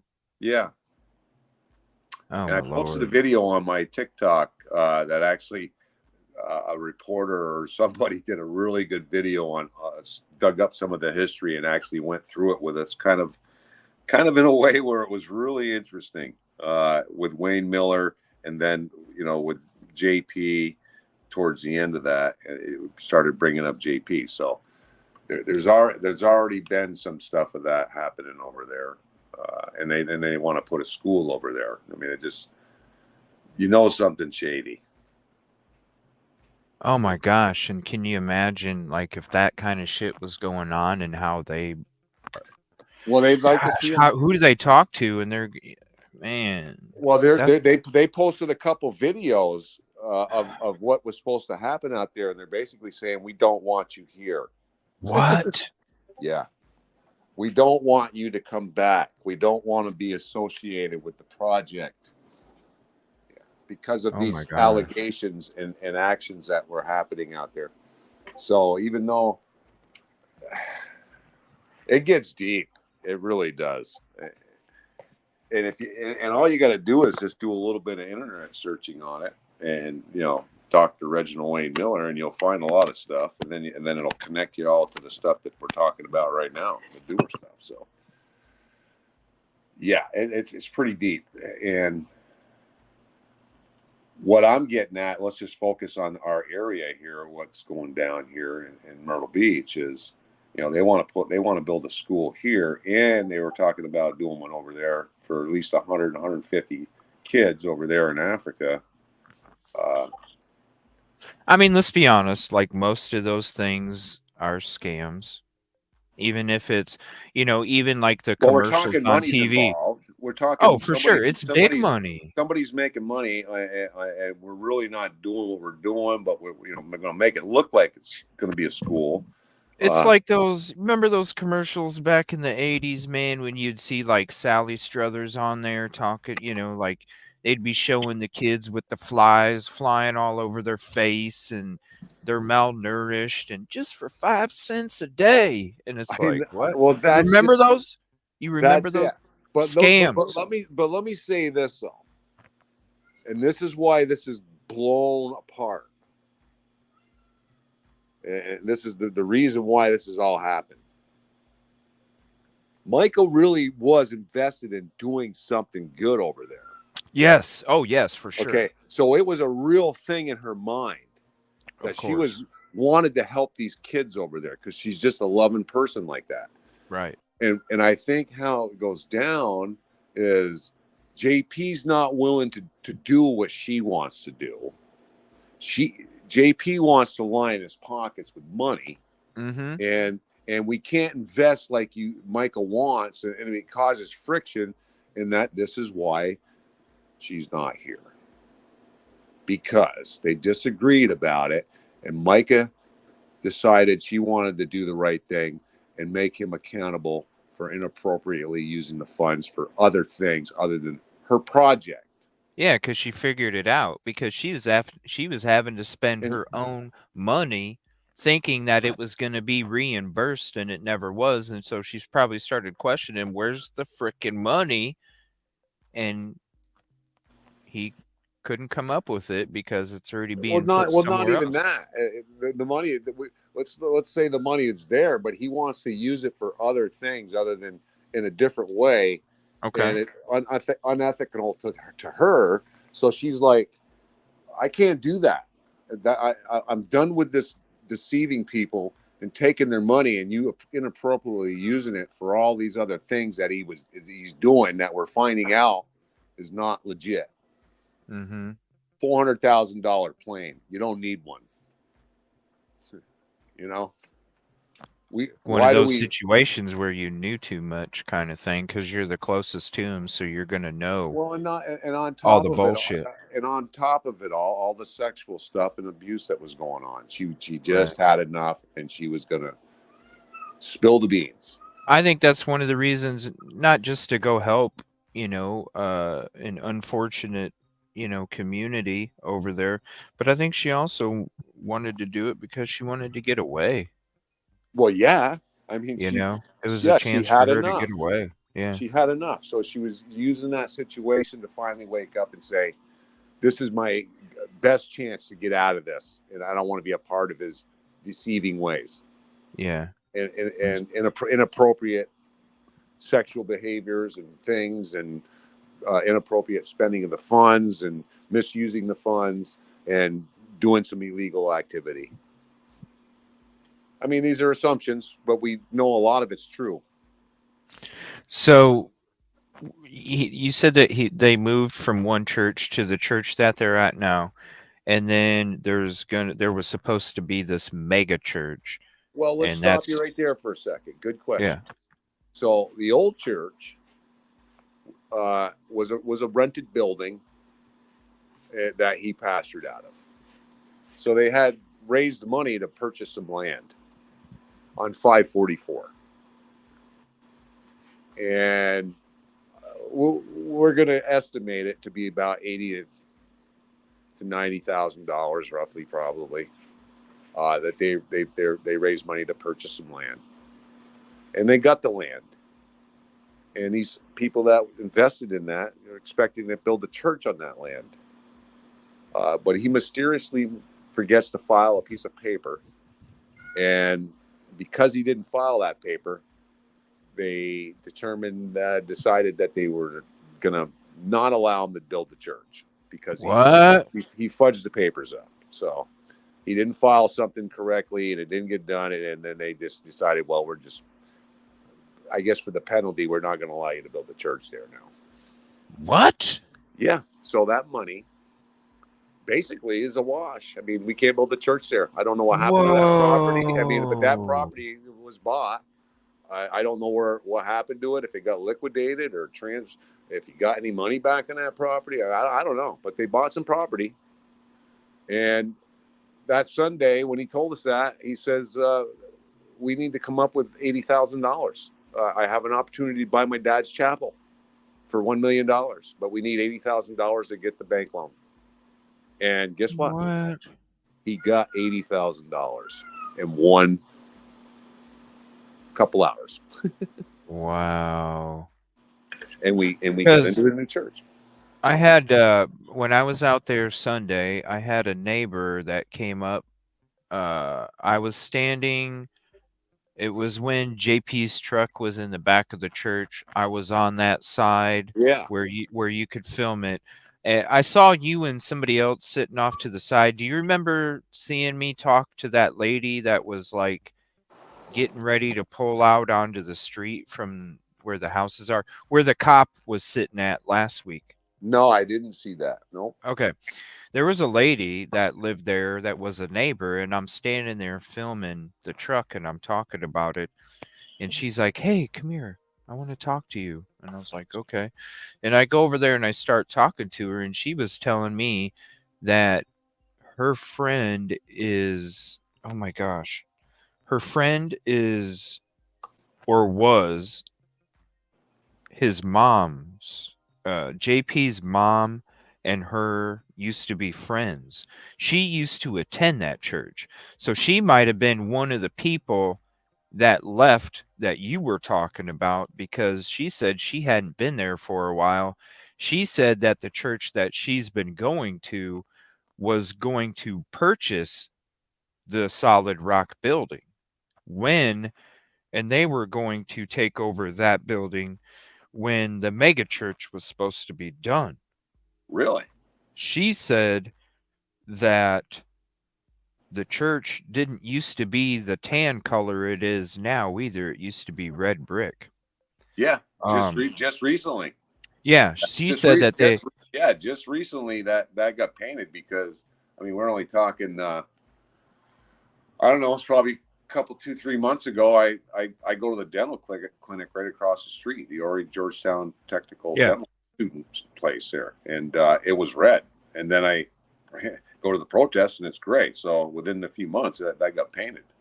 Yeah, because she said, and I can't remember if she said, because I didn't record it. She didn't want to be recorded, but she said, I can't remember if she said that they purchased it or they were in the talk to purchase it, because JP had said, hey, you can buy the build. I could have swore they bought it or something. I don't know. Well, there was $1 million. Maybe they did. There was $1 million purchase price on that building.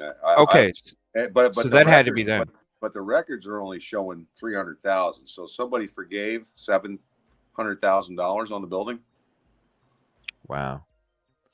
Yeah, because she said JP was saying that they needed to rent the church until the mega church was done, but he wanted to sell it.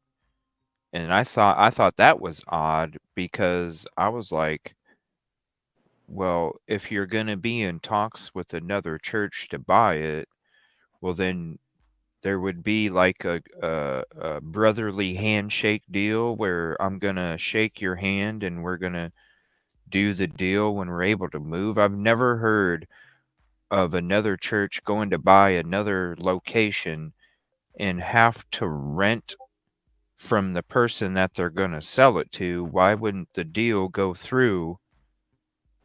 You know what I'm saying? Like, why wouldn't the deal go through after? But maybe they needed that money to get the mega church done, and so you would need to rent it, but then that doesn't seem financially responsible, because it's a hell of a lot cheaper for you to just wait to sell it instead of rent it, unless you're trying to rent it on the cheap because it's about the word of God. So that was something that was really odd. That building was $1 million, appraised $1 million property back in 2012. So what's it worth now? Shoot. If you're going to purchase that church or that old chapel. How is it $1 million? I don't. It was $1 million price tag on that. I don't understand that either. It's not even that big, man. The yard's not big. The parking lot isn't big. The church isn't big. That's just it. I mean, when we see, you're looking at it now, but when I started working on that building in 2012, I mean that there was three other smaller. Buildings. There was 3 other buildings and a bigger parking lot. And so, did he sell some of the parking lot to build? What? Yeah, oh yeah.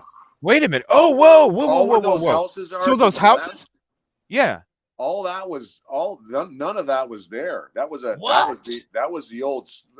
old children's school, and there was a theater there that his father owned, and across the other side, but where the side that the protesters were on over the back there was the Cathedral Bible School building. So his father owned that whole corner. Whoa. Yeah. So when we got into the Solid Rock Church in 2012, I mean, his father owned it, but I thought the church owned half of that parking lot, and it kept shrinking and shrinking. So I don't know if he gave the housing authority people that are building in there, the contractor, sold them part of that land in the parking lot and just shrunk it up because it was a lot bigger. Oh, I bet you it was a favor. It was probably a favor. Something. I mean, it had to be a favor because with all these people they're connected to and how they don't get in trouble. I mean, come on. Well, the theater got torn down, so I mean that was a chunk of land right there. And then the school that was there was pretty big. The children's school that was there, that was all torn down, and I don't know where that money went because his father owned it. And then the Cathedral Bible got torn down. So I mean, I don't know how that got liquidated and where the funds and money went, but they all got demolished. I need to see photos or. Yeah, I need to see photos or like an old layout of how it looked. I could probably look at my photos. I may have it. For real? For real, yeah. Because I took a lot of photos, yeah. Okay. So you look at the church. So if you looked at the church, that where they pull into park, yeah, and then you go to the left a little bit more, where all those houses right there, yeah. There were none of those sitting there. Those were other buildings that his father owned right there. Brick buildings. Crazy. Old brick buildings. And and then there was a theater there. It was a completely different layout. But his father owned that whole corner. And JP bought the church. So I don't know how why the buildings got torn down, because they knocked them down. And how that got liquidated. So I mean, because if you're knocking down the building and just removing it to land, I mean, bringing it back to just property. Did his father own that stuff? So how did that get liquidated, and who profited from it? That's crazy, man. Would his father profit on that? Or, where did 700 people, 800 people park? Good question. Like up and down the streets, and I'm sure they parked where we parked at, as a part of a park. A lot of that, I'm sure a lot of the people that were going there are people that live right there and they can walk to it. That's true too. Yeah, I mean, I did. Yeah, you do see a lot of people walking there when they're going to church. It's its own little community, so I'm imagining a lot of the new people live right in the area. Yeah, because that's developed majorly. Yeah, I did notice that last couple times. I was like, man, there's a lot of people walking. I mean, if you're interested in that, yeah, I mean, all you got to do is go to the Call City and get a copy of the maps. You'd be able to what is it? Is Market Commons like a upscale, richy area? It was an old Air Force base, and when I lived there in 2012, it was very. There was only a few buildings. The only thing they had done really was the downtown part of it there, where the eateries and stuff are. A lot of that housing stuff was not there when I lived there. So yeah, it went from you could purchase a property in there, one of those townhouses for about, I don't know, $150,000. But you ain't gonna buy one now for that price. And any of those housings in there now are probably anywhere from $200,000 to $300,000 just for one of those, or maybe even more than that. I mean, so it's basically its own little city now, in Market Commons. It's its own little spot, So you're gonna pay a lot of money to get in there. So buy the land cheap, dress it up, put a fancy title on it, Market Commons, and then all of a sudden it's a they got that land dirt cheap because it was an Air Force base. Yeah, they probably got it on a huge discount too, especially if there's because weren't they trying to get the mega church? Wasn't that on some kind of certain kind of property or something? Wasn't it? I don't understand. I don't understand. I mean, having that church right where it is probably like the best spot to have a church And I don't understand why JP didn't buy those other buildings off his father and put the mega church right there, right on that big whole corner. They had the whole corner. They had that whole corner locked. And I don't understand why they allowed it. Because it's less property than what he just bought, 26 acres or whatever it is over there near his house, 26, 27 acres. And just where, let's just ask where, I can tell you a couple of other churches that I went to that were very successful with a large, like thousands of people going, that big. And one of them is like Christ United, and had a lot of people going there, and they couldn't come up with the money to purchase that building, and they couldn't come up, so they had to get out of there. But a solid church and a good pastor and good people going and giving, and couldn't raise the money to keep it. And JP is basically broke in 2012. And he's worth $5 million on this tiny little church. Wow. And that's a good reason to not. That holds about 100 people comfortably and maybe 125 packed, if that. Is that how they had 700 to 800 members then? They just all came on at different services because there wasn't enough. Yeah. So if you add it up, 150 tops packed building, each 3 services, what's that come up to? And then you got your stragglers that don't go all the time, Right. Yeah, they say they're a member or they're listed as a member for numbers wise to boost your importance. Well, and he did rip out some stuff in there, so he probably did add another 50 places to sit in there, because he tore out. We no more and got done that building, and then when the breakup happened, he started ripping everything out that we did. So, it only was in there for a few years, and all that money that was spent on that got tore out of there all the night. We tried to keep it aesthetically pleasing to the old chapel. Yeah. But you go in there now, and it looks like you're in a, concert. Yeah. It's got the weird pillars and honestly.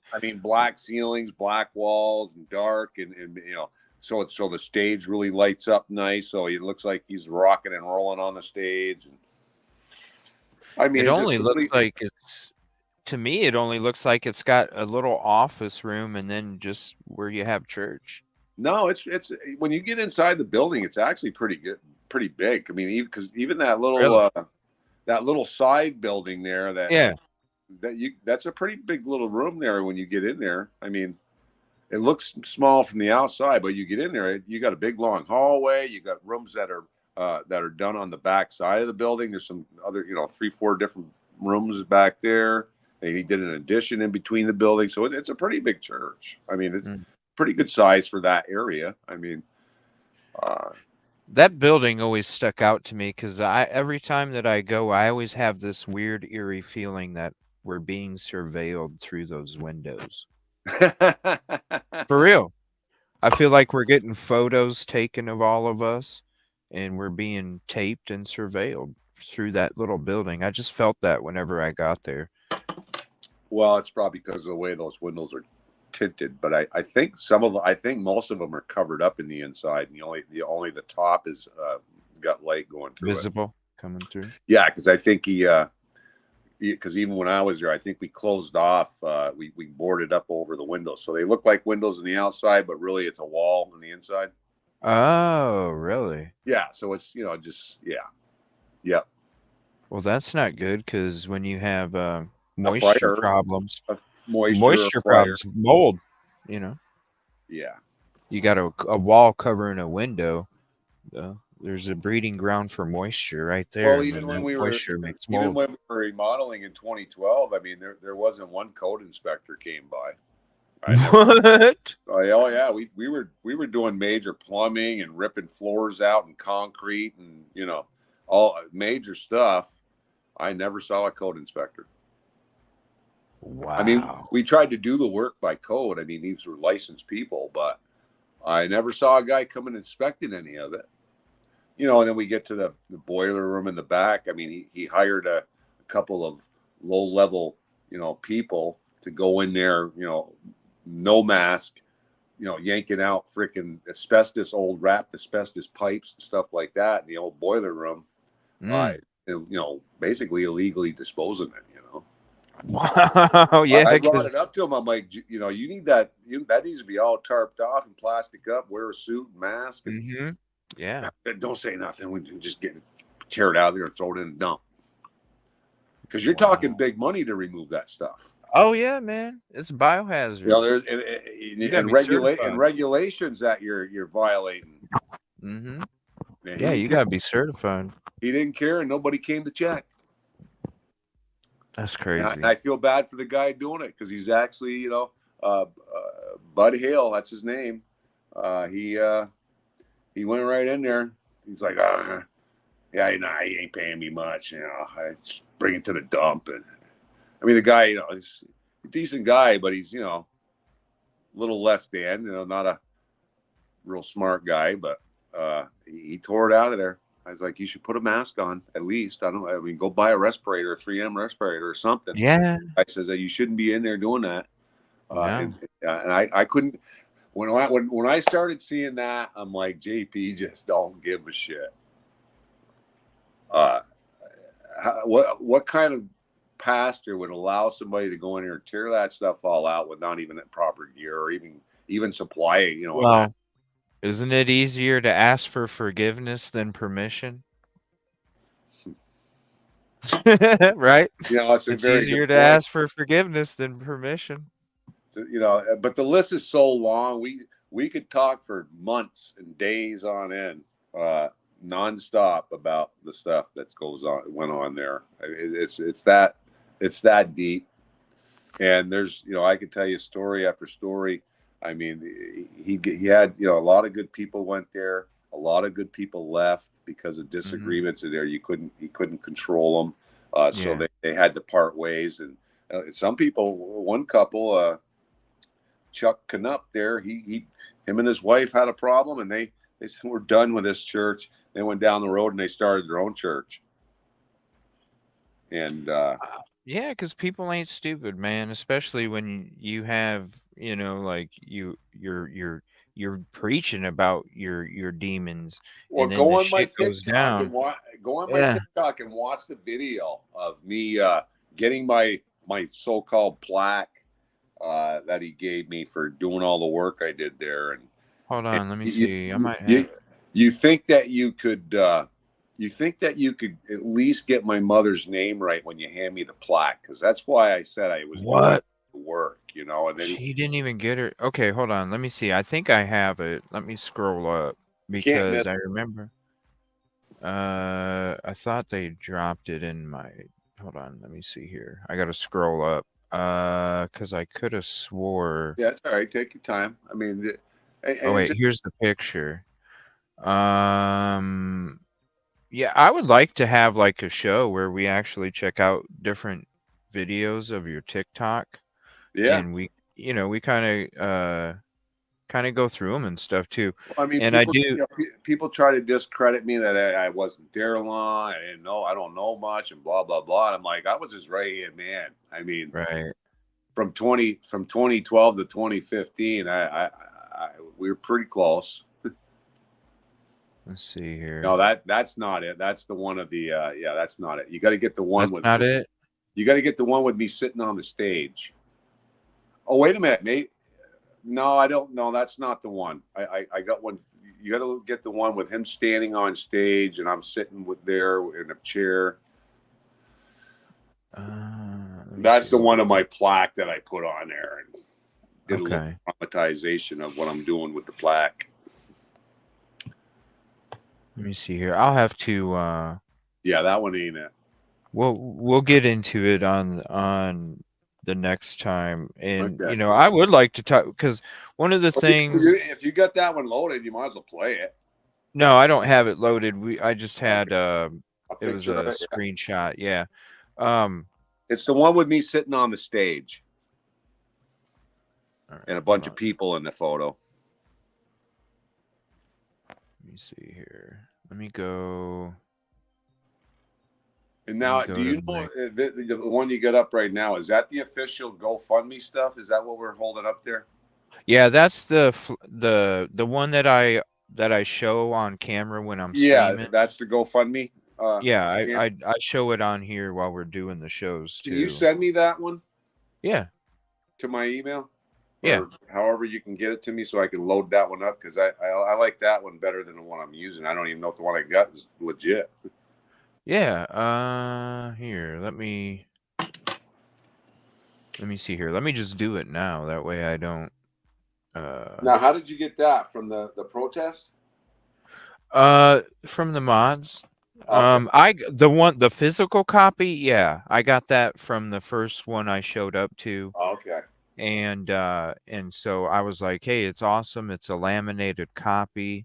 Yeah. I can literally put this in my computer bag and I can take it everywhere I go. Yeah. So I can always show it on the stream, because I never see any other YouTubers or streamers display these things while they're doing their streams. And that's, you know what I mean? Like, if I get something like this, I'm gonna. Yeah, maybe this is a good way to help the family, because they're going up against a giant, and they really need the funds to fight this. I mean, or at least if it ain't about her death, it's at least fight him on being financially responsible in some way. I mean, because I don't think she got a paycheck.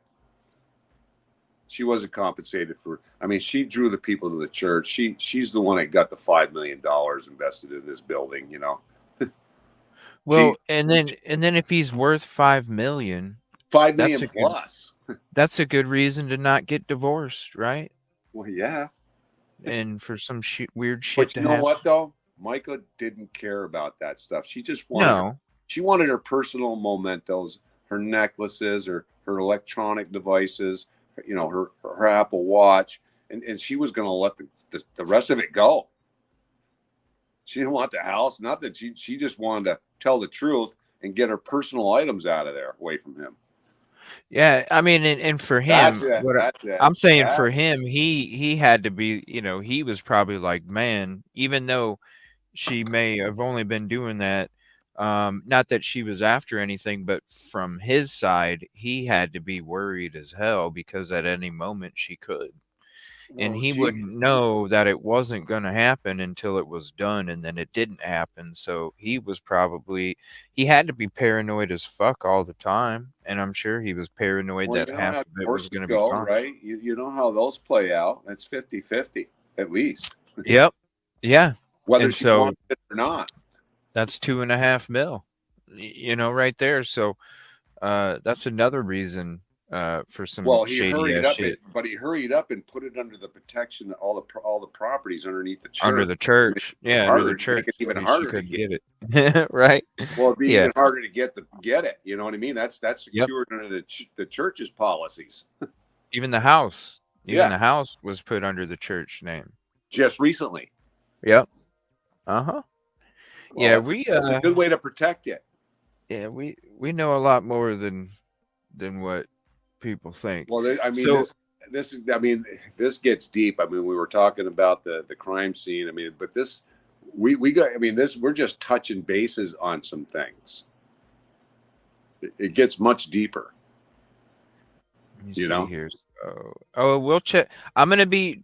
Trust me, Liberty. I mean, I'm sure if both of us had infinite amount of energy and didn't need sleep, I'm sure we would have like a couple days straight show talking about all this stuff.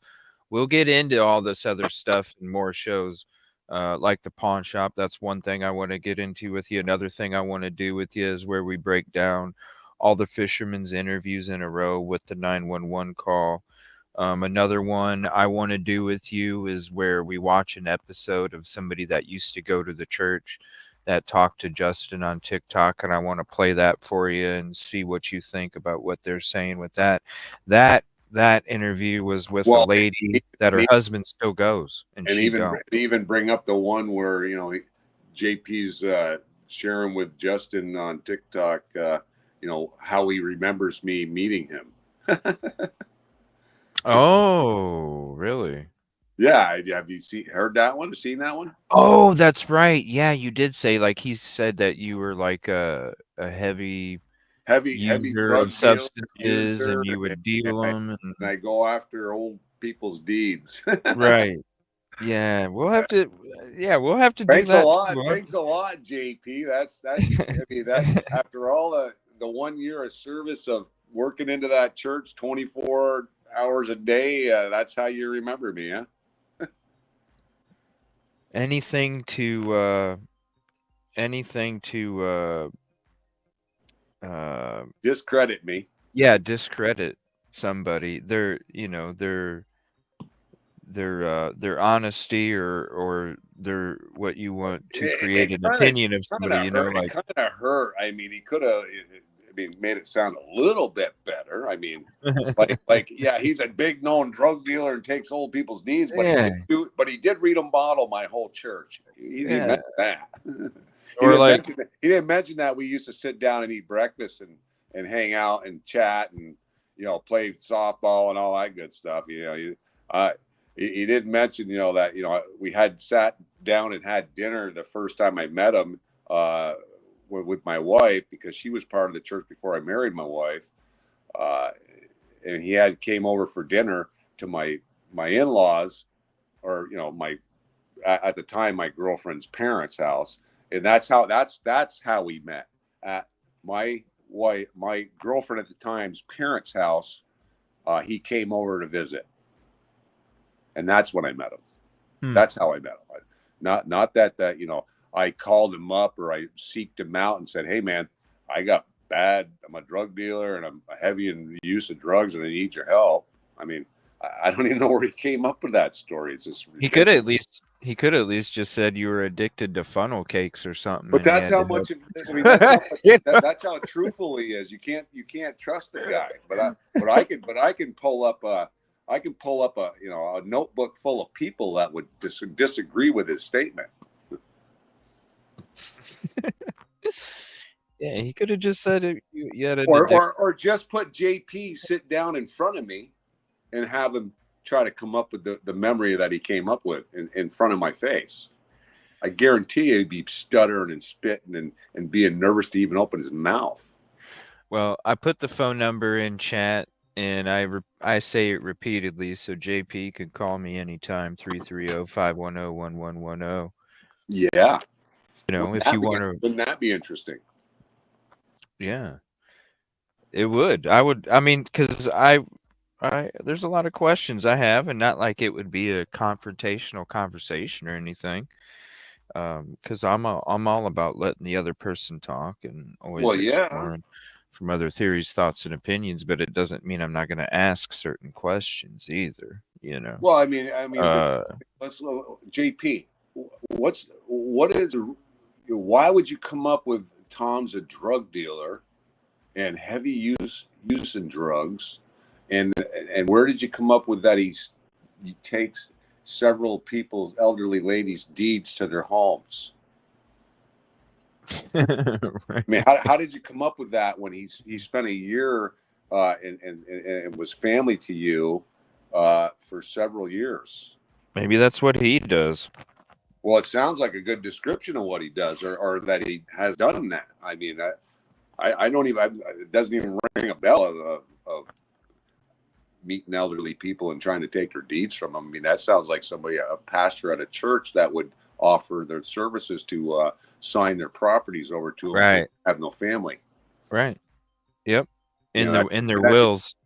Yeah, and he does have a lot of properties. I mean, he does have where he's got several vehicles registered to the church. For what reason, I don't know. I mean, he never had those back in 2012. 11. I heard 29. Oh, 29? For real? I heard 29 vehicles. Wow. I'm seeing 11. Well, and then the story behind him is that he's made loans to people, and he has them sign over the title to their car. So wow, so he's not only a pastor, he's a used car salesman. That's crazy. That's like those companies. Yeah, the loan companies. The title loan companies. Yeah, they charge 25% interest. I'll loan you $500 for your $30,000 vehicle. Right. charge you 25% interest, and we know you're Somebody probably not posted going to a get it somebody back po- because we don't check credit.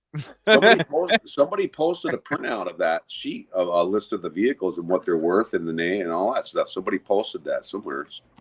I don't know if you can search. Is this the video you were talking about? Yes, that it I got is. pulled up? Okay. Yes, it is. Let's play this real quick. Oh, you can Hold play it. on. Yeah. The Angels got the video for me. Shout out Angels. Thank you. Oh. Yes, that Well, is him, Katrina. You got some good help. I'm telling you, my team is amazing. I love them. You said you had a team, and I was starting to doubt you, but now I'm going to have to believe you. Oh, these are the Angels. They're pit bulls because they'll go They after are your ass. pitbulls because you're mentioning it and they're going and grabbing it. Oh and yeah, I like that. I like that. I like that you got some help there. That's why they're my angels, because they're diamonds. And, so do we have an audience here, or do we still got people with us? Oh yeah, we still got a couple hundred people hanging out with us. It's late as shit. It's 2 in the morning. Really? Yeah. Well, send them on over because I'm going to be sending people over to you. Yeah. And, so what do I do? Can I post your? Is there a link that you can make that I can post, like make a little video of it? Yeah, I can send you with your photo and what it's your crime thing there, and then the link, so I'll just post it on there like a video, and yeah, let me I mean, I can send you the link. I know you can send I can make something. I can make something when I'm home, because after or work just send me a something I can post where they can at least look you up. Yeah. And I can come up with a little picture before I head to bed. Yeah, and then you guys as well. This is the TikTok link to this video. Also, if you want the direct link for Thomas, here is the link for that as well over there on TikTok. And then that's the YouTube one. I know you don't like TikTok, but we at least got to get you up ranking in there. So, I mean, that they can go back and forth. I mean, I know you won't be on it much, but at least you'll get some more followers and some more support, for your I'll be on it. I plan on like doing different things with it. I'm basically going to be using TikTok as a secondary thing. So like what I did this weekend. Well, even just to do some searching and grab some information. Yeah, like that too. No, I'm not that I'm not going to use it. It's going to be like an extended branch like Twitter and it's not going to be one of your main platforms. Yeah, not my main. YouTube's my main one. Yeah, I mean, YouTube's way better. I mean, I don't know why I never used it. Because you got to learn it and get all into it. Yeah, and I just, it's so good. Yeah, and I'll hook you up with all the other stuff when we get back together this weekend. And Katrina, that is JP's TikTok. And JP's? Yeah, JP's on TikTok. He is? Yeah. Right here. That is his TikTok.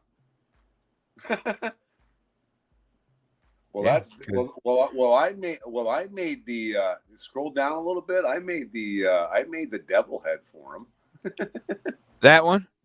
Well, I stole that off. I clipped that off of a thing that somebody did, and I stuck it on his. If you scroll up, I stuck it on top of his body. Oh shit! I got a video of that. Yeah, so I took that devil head, and I clipped it out, and if you scroll up and you see his regular photo, I stuck that head on top of his shoulders because it's got the same background. Let's see. Real John Paul Miller. Yes, it's not letting me scroll. See, I'm on desktop. I'm not too familiar. I'm like really brand new to TikTok. Why would he? I don't. Are you sure that's his page? Yeah, because these are his, like this one right here. My truth will be heard soon. So I gotta mute it because of copyright. My truth will be heard soon. Thank you all, Pastor John Paul Miller. You sure that's just not somebody that made up a page and just putting that out there for us? I don't know. I've seen it around, and that's the same icon. So you're saying that he made his own devil head, or is it somebody did I don't that? know. I thought, let's see, oh no, this can't be his. Is it? Because I see, I never seen this. I just saw this logo right If here. you scroll up and see the one with his regular face there, I mean, I saw that pop up on TikTok and it gave a message, but I didn't realize. I thought he was just gave that message through somebody's TikTok account and to get the message out. But I don't know. I thought. See, now I've seen this icon all over. I've seen several different ones. I don't know if he's really got one or not. If he does, they must have copied it. Yeah, because I've seen this icon. I haven't seen this shit.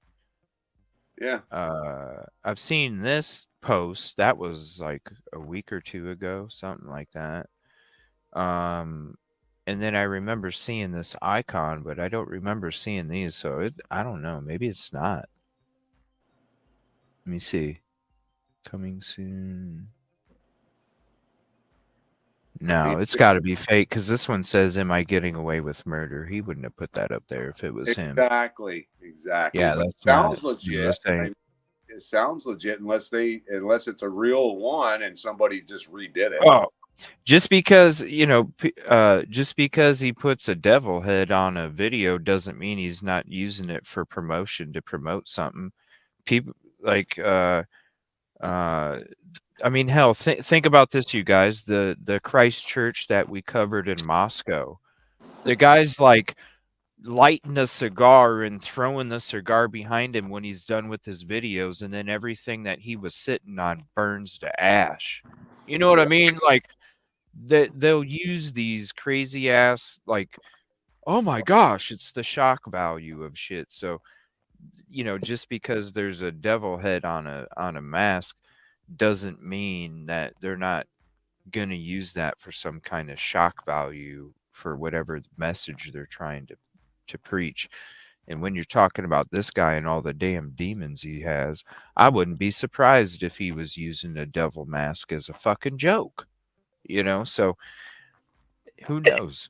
But when I see the hashtag, "Am I getting away with murder?" that right there tells me now that shit's fake as hell. Yeah. He puts his stuff in his old son's name. He sold shares to a bar, moved them to someone. Yeah, what's up? Like this Crocodile Rocks. Oh, did he yeah. Own, Did he? Here we are that for a long time? No, he didn't own it. He owned a share in it. Stocks in it.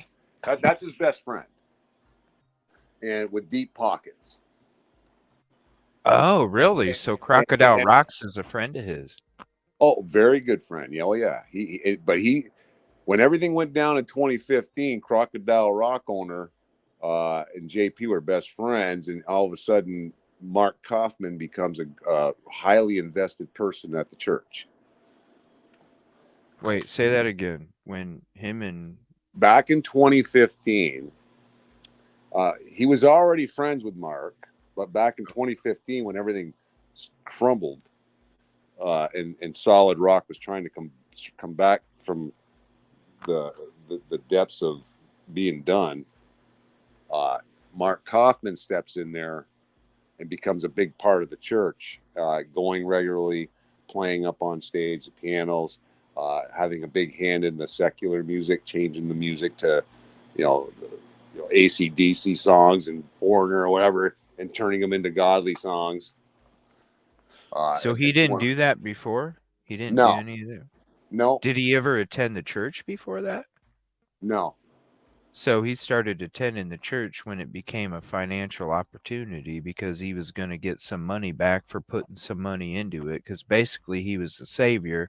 Hey, buddy, I'll give you a 5% cut on all profits. Mark Kaufman owns several, he owns a lot of, he's got some deep pockets. He lives in a very nice home. He's 59 years old. He's married to a 20-something-year-old girl. And he owns several several lots and buildings around the area, deep pockets. So he's heavily invested in the church. I mean, apparently he bought the plane, and he's going to be co-pastor to be paid back for the plane. Wow. Yeah, I got that video on my thing. I believe I have that on there. Yeah, we need to have a night where we go through some of these different videos when we're talking about it too, because I know there's a lot of people that don't have TikTok. Well, and I got it's not a video, it's a recording from that I got from this so-called private eye detective, whatever. One of these people that go around digging up information there. Where is that card? Oh, it's out here. I got it from, and it was at the courthouse when the lawyer went out there describing what was happening with the family and that protest thing. Yeah. Yeah. LE Private Investigations. Daniel Barnett shared with me a recording of a church member that left and was coming forward and supplied a recording of the purchase process of the plane and how that was playing out. Whoa. So basically a member that's basically turned and is on our side now. Interesting. And gave the rundown of the purchase of the plane and how that was going to be paid for and how it was going to play out. Who's buying the fuel, who's doing the maintenance, all this other stuff.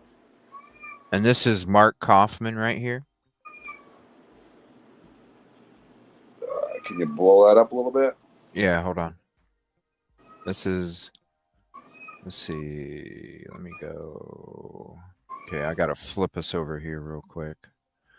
Yeah, and I was actually over to Mark's house a summer or two ago. My best friend there was over there doing a deck for him.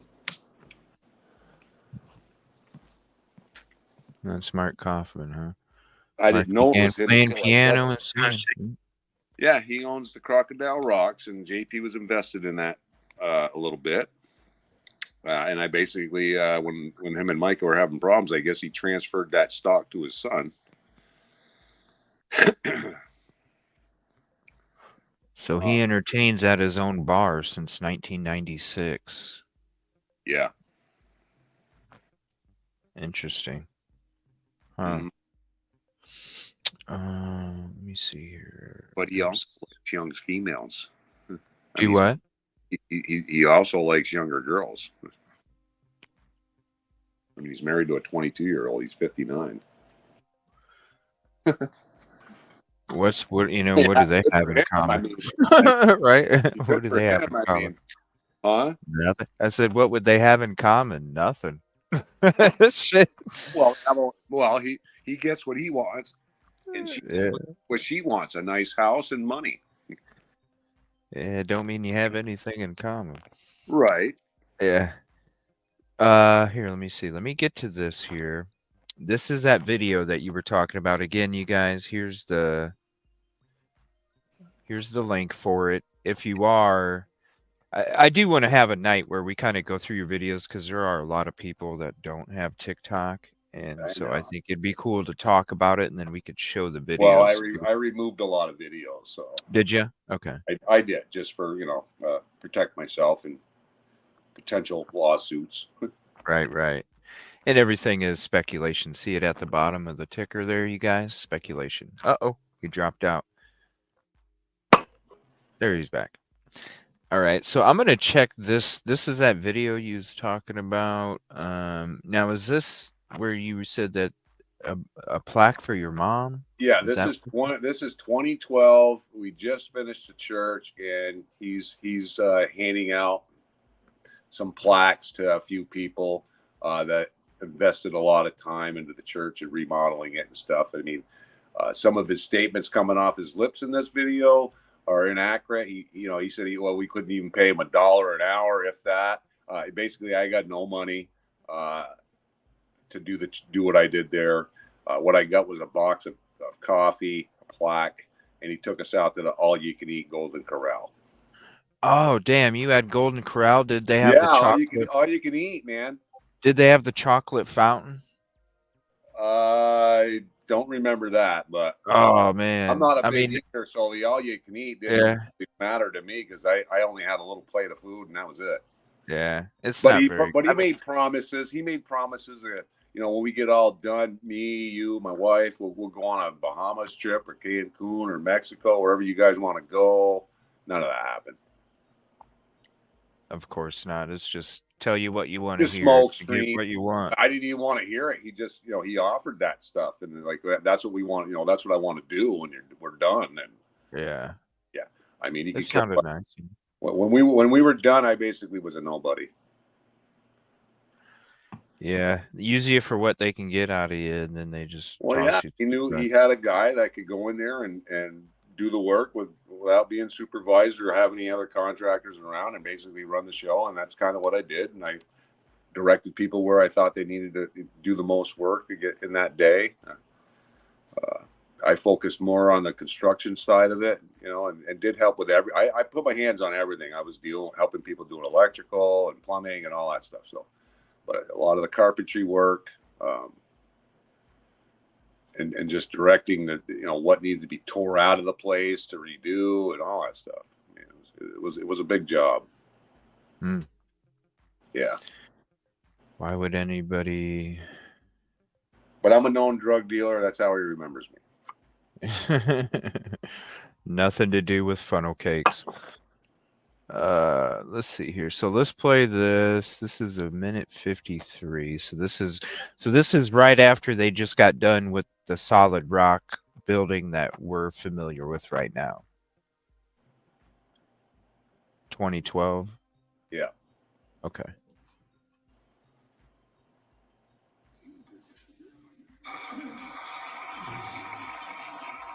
And a few years ago, Tom's mother passed away. And one of the things that Tom kept saying as he was working up here, he kept saying, man, I don't care about anything. I just want to build a place for me in heaven. I want to see my mom. I want to be there to, hang out with her, take care of her. And she passed away in a very unusual way. He didn't get to say what he wanted to and so forth. And so this says, Savard Ministries dedicates his 1957 chapel on December 30th, 2012 to Thomas Savard in memory of his mother, Marie Margaret. I can't even pronounce the last name, but that's okay. That was actually hurtful. Right. That's fucked up, man. Like, how do you, if you're going to be presenting something, how do you not say, hey, how do I pronounce this? If you see me wiping my face, that's because that hurt me a little bit. Here, let me see. Wow. I was like, in my mind, I'm like, he couldn't even spit the words out of my mother's name correctly. That was hurtful. Let's see. Of his mother, Marie Margaret. I can't even pronounce the last name, but that's okay.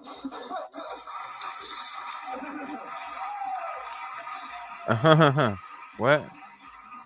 Yeah, exactly.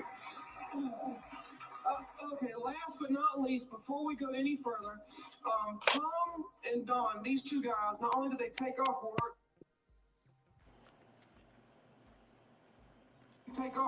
practically quit their jobs to be up here with us. We probably able to give them $1 an hour for it. It was just we could not, they allowed that sacrifice. There's things we couldn't have done, like we could have not gotten carpet, given them more, but they were totally just sacrificial, supportive. They love you guys.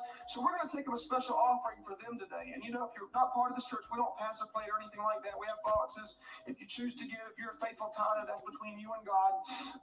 But we are going to go above and beyond and do something for them. And here's how we're going to do it. I have some special shirts made. I have short sleeve and I have long sleeve. And in honor of them, in honor of our building guys, we have some special shirts made. It has the new logo on the front with the new lettering. But on the back, the scripture says, unless the Lord builds the house, we labor in vain. Man. Yeah. I bet it had to piss you off when, like, was your mom part of the church? No, my mother had passed away in an unusual way and stuff. And one day he asked me, he goes, sorry for your loss. Yeah. And one day he asked me, why I was putting in so much time at the church. I just said, look, man, I just want to be able to build my place in heaven and do something for my mother and her in honor of her, and that's kind of how that went. So,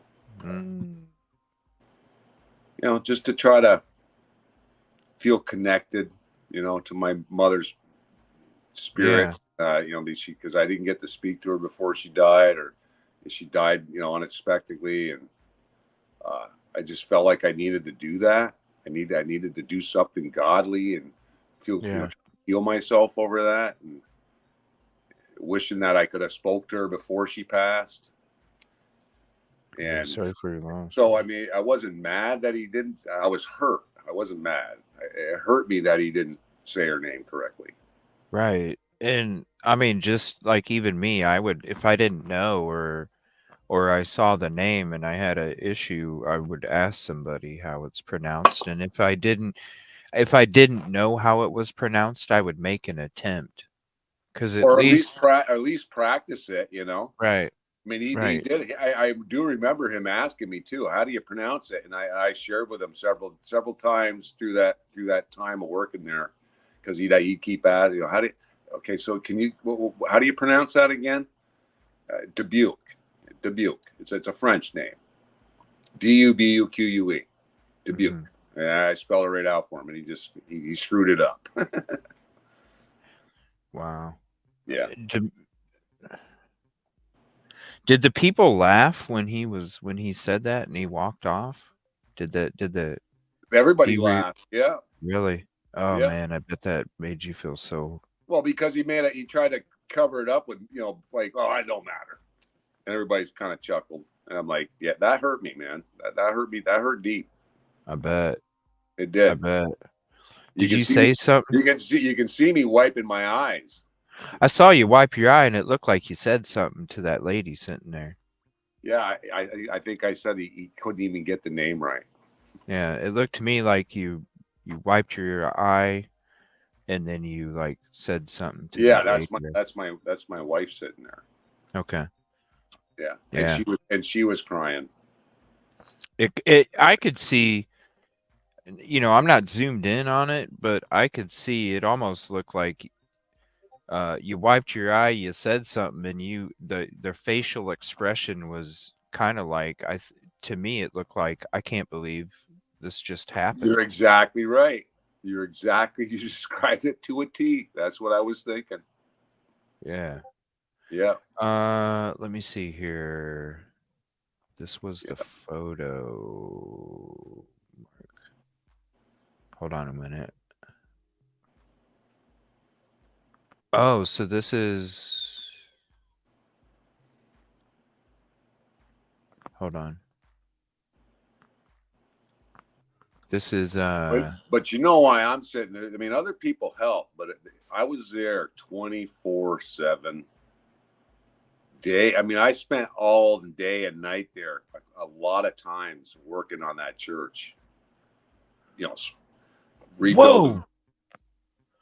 Whoa, dude! What is this?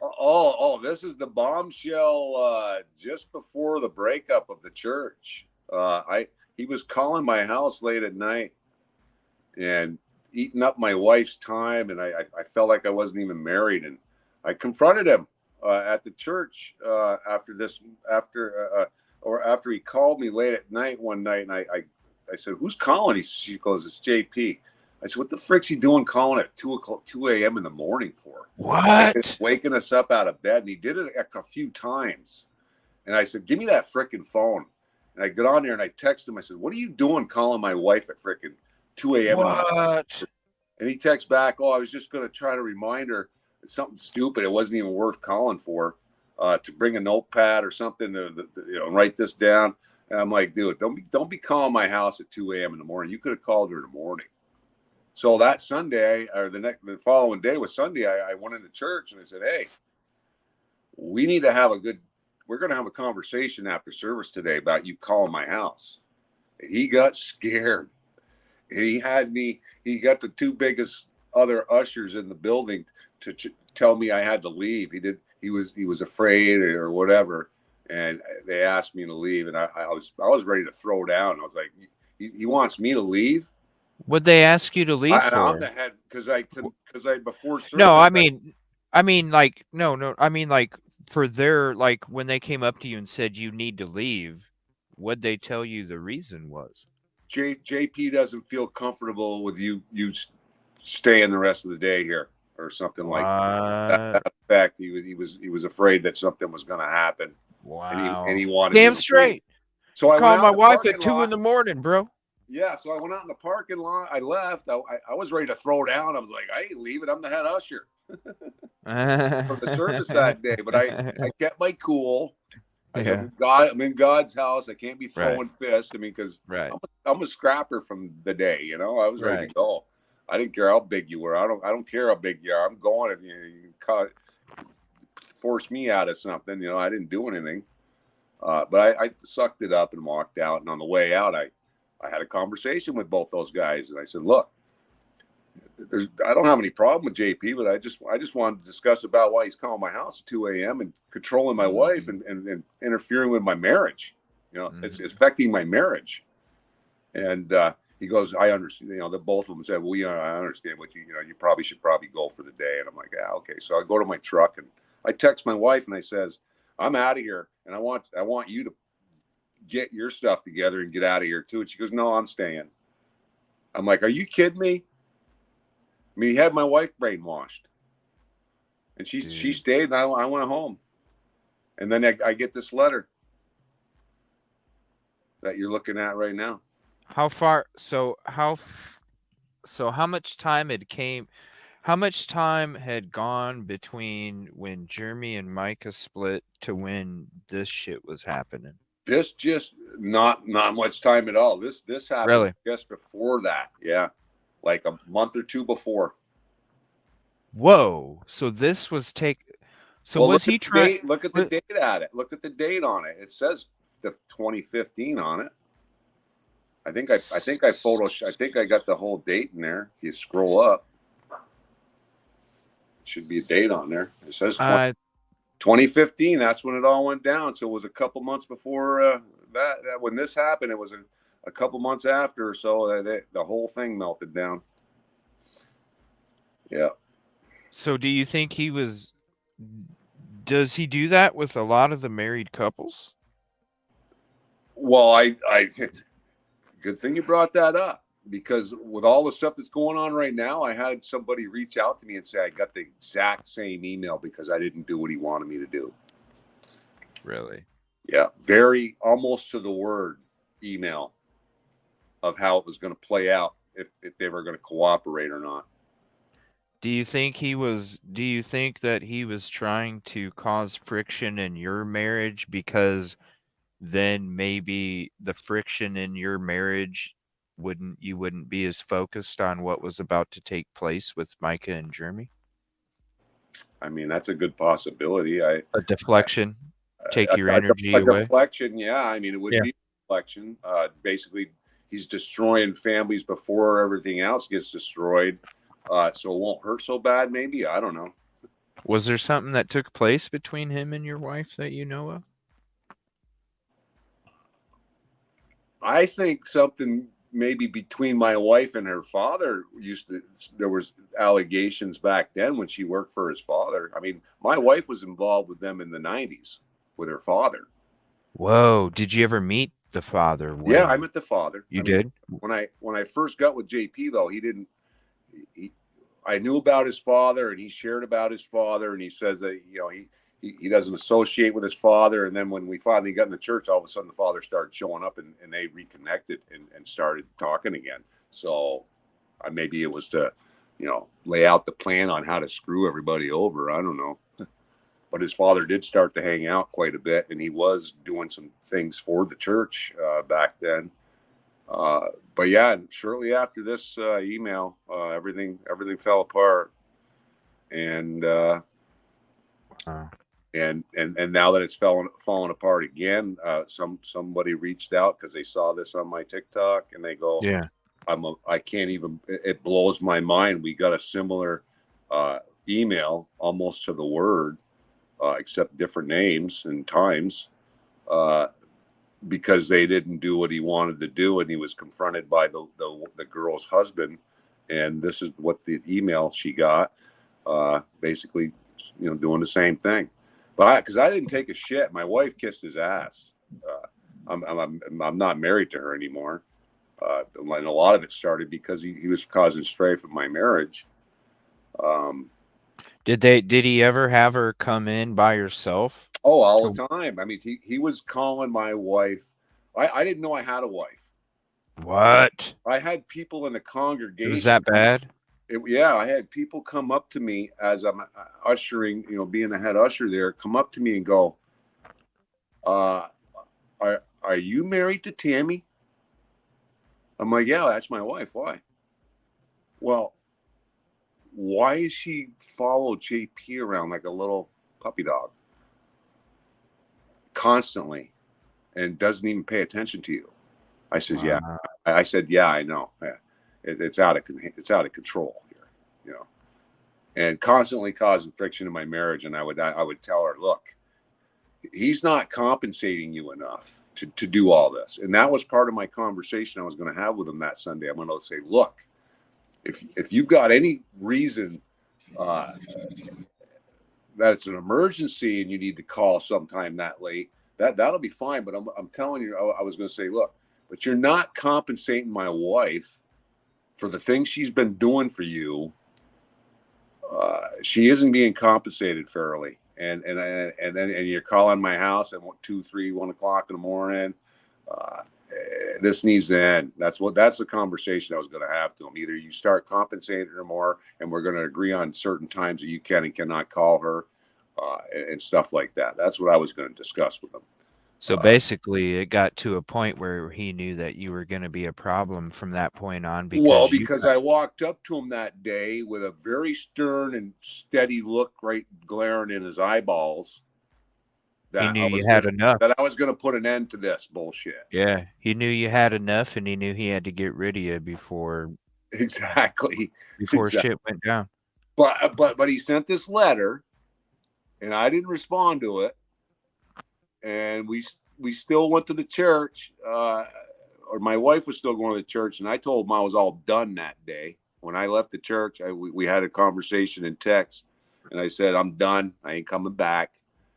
I'm done. So what's he do? I didn't respond to this, but then he starts calling me. Hey, man, I really want you to come back, but if you come back, you're going to have to bring, have your Bible and sit up front and show that you're interested, and we're going to penalize you for a little bit and blah, blah, blah. And, when you can start becoming more closer and family oriented with the church and stuff, I'll put you back as head usher and you be the lead guy again. I'm like, oh, yeah, whatever. And this is what's crazy too. When you're reading this, he says, if you do this and this, then your wife's allowed to continue to go to Solid Rock. Yeah. So she probably put the pressure on you. Basically, even though she didn't have a problem with him, because I, wanted more compensation for her time and try to put some limits on that, he was basically he told her she can leave. I mean, that's what he told me in a text. Yeah, he knew that she was so devoted. He goes, if you're not going to cooperate, your wife is done here. And he basically said it in that kind of a shitty way. Your wife's done. Yeah, because he knew that she would put pressure on you like a motherfucker to do what he's asking you to do. Otherwise, it'd create even more problems. And the last thing that you want to do is have issues in your marriage. So you're going to try and make her happy too. But you can't because you're dealing with all this. Yeah, this strife that he was causing at this time, this is the first time that I started having problems in my marriage. That we started arguing about stuff was because of this frickin' church. This was the first strike against my failing of my marriage. This wasn't the first strike. It was several things leading up to it that was causing strife in my marriage. But this was kind of like the final straw. And then we really just, we weren't getting along because she still wanted to attend this church and still wanted to put her effort into that and still believed in JP. And I'm like, and she was okay with not getting paid. She goes, I'm not doing it for the pay. I'm like, yeah, well, my wallet's emptying and I don't have a wife anymore because you're constantly doing for him. I said, I mean, it's dinner time and you're on the computer trying to search out new lights that he wants, or buying a new guitar or whatever else he had her doing. I mean, just stupid shit. Yeah, he had her cheating on you with tasks. Yeah, basically. Exactly. I mean, I didn't have a wife. I mean, I was the cook, I was the money maker, I was the laundry guy, I was the dishwasher. I mean, I the dog carer, or the trash guy, the yard guy. I mean, I didn't have my wife to help me with any of that stuff, so it caused a lot of stress in my marriage. My wife will say, "Well, that's not the reason why we got divorced," but that is the reason. That's when it started failing, you know. Yeah, especially when you're doing all that, and then you know with the money being tight. The money wasn't tight, but I was No. getting burnt out. I mean, I was Yeah. making good money, but I mean, I was giving her more gas money just to drive from Conway to Myrtle Beach and back. She wasn't bringing in any money, and he was taking up all her time. That was the problem. She wasn't making enough money to compensate the frictions. I got you. You know, I was spending more money in gas, sending her back and forth, and he was eating up all our time, and basically I had no time with my wife. Yeah, that was the problem I had, you know. And he could have fixed it. You know, okay, you want to eat up all our time? Well, you need to cough up a little more money and make it worth her while, because it's putting stress on me that I'm financially paying my wife to go do all these things for you, and she's not getting any money back. I mean, she'd probably get a couple $100 a month. and she's basically, even though we're only got one Sunday that church is involved, she's working all week for him. Wow. So I mean, it's 30-40 hours a week. I mean, he doesn't really describe it correctly in this letter, because he was constantly calling and having her doing things. What's this part where he says that your actions were so dangerous and illegal? Well, let's put it this way. A pastor calls your house early in the morning, wakes you up out of bed. So I mean, you're the husband and you got a problem with that, and you want to have a conversation with the pastor that Sunday morning after service. So, I just said I'd like to, I walked up to him very, very sternly, looked him straight in the eye, and spoke in a firm voice and direct that, listen, we need to have a conversation, or we're going to have a conversation after service today about you calling and taking up my wife's time. And he got all freaked out about that. Now, I don't know where there's any legal thing or threatening thing that is involved in that. I mean, other than a husband going to the pastor saying, we need to have a conversation after church today. I mean, I don't know how that's threatening. Yeah, or illegal. I was stern about it, and I wasn't enraged. I didn't go in there with I'm going to rip his head off, but I went in there very firmly and told him, we're going to have a talk after church today. And he didn't want to have that talk, and had a couple guys come ask me to leave. I mean, he picked out the two biggest guys there and said, "Hey, can you ask Tom to leave?" Because he knows I ain't no punk, and he's mentioned several times, "You're in pretty good shape for your age." And I'm like, well, I don't work out or nothing, but I work hard. I have labor jobs, And he was afraid of me, because I wasn't one of the people that were ever going to be a high-ranking member there or doing anything real special there, because I didn't take a shit, and I basically told him, look. Several times when I was working there, he started to dictate what I was going to do and when I was going to do it. I'm like, listen, I'm working in here for free. I can pack my tools and go home. You know what I mean? Several times I said that. What? I just Like basically telling you when you can do something and when you can't. yeah, or- I'm in there doing something, and he's trying to be dictator, and try to get more out of me. And I'm like, I'm focused on what I'm doing right now, and if that ain't good enough, I don't need to be here. Yeah, really. I mean, I'm not getting paid. I don't even have to be here. Several times that happened. And then one time I go over to work. He's throwing my tools out in the parking lot because he thought they belonged to someone else he had a problem with. And he's in a rage, yelling and screaming at everybody. And I'm like, look, man, those are my freaking tools you're throwing out in the parking lot. Wow. You know, do you even know whose tools those are that you're throwing around? I mean, I don't care what's going on here in this situation, but those are my tools that cost a few $1,000s. Nice chop saw and all that stuff. And he's throwing it out in the parking lot. And I says, you know what?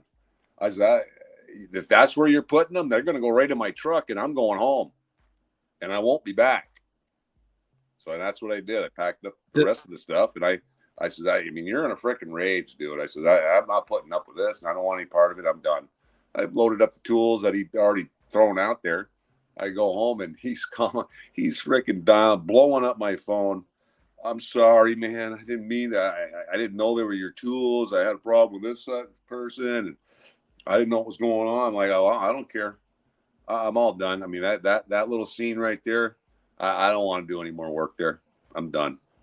Well, it almost seems like the dude had some kind of impulse issue or something when it came to anger, because even like with Micah, posting that topless picture, and then he's like, yeah, like almost like you just do whatever you want based off of your emotion, and you don't think about consequences until after you do it, kind of shit. Like, he was out of his mind. I mean, he was literally in a complete freaking rage, ripping the place up, throwing my tools out in the yard, in the parking lot. And they were my tools. I'm like, what are you throwing my shit out for? Those are yours? I'm like, yeah, those are my tools. But he was, I mean, he was literally off the wall, crazy looking. I mean, vicious. I'm done. I'm out of here. I'm packing my, whatever reason you threw them out there. I don't care what the reason is. I'm packing them. I'm gonna pack them right up in my truck, and I'm not gonna pick them up and put them back in the building. I'm putting them in my truck and going home. I'm not working tonight, and I won't be back. He begged me back. He kept calling me. I'm sorry. I know I was in a rage. I'm like, okay. Yeah, it's like a fifth grader. Yeah, he convinced me to go back. It took about a week, but I did go back. Forgave him. That he basically he didn't know they were my tools, but he had a problem with something. But I just didn't like the way he treated whoever he was having a problem with. He was in complete rage. So, I mean, him walking around thinking that. Well, just picture the stuff that goes behind closed doors. I mean, I can just imagine what he was doing. I mean, I went over his house several times repairing walls. He tried to blow it off as, the kids did it, and it looked like there were fist marks, Oh, yeah. Oh, yeah. I mean, it just, you hear of all these different episodes and stuff, and to me, it's like, damn, it's like a fifth grader. Getting like mad because you're playing with his Game Boy or something, and he's pissed and throws a fit and starts hitting pillows and shit, and and then it's like, bro, like, settle that. It's like, it's almost like that. Like, I'm just gonna act out on impulses, and then later on I'll think about the consequences. Almost like, again, forgiveness is easier than permission. I'm going to flip the fuck out, and then I'm just going to ask for forgiveness. And because you're supposed to be godly, you're supposed to forgive me. Oh, my God, yeah. So I can just get away with whatever the fuck I want, because I could do whatever I want and just ask for forgiveness, and you're supposed to give it to me. No consequences.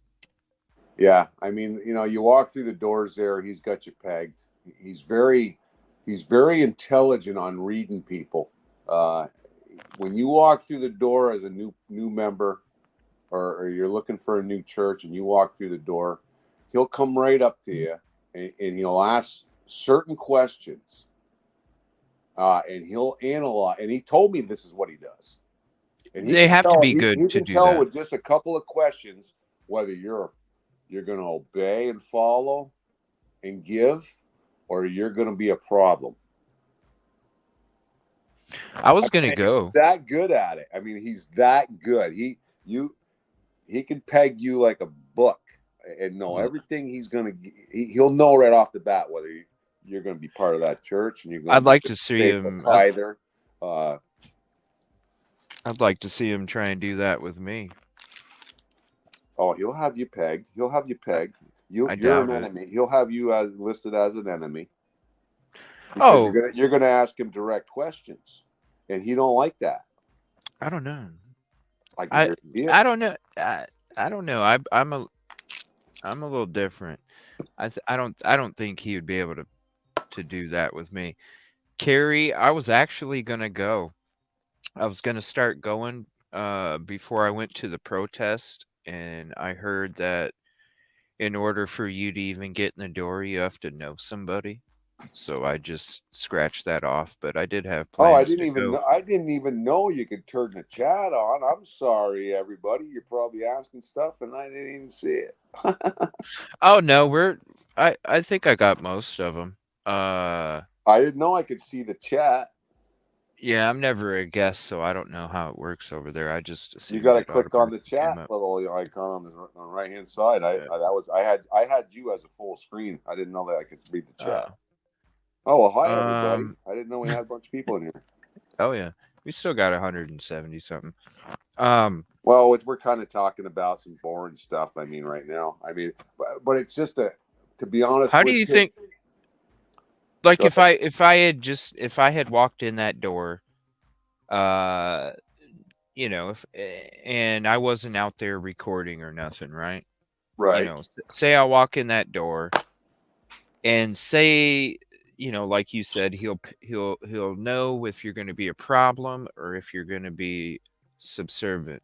Okay, well, if you walk, what if he didn't know what I was? That's how okay. How would he treat me? I'd back up. He's going to look at you and go, okay, he's got tattoos. I could probably use him. Does he sing? Does he, play the drum? What's he? What?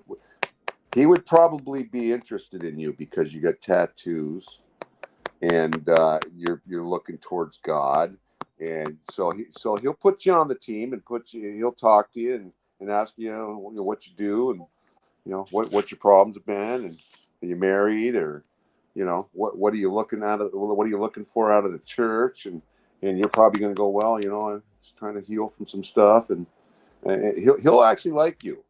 If you didn't walk in there with a camera, he probably would like you at first. Trust me, I'm used to being incognito but out in the open kind of thing when I'm doing different parts for different cases and stuff where people don't even, I mean, hell, I went out to Idaho and I was talking to college students and they all thought I was a college student, So I used to live. Somebody in the chat's asking about the land here. Let's see, right here.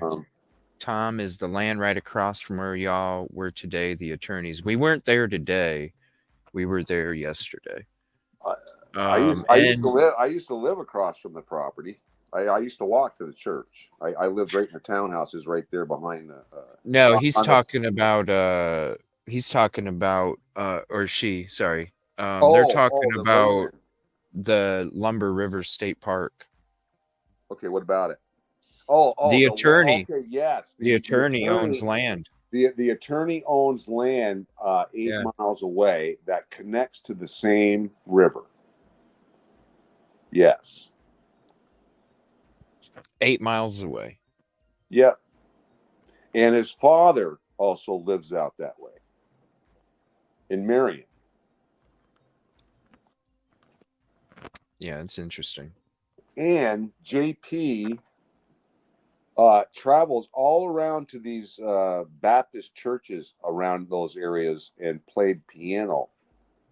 He's very well known in that, and I don't think there's a church around a Baptist church that he hasn't played at. I mean, he's far and wide in this South Carolina area radius that he's been all around and played at a lot of these different places, and he's got connections with those people, and I believe he's got connections. I mean, JP was a well-known troublemaker as a kid growing up around here. I mean, you can tell by the way he acts right now, like no consequences. Probably had shit taken care. Like he's probably one of them kids that started a barn on fire or some shit, and then his daddy got in it and fixed it for him, and that's what he was used to, starting fires, not literally, but figuratively, starting fires, and dad was running around fixing them left and right. No accountability, because I know dad's going to fix it. No accountability, because I know people will have to give me Tiffany forgiveness. asked a question about Mike ever confiding me with JP. To be honest with you, she didn't. I mean, with the current situation, she didn't, because back when 2015 went down and they got together, JP basically controlled who she talked to. So she didn't get to talk with family very much at first, or associated at all with our family or my family or me, Right. because we're the enemy now. Yeah. Because I got in his face. So I mean, she didn't. But when I did have an issue with my health back in 2019, Micah did reach out behind JP's back and said, look, I want to praise and worship on you. Can you come to the church for a sermon? And I said, I ain't going to do that, but I'll come and listen to you sing. And she goes, that'd be great.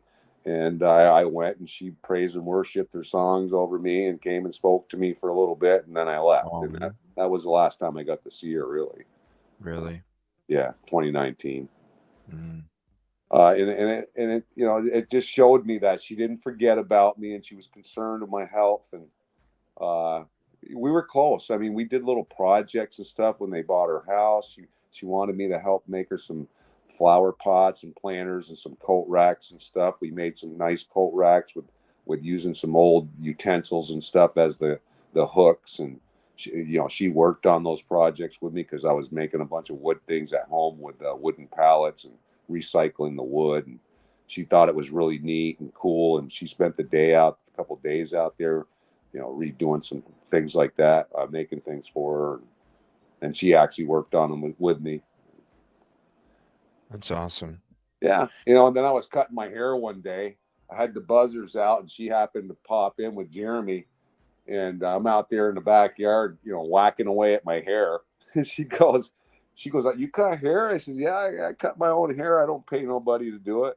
She goes, can you trim my hair, my bangs? And I'm like, yeah, I'll do that for you. And we go out in the garage, and I'm buzzing away at her hair. Oh shit! She trusted me. It was just funny little things like that. She was just like a little kid, all excited about Jesus. Just to, I mean, if you watch the wedding dress, Yeah. if you watch that on my TikTok, you can just see her. She's in that dress. She's gonna get married, and she gets that little giggly childlike little thing she does, and it just makes you start bawling. It's like it's just a pure instinct girl.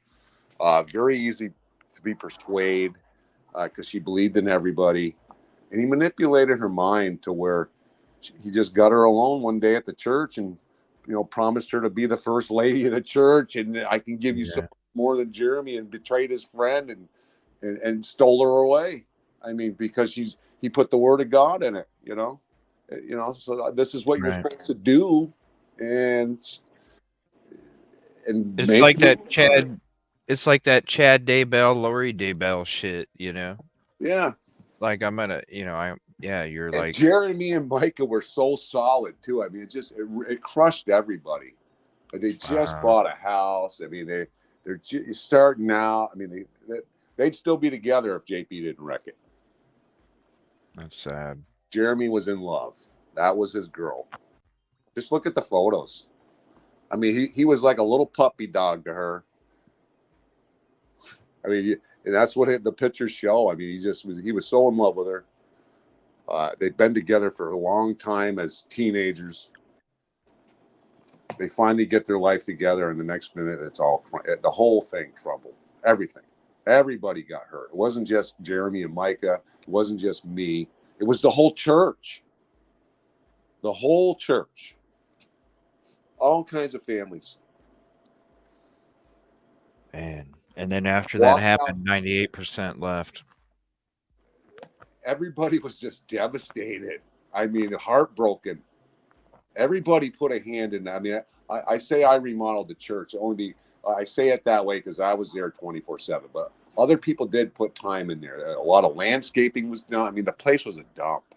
I got thousands of photos. If I posted them, you'd go, oh, wow, what a transformation. I mean, it was bad. Yeah. The roof leaked. There was mold. There was, things were destroyed in there. The old chapel, his father just left it. And, he got run out of there because of his dirty deeds. And, yeah. I mean, man. I really didn't want to be involved in all this, but nobody was speaking up for Micah. So I said, screw it. I'm home alone. I ain't got a whole lot going on. I'm speaking up. I want to tell everybody what I know, and they can use it for whatever they need it for, And I appreciate, your courage and your comfort. Not only like, connecting with me, but also your time and, and I know a lot of the stuff that we've talked about tonight is probably still hard for you. And so I appreciate your comfort. Well, some people question, why am I so, why am I so involved with Micah and questioning my relationship with her? I haven't seen her since 2019. What it boils down to is this: she was a sweet girl. Her life was taken way too soon from her, and nobody's sticking up for her. And she's and that's it. But people are insinuating, well, it seems kind of weird that the father-in-law is so invested in her and posting all this stuff. Well, I'm only doing it so I can put the truth out there. That's it. And she was part of your family, man. She was family. You know what I mean? Just because you're not blood don't mean that you're not treating them like they're one of your own. Well, and I know her biological family. I know them all. Yeah. And I'm just supporting them. I mean, if I just sit back and not help them, then what's that make me? I have firsthand knowledge of some of his dirty deeds and how he's run the place. Firsthand knowledge. And I'm not talking any untruth. I mean, he came right out and told me some of this stuff. I was out working in the yard doing some concrete work on the sidewalks and had my shirt off, and he's looking at me and go, boy, you're in pretty good shape. And I said, yeah, I work. I don't work out, but I do a lot of labor work, and it probably keeps me in good shape, And he goes, oh, boy, he says, I wouldn't want to mess around with you. And he says, if I get in a fight, I got to use a bat or a gun or run him over in my truck. And I thought it was just a joke when he said that. Why? I'm like, you're a pastor of the church and you're talking like, he goes, goddamn right. I'm a small guy. If I get in a fight, I ain't fighting. I'm using weapons. I'm like, what? Shit, I'm a small guy. I'd take it. But that's how he said it. And I thought he was joking. And then come to find out later on that he actually did run somebody over. And he's you did. And he used weapons in fights in his past. I'm like, he wasn't joking. So is that where the steroid shit comes in? The buddy. Well, you look at him now. He looks a little bit thicker, and he's got to be taking steroids because he's a scrawny little guy.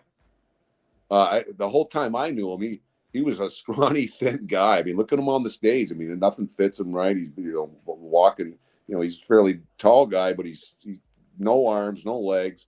And now how tall is he? He's probably 6 foot. So what? So 6'1" probably. So when Justin on TikTok was talking to JP and the guy that was holding the camera was shaking because he was scared, what the hell is he scared of? Because I'm a man too, and I'm sorry. Well, and that I ain't guy, scared of nobody. and the guy doing the video is a pretty big guy, and he's about the same height as Jeremy, and I mean JP. But JP looks a little thicker. He definitely was hanging around with that the drug dealer Cole Pastor. Yeah. I mean, because I went there last June. Last year of June, I went there. My son came down to visit me, and he's been asking me about, let's go by the church. I want to see your name in there. Take a picture of it. I said, well, yeah, we can go by there. We'll see if JP's there. And, because I hadn't talked to him in years. And I was going to get permission to do it. So when I pulled in the parking lot, this guy walked up, muscular dude walks up and said, oh, what can I do for you? I said, hey, is JP around?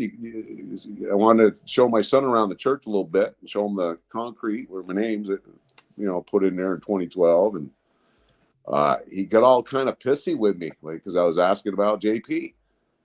And my son didn't like his attitude. My son's like, Dad, let's just get out of here. He's being a dick, And I said, well, who are you? He goes, well, I'm the co-pastor of the church here. I said, oh, really? And come to find out, he's the guy that was supplying drugs and got a felony record there. So like I said, he would look at you like, yeah, you might fit in. Tattoos and stuff. You might be able to corrupt your mind a little bit and get you to do what he wants you to do and see what kind of assets you can bring there. You could tell he kind of has a fascination with tattoos because he somebody likes to show off tattoos if they're because he's got the tattoo on one hand that's going all the way down, and that's the hand he likes to rub his beard with and itch his nose. Well, that's when he's lying. All these other things. It's that's when he's doing. I'm gonna keep showing this tattoo. When he's grabbing his face and itching and grabbing his face and squinting his eyes and stuff. I can remember Allie telling me I can catch him in a lie because that's what he does. What, rubs his chin? He does those certain things. Messes with his hair. Grabs his face. Allie says he can't lie to me. And she described why she can tell how he. Allie was a sweet girl. He had a great wife. When that went down, I'm like, you're trading in your wife for Micah, and you got a perfect wife. She was pretty, smart, easygoing, loved Jesus. Yeah. The perfect wife. And he traded her in for a younger version because Micah looks a lot like his wife. Yeah, I know. But she's a younger version, and that excited him. It's like he said in one of his sermons. And marry a pretty lady. It excited him so much that he was willing to give up his wife for that. Which is Micah's a nice, great, sweet girl. I can see why he wanted to do it. But she's gorgeous. She had it, but he had a great wife that was gorgeous. Mm-hmm. But he tired of her. Probably not getting what he wanted, and could get it out of Micah. And once he got everything that he needed out of Micah, and that wasn't exciting anymore. Well, I'm about done with her. I need to move on to the next one. And he did. Listen, when you go to church, you got to protect your wife. Let's just put it that way.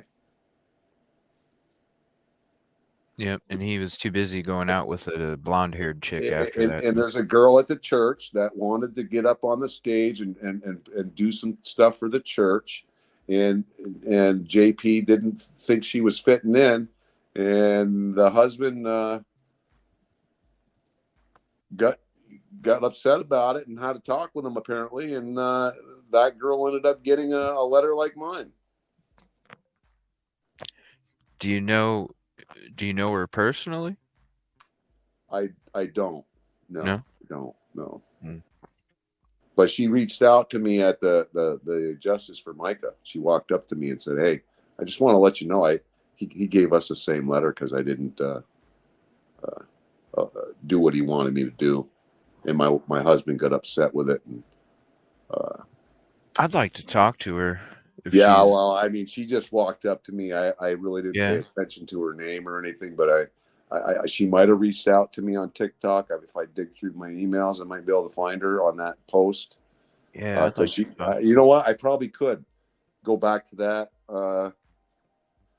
Actually, if you pull it up, you can see the comments, can't you? And I think she mentioned it in the comments, if I remember correctly. I'll have to check it out. I'll have to check it out. Have your one of your admins there go take a look at that letter and look at the comments. You'll probably see it. Okay.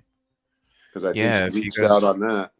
If you guys want to do that, I'm gonna have to get to bed here shortly, and then you're telling get ready me you wanted to go 7-8 hours on. Well, that's the thing. I was gonna be driving. Listen, 14 we could hours. talk for a year about this stuff, and we would barely be touching on stuff. I mean, it just goes so deep. There's so many things we can talk about, and it's great because we're making awareness to the public, and sharing it with your followers and stuff. And it's just a sad story. It really is. It needs more attention, And and her family, that GoFundMe is really important for them. If you can share $1, we got 11,000 followers at $1 each. Right.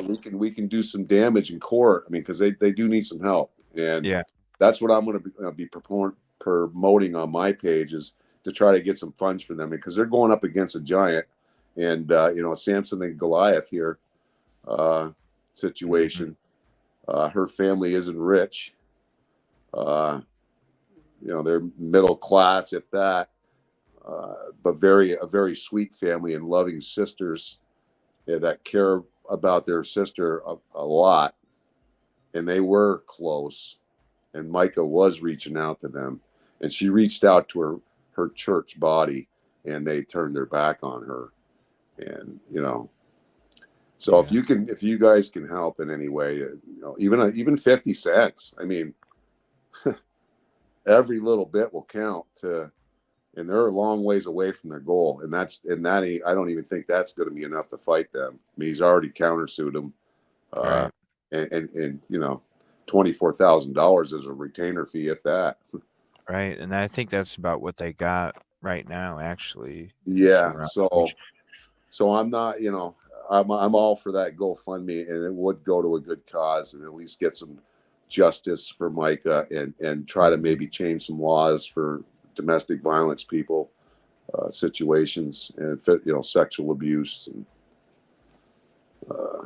it's just a sad story. I mean, in honor of Micah, Yeah, and Mena brings up, if even $1, and listen, you could donate and get yourself a bracelet. Well, I mean, if every one of your followers that you got right now, we don't have them all on here, but I mean, if every one of them just donated $1, that would be a huge impact.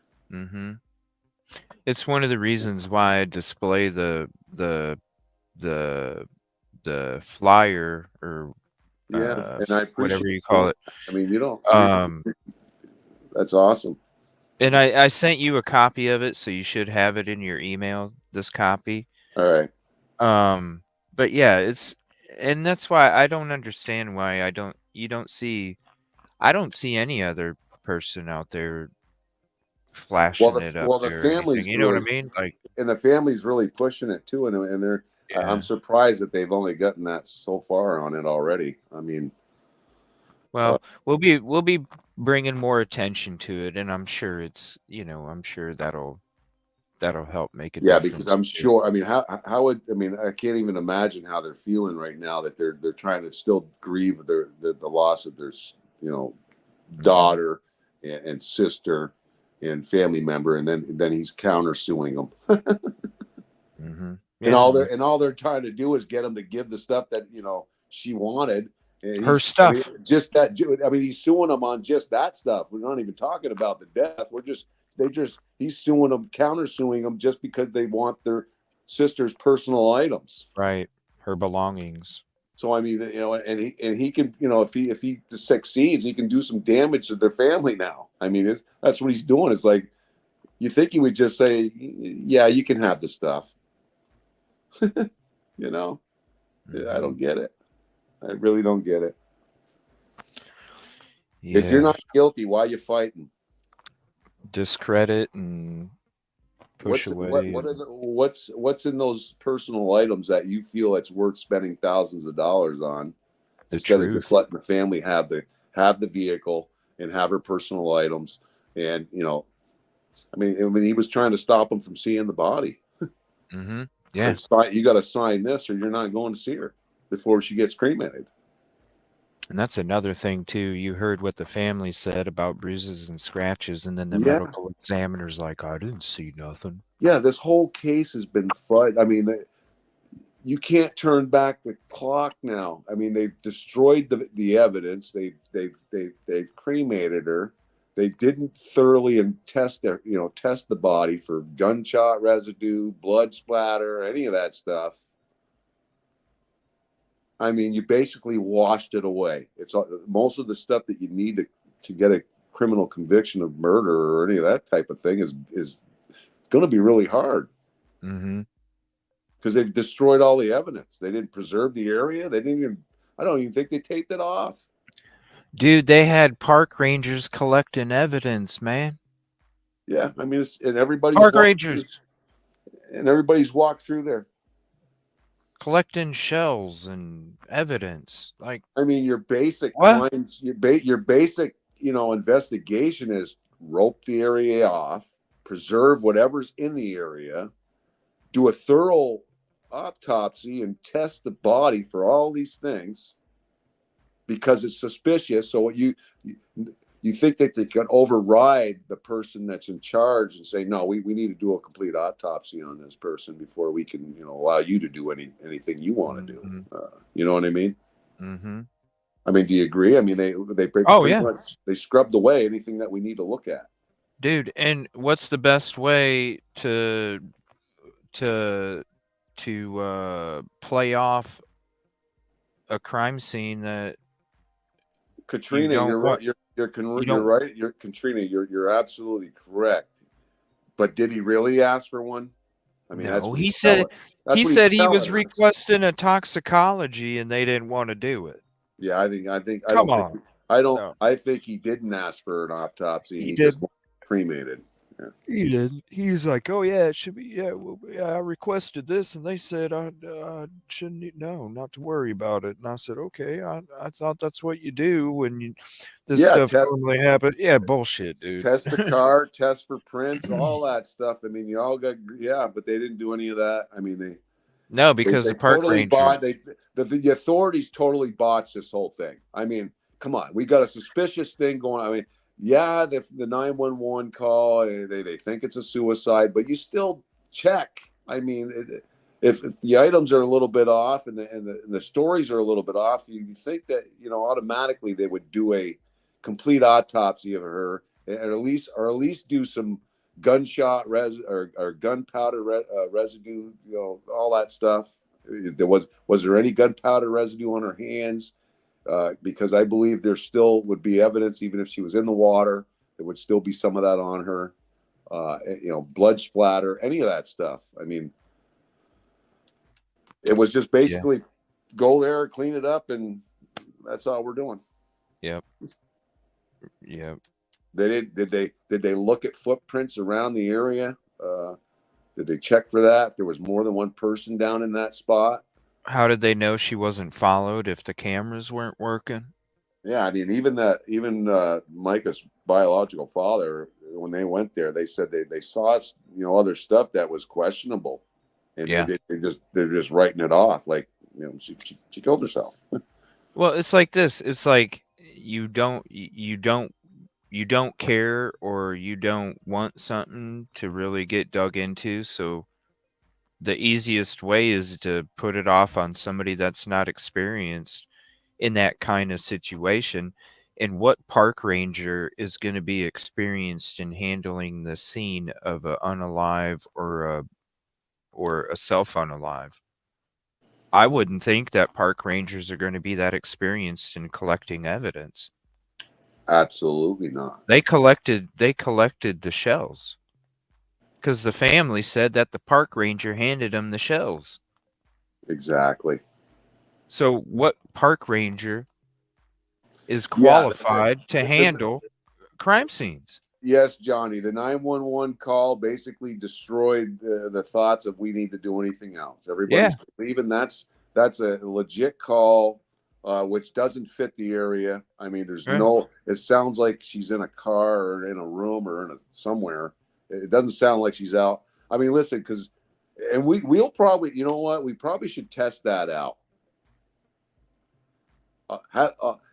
One of us will be back on the road somewhere, and one of us will go in the woods, and I'm going to call you, and I want to see if you can hear any background noise. I don't get a cell phone signal out there.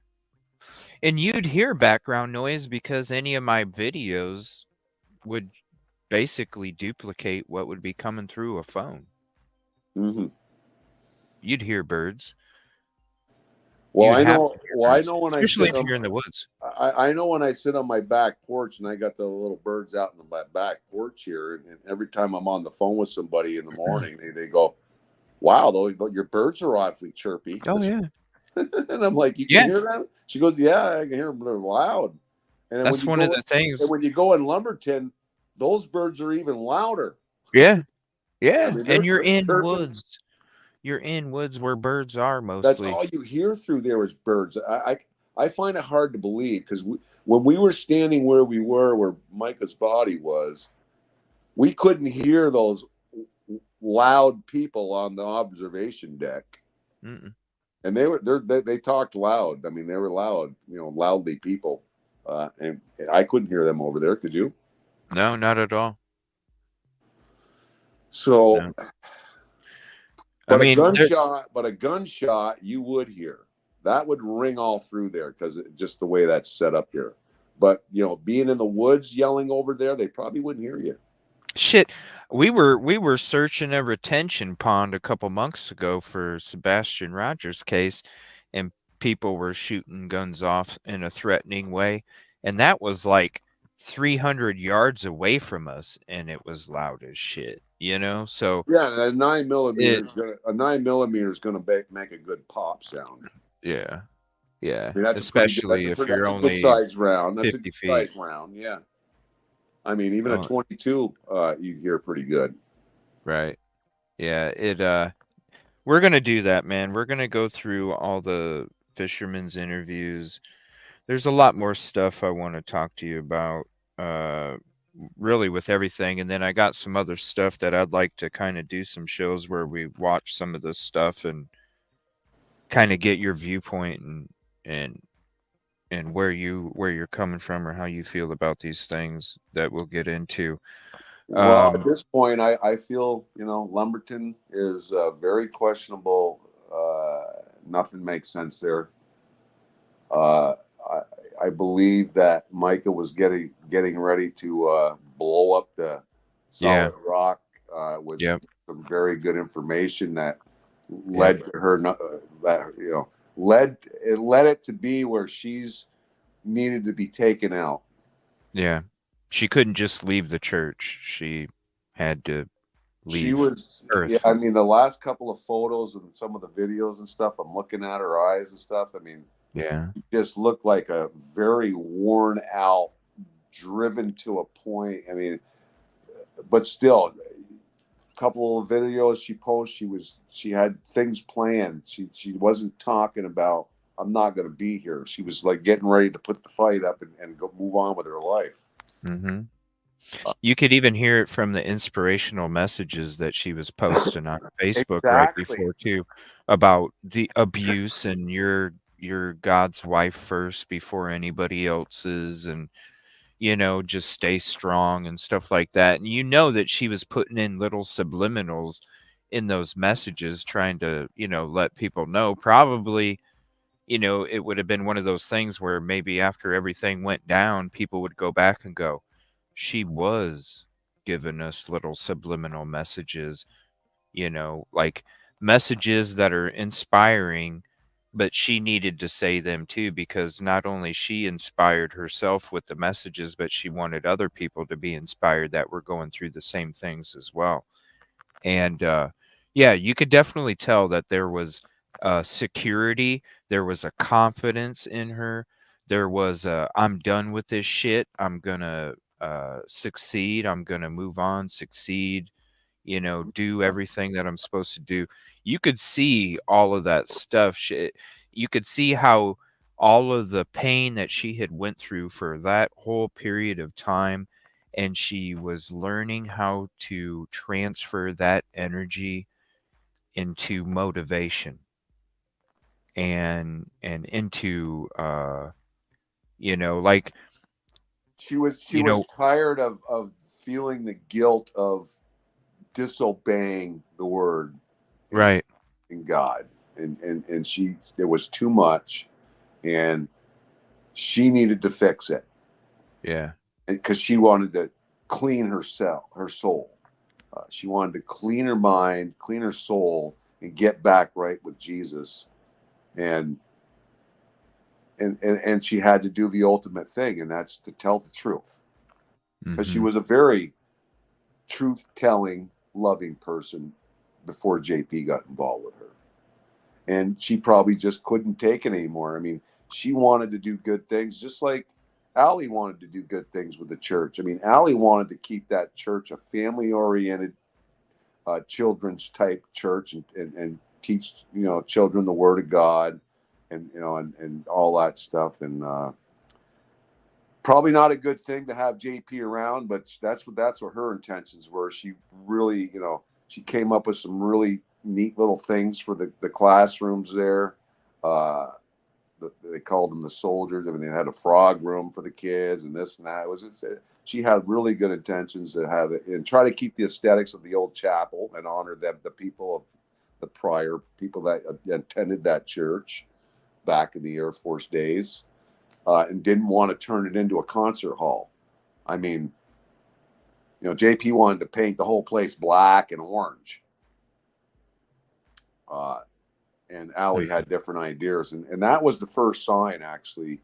The first red flag for me before that big breakup was we were just getting done the church, the chapel part of it, and we were hanging banners and stuff up, and Micah had come up with the ideas for the banners that you see hanging on the back wall now, and how they were going to be positioned and what words were going to be where. I mean, it's all strategic, and Allie was there and Micah was there one day as I'm hanging these banners and I'm trying to get direction, and a big breakout argument happened where they were disagreeing.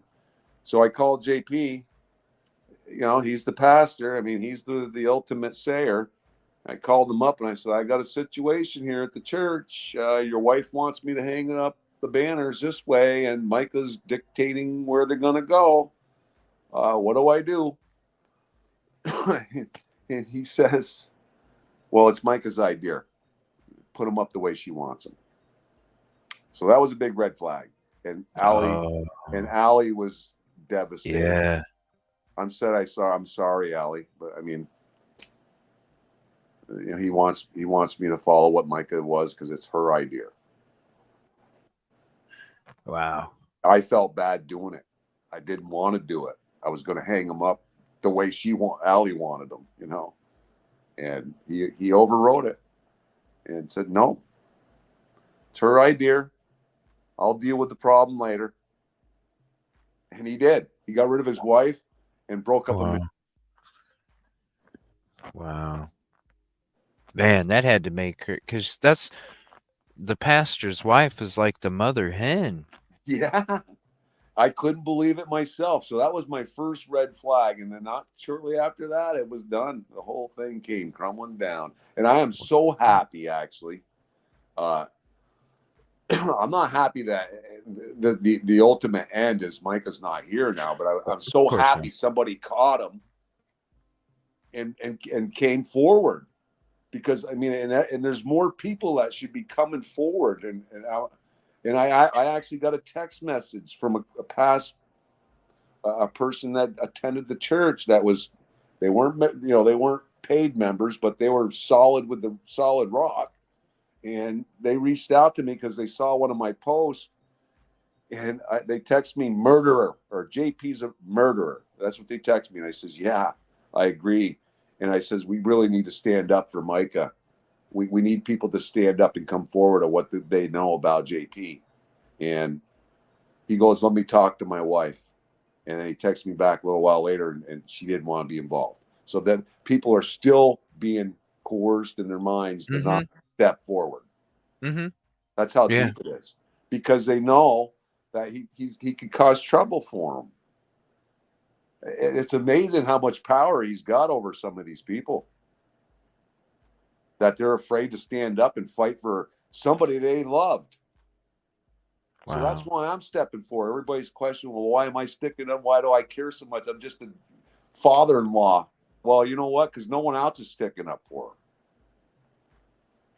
And they are, oh, you're just trying to, increase your TikTok. I could give two shits about that TikTok.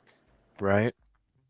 I'm on there to show the love and what the Micah that was not mentally ill, that was a solid-minded girl, that was manipulated by a corrupted pastor. That's why I'm doing it. Because he is corrupted, and he's hurt a lot of families. And, I ain't got much. He can probably destroy me, but I'm still going to speak the truth. I appreciate that, man. Yeah. I mean, I'm not backing down. I mean, I'll honor some people, and I felt bad about some of the stuff I posted and pictures and stuff. And I've blocked those or removed them. But I wanted to let the world see Micah and the type of person she really was, not the one JP's trying to dictate to everybody that she was mentally ill and unstable and out of her mind and needed medication. The only mental illness that she had was having Pastor John Paul Miller in her life. So you didn't notice any mental at all, is basically after Absolutely they got married? Not. Just a very sweet young girl that was very easily manipulated. Wow. Yeah. And listen, you're going to develop some mind conditioning things happening to you when you're forced to do these things he was having her do, and forcing her to keep her mouth shut. I mean, you look at the little kid's drawing that she drew. Just look at that. That speaks volumes of what she felt like in that marriage. JP's got money signs all around him. Right. And she's got rope tied around her hands and feet, and she's got a mask strapped over her face. Just that little sketch drawing is basically saying you are nothing, and he just wants the money. Yep. And it's really just about because JP, he out of his own mouth has said, fake people are at the church. He didn't like the church when he was a kid. That's where fake people go and tell false stories.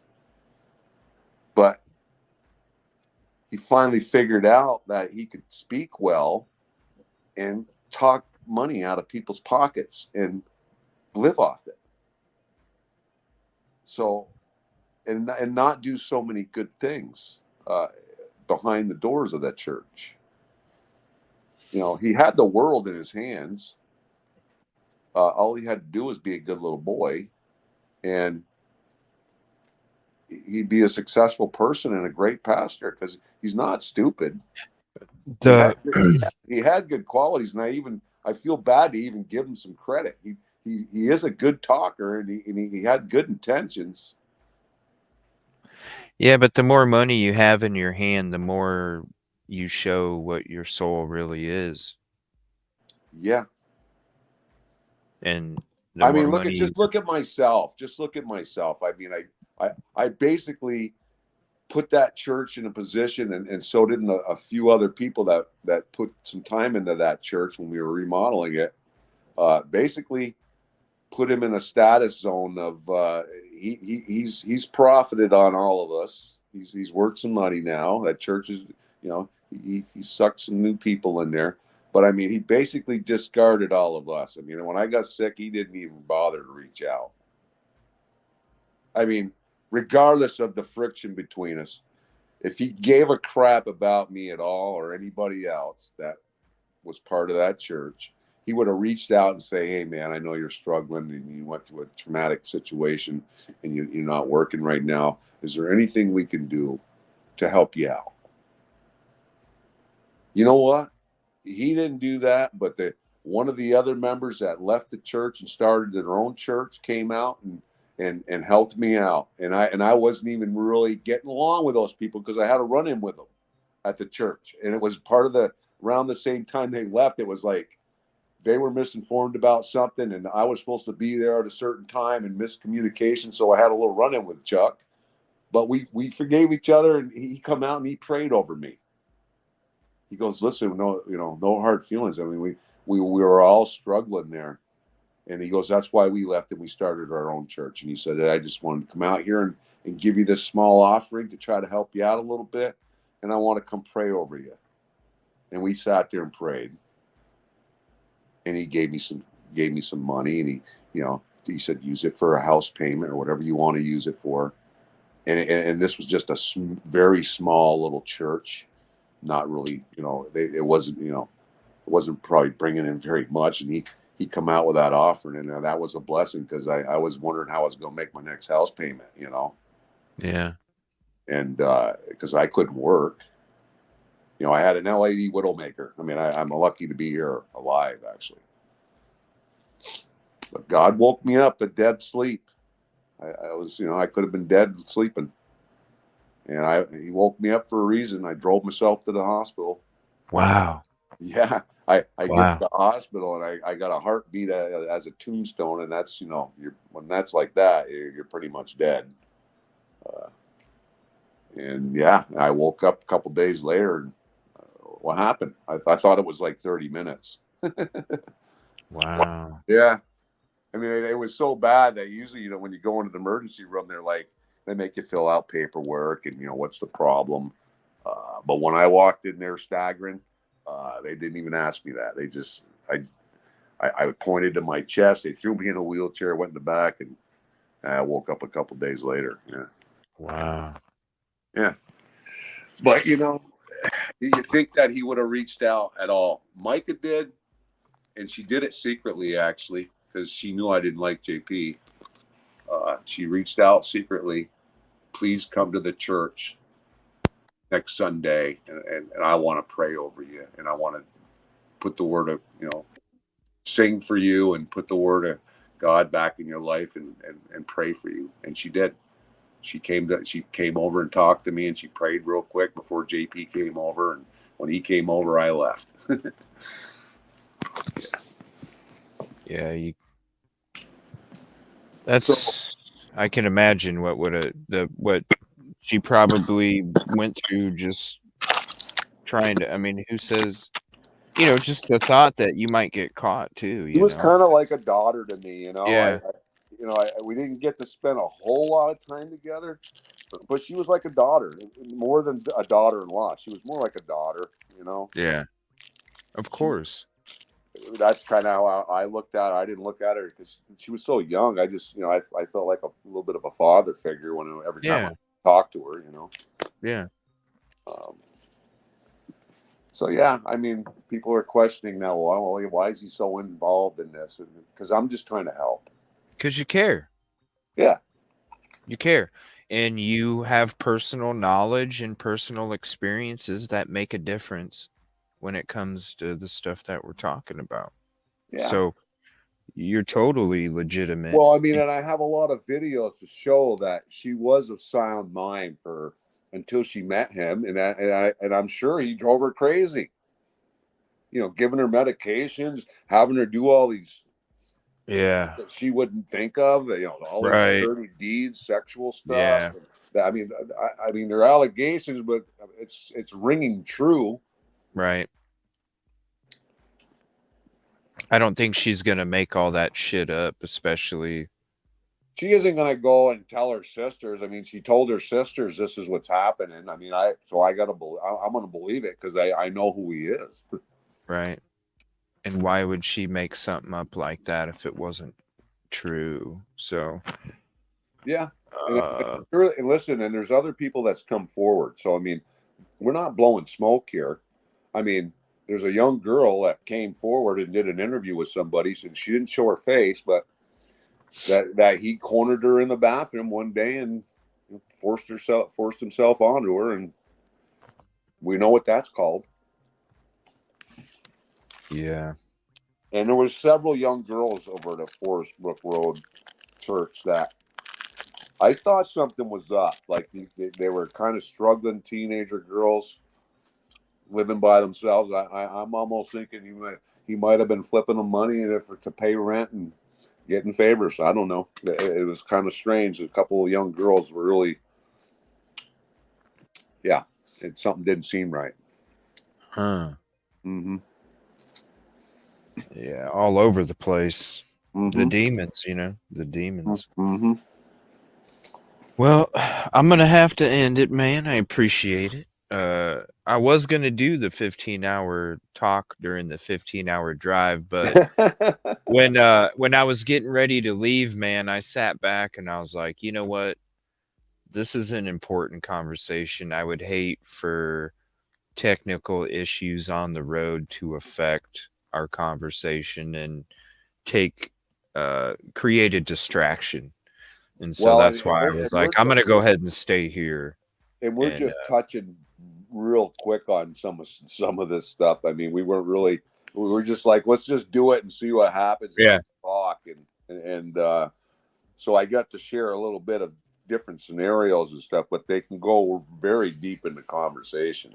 Oh, shoot. I can tell you right now, if somebody doesn't pay attention to all 6.5 hours of this episode, they're going to be missing out on something, even if they don't pay attention for 5 minutes. Because I mean, our conversation is, it's a full 6.5 hours of straight conversation about everything. And, but we made it barely a dent in any real conversation of anything. We're just kind of we're just skipping around, just trying to, come up with a lot of stuff that's happened. Mm-hmm. And we're just barely touching the tip of the iceberg here. Mm-hmm. I can't wait to keep hitting that iceberg, man. Creating more awareness, because I mean that's what it's about. It's about if you don't speak up, we're not going to get results, and and maybe it's an educational thing for other people that are going through stuff to look for some signs of what's happening with certain situations and be more aware of what you might need to do and what you might not want to do. Mm-hmm. But the ultimate goal is to get some justice for Micah and yes, and find out what's going on here. Yep. Ask the questions and get the answers that some others are afraid to. Yeah, absolutely. Or don't have the desire to. So I hope we didn't bore everybody with our bouncing around, but I mean, this was just a fly-by-night little talk here, and we were just going to try it and see how it went. And we actually got 6 hours into it, and we barely. It could go more. I just have to hop off so I can take off in the morning to head back home. But I was gonna say I'll be doing a show tomorrow night, man. If you want to come back on tomorrow night, we can get more into stuff, and we can start going into some of this stuff too. Whether it's these programs I want to watch with you, or if you want to get like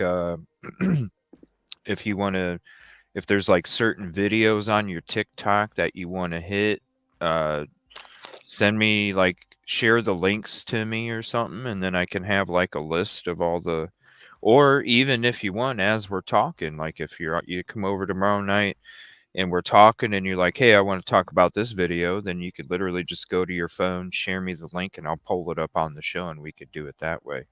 Yeah. Well, Well, I mean, the ultimate goal here is maybe, you know, with your followers and stuff, maybe we can come up with, you know, at least try to get some answers that we need to ask and bring up to try to get, you know, a resolution.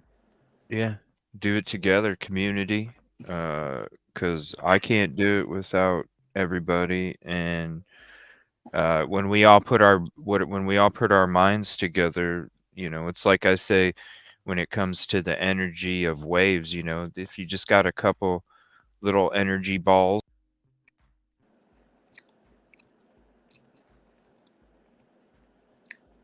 Oh, did we lose them?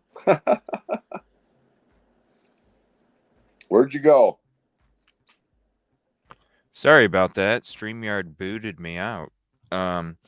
But what I was trying to say is the more community you have, the more energy you have, the higher the waves can get. And that's what's going to make change. It's those huge tidal waves that create pressure that then knock things over. And, you Well, know, that's what I'm hoping we can do with this. I mean, that we will. somebody important is going to see this and go, yeah, we need to reevaluate what's going on here. We will be doing it. We will find answers. We will be knocking down barriers. We will be doing all of it. I already know with the way that the community is and how strong we are together and what we can do together. I have no doubt that we will make a change. I agree in with some you. positive You're way. doing a fantastic job. I mean, I appreciate that. I mean, excuse me. Yeah, I'm eating something I just swallowed the wrong way. It's amazing that you're putting all this effort in and you're not getting paid for it. I mean, you're just trying to get some answers and get some justice for people that are not getting it. And I appreciate you doing that. I get whatever the community wants to contribute, and you know, the little bit from YouTube or whatever. It's because of the community that I'm able to go to these different places and to be at these different places and do the things that I'm doing. And so it's a huge shout out to the community, because without them and their contributions, I wouldn't be able to do any of this. And so with the support from them, I call it the recycle of love. The community supports me, and then I in turn take that support and give it out to the communities and hope that that community then does that to another community. The recycle. Yeah, but you're burning it. You're burning it up for good cause. You know, you're not like turning into a multimillionaire like Mr. Pastor John Paul. You know, that's basically what I meant by that. You know. Yeah, no, and even if I did have the financials like that, I would still be living the same way. I'm very, and you would probably help contribute to some causes too. You know. Oh yeah, it's like this. I spent 2 months searching for somebody, and I drove 3 hours each way just to save money and not stay at a hotel, even though I could have stayed at a hotel. Yeah. And not driven the hours. To me, in the long run, it's about, no, I need to make sure that I use whatever I have and make the most out of it. And to me, driving 3 hours one way, to me, made sure that I was making sure the money was being, it's not about my comfort, because it's not about me, it's about other people.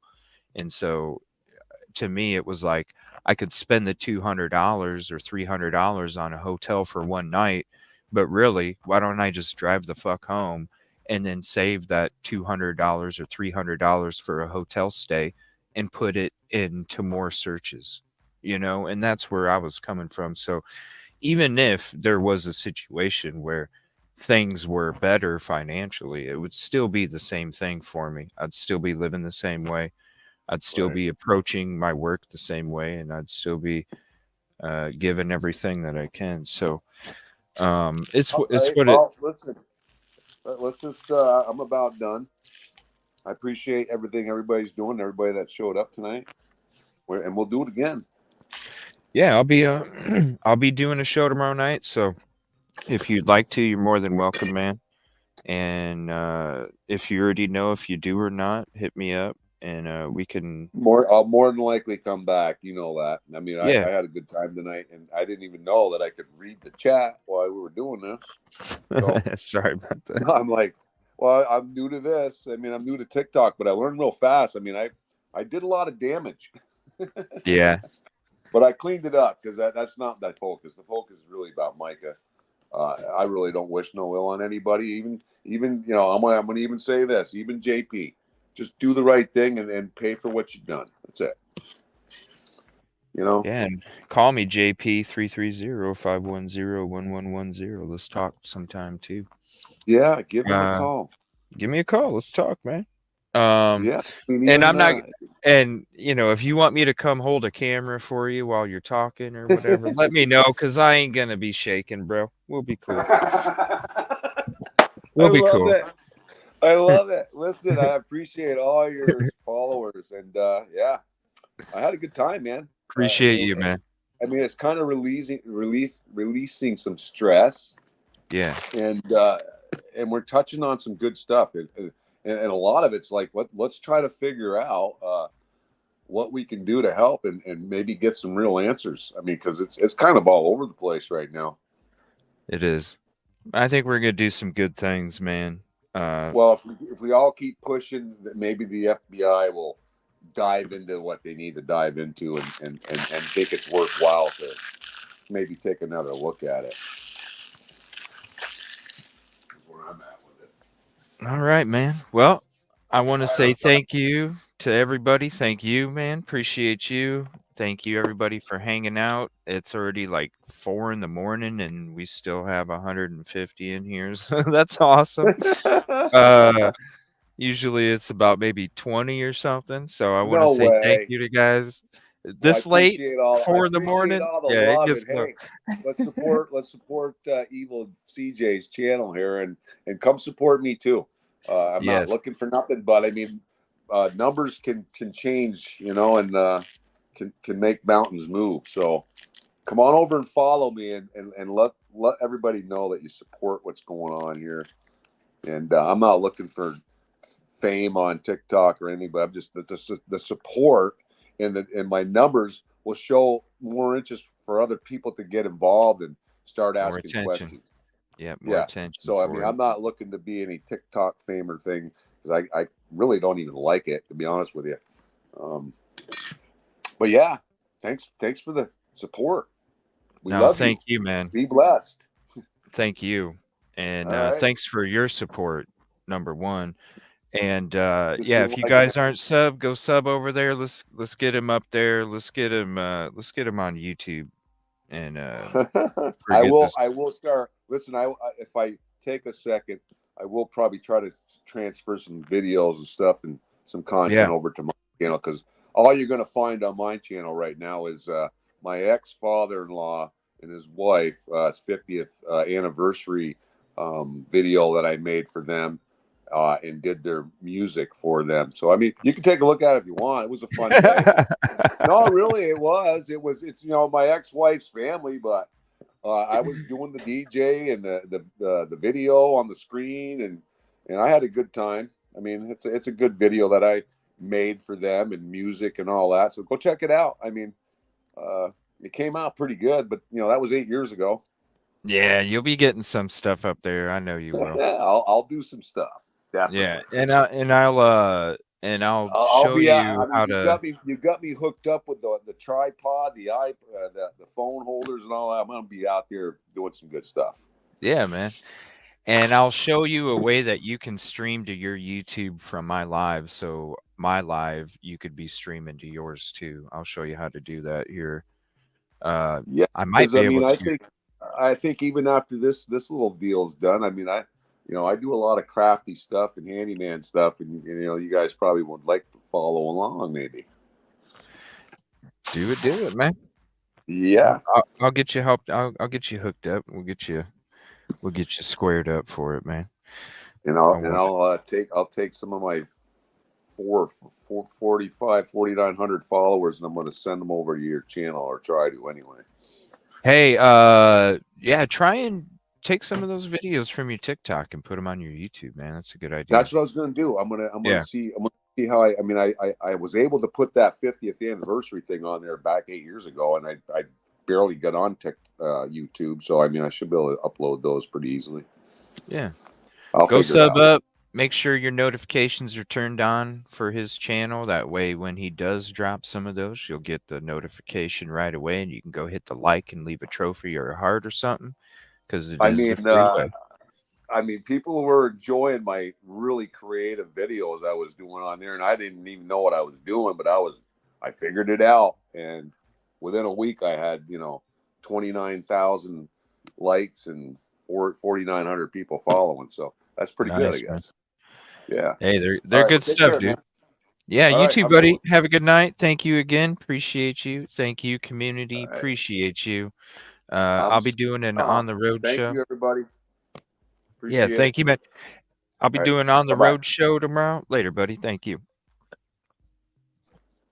I'll be doing an on the road show tomorrow. So if you guys want to come hang out and we'll chit chat, we can even talk about more stuff like we did tonight, and go into some of the other things. It'll be true crime conversations. We'll be talking about all the cases out there. And then we'll be back tomorrow night with another episode, and he'll probably be able to join too. So we'll let you know. I want to say thank you all. Please hit the like if you haven't yet. It is the free way. If you're not subscribed and you're here, please consider doing so. And we will see you tomorrow. Thank you all. Appreciate you. Have a peaceful and positive evening.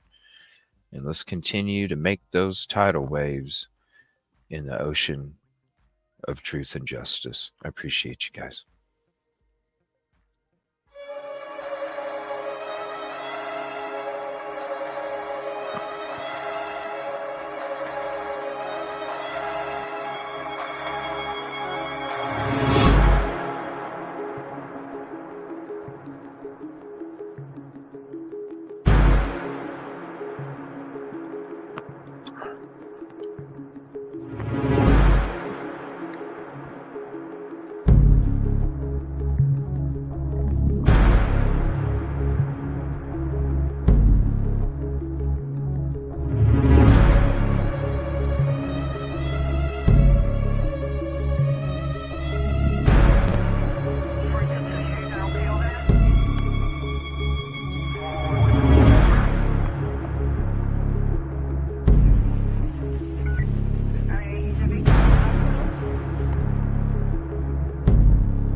Supervisor know that I have a case report with an arrest attached.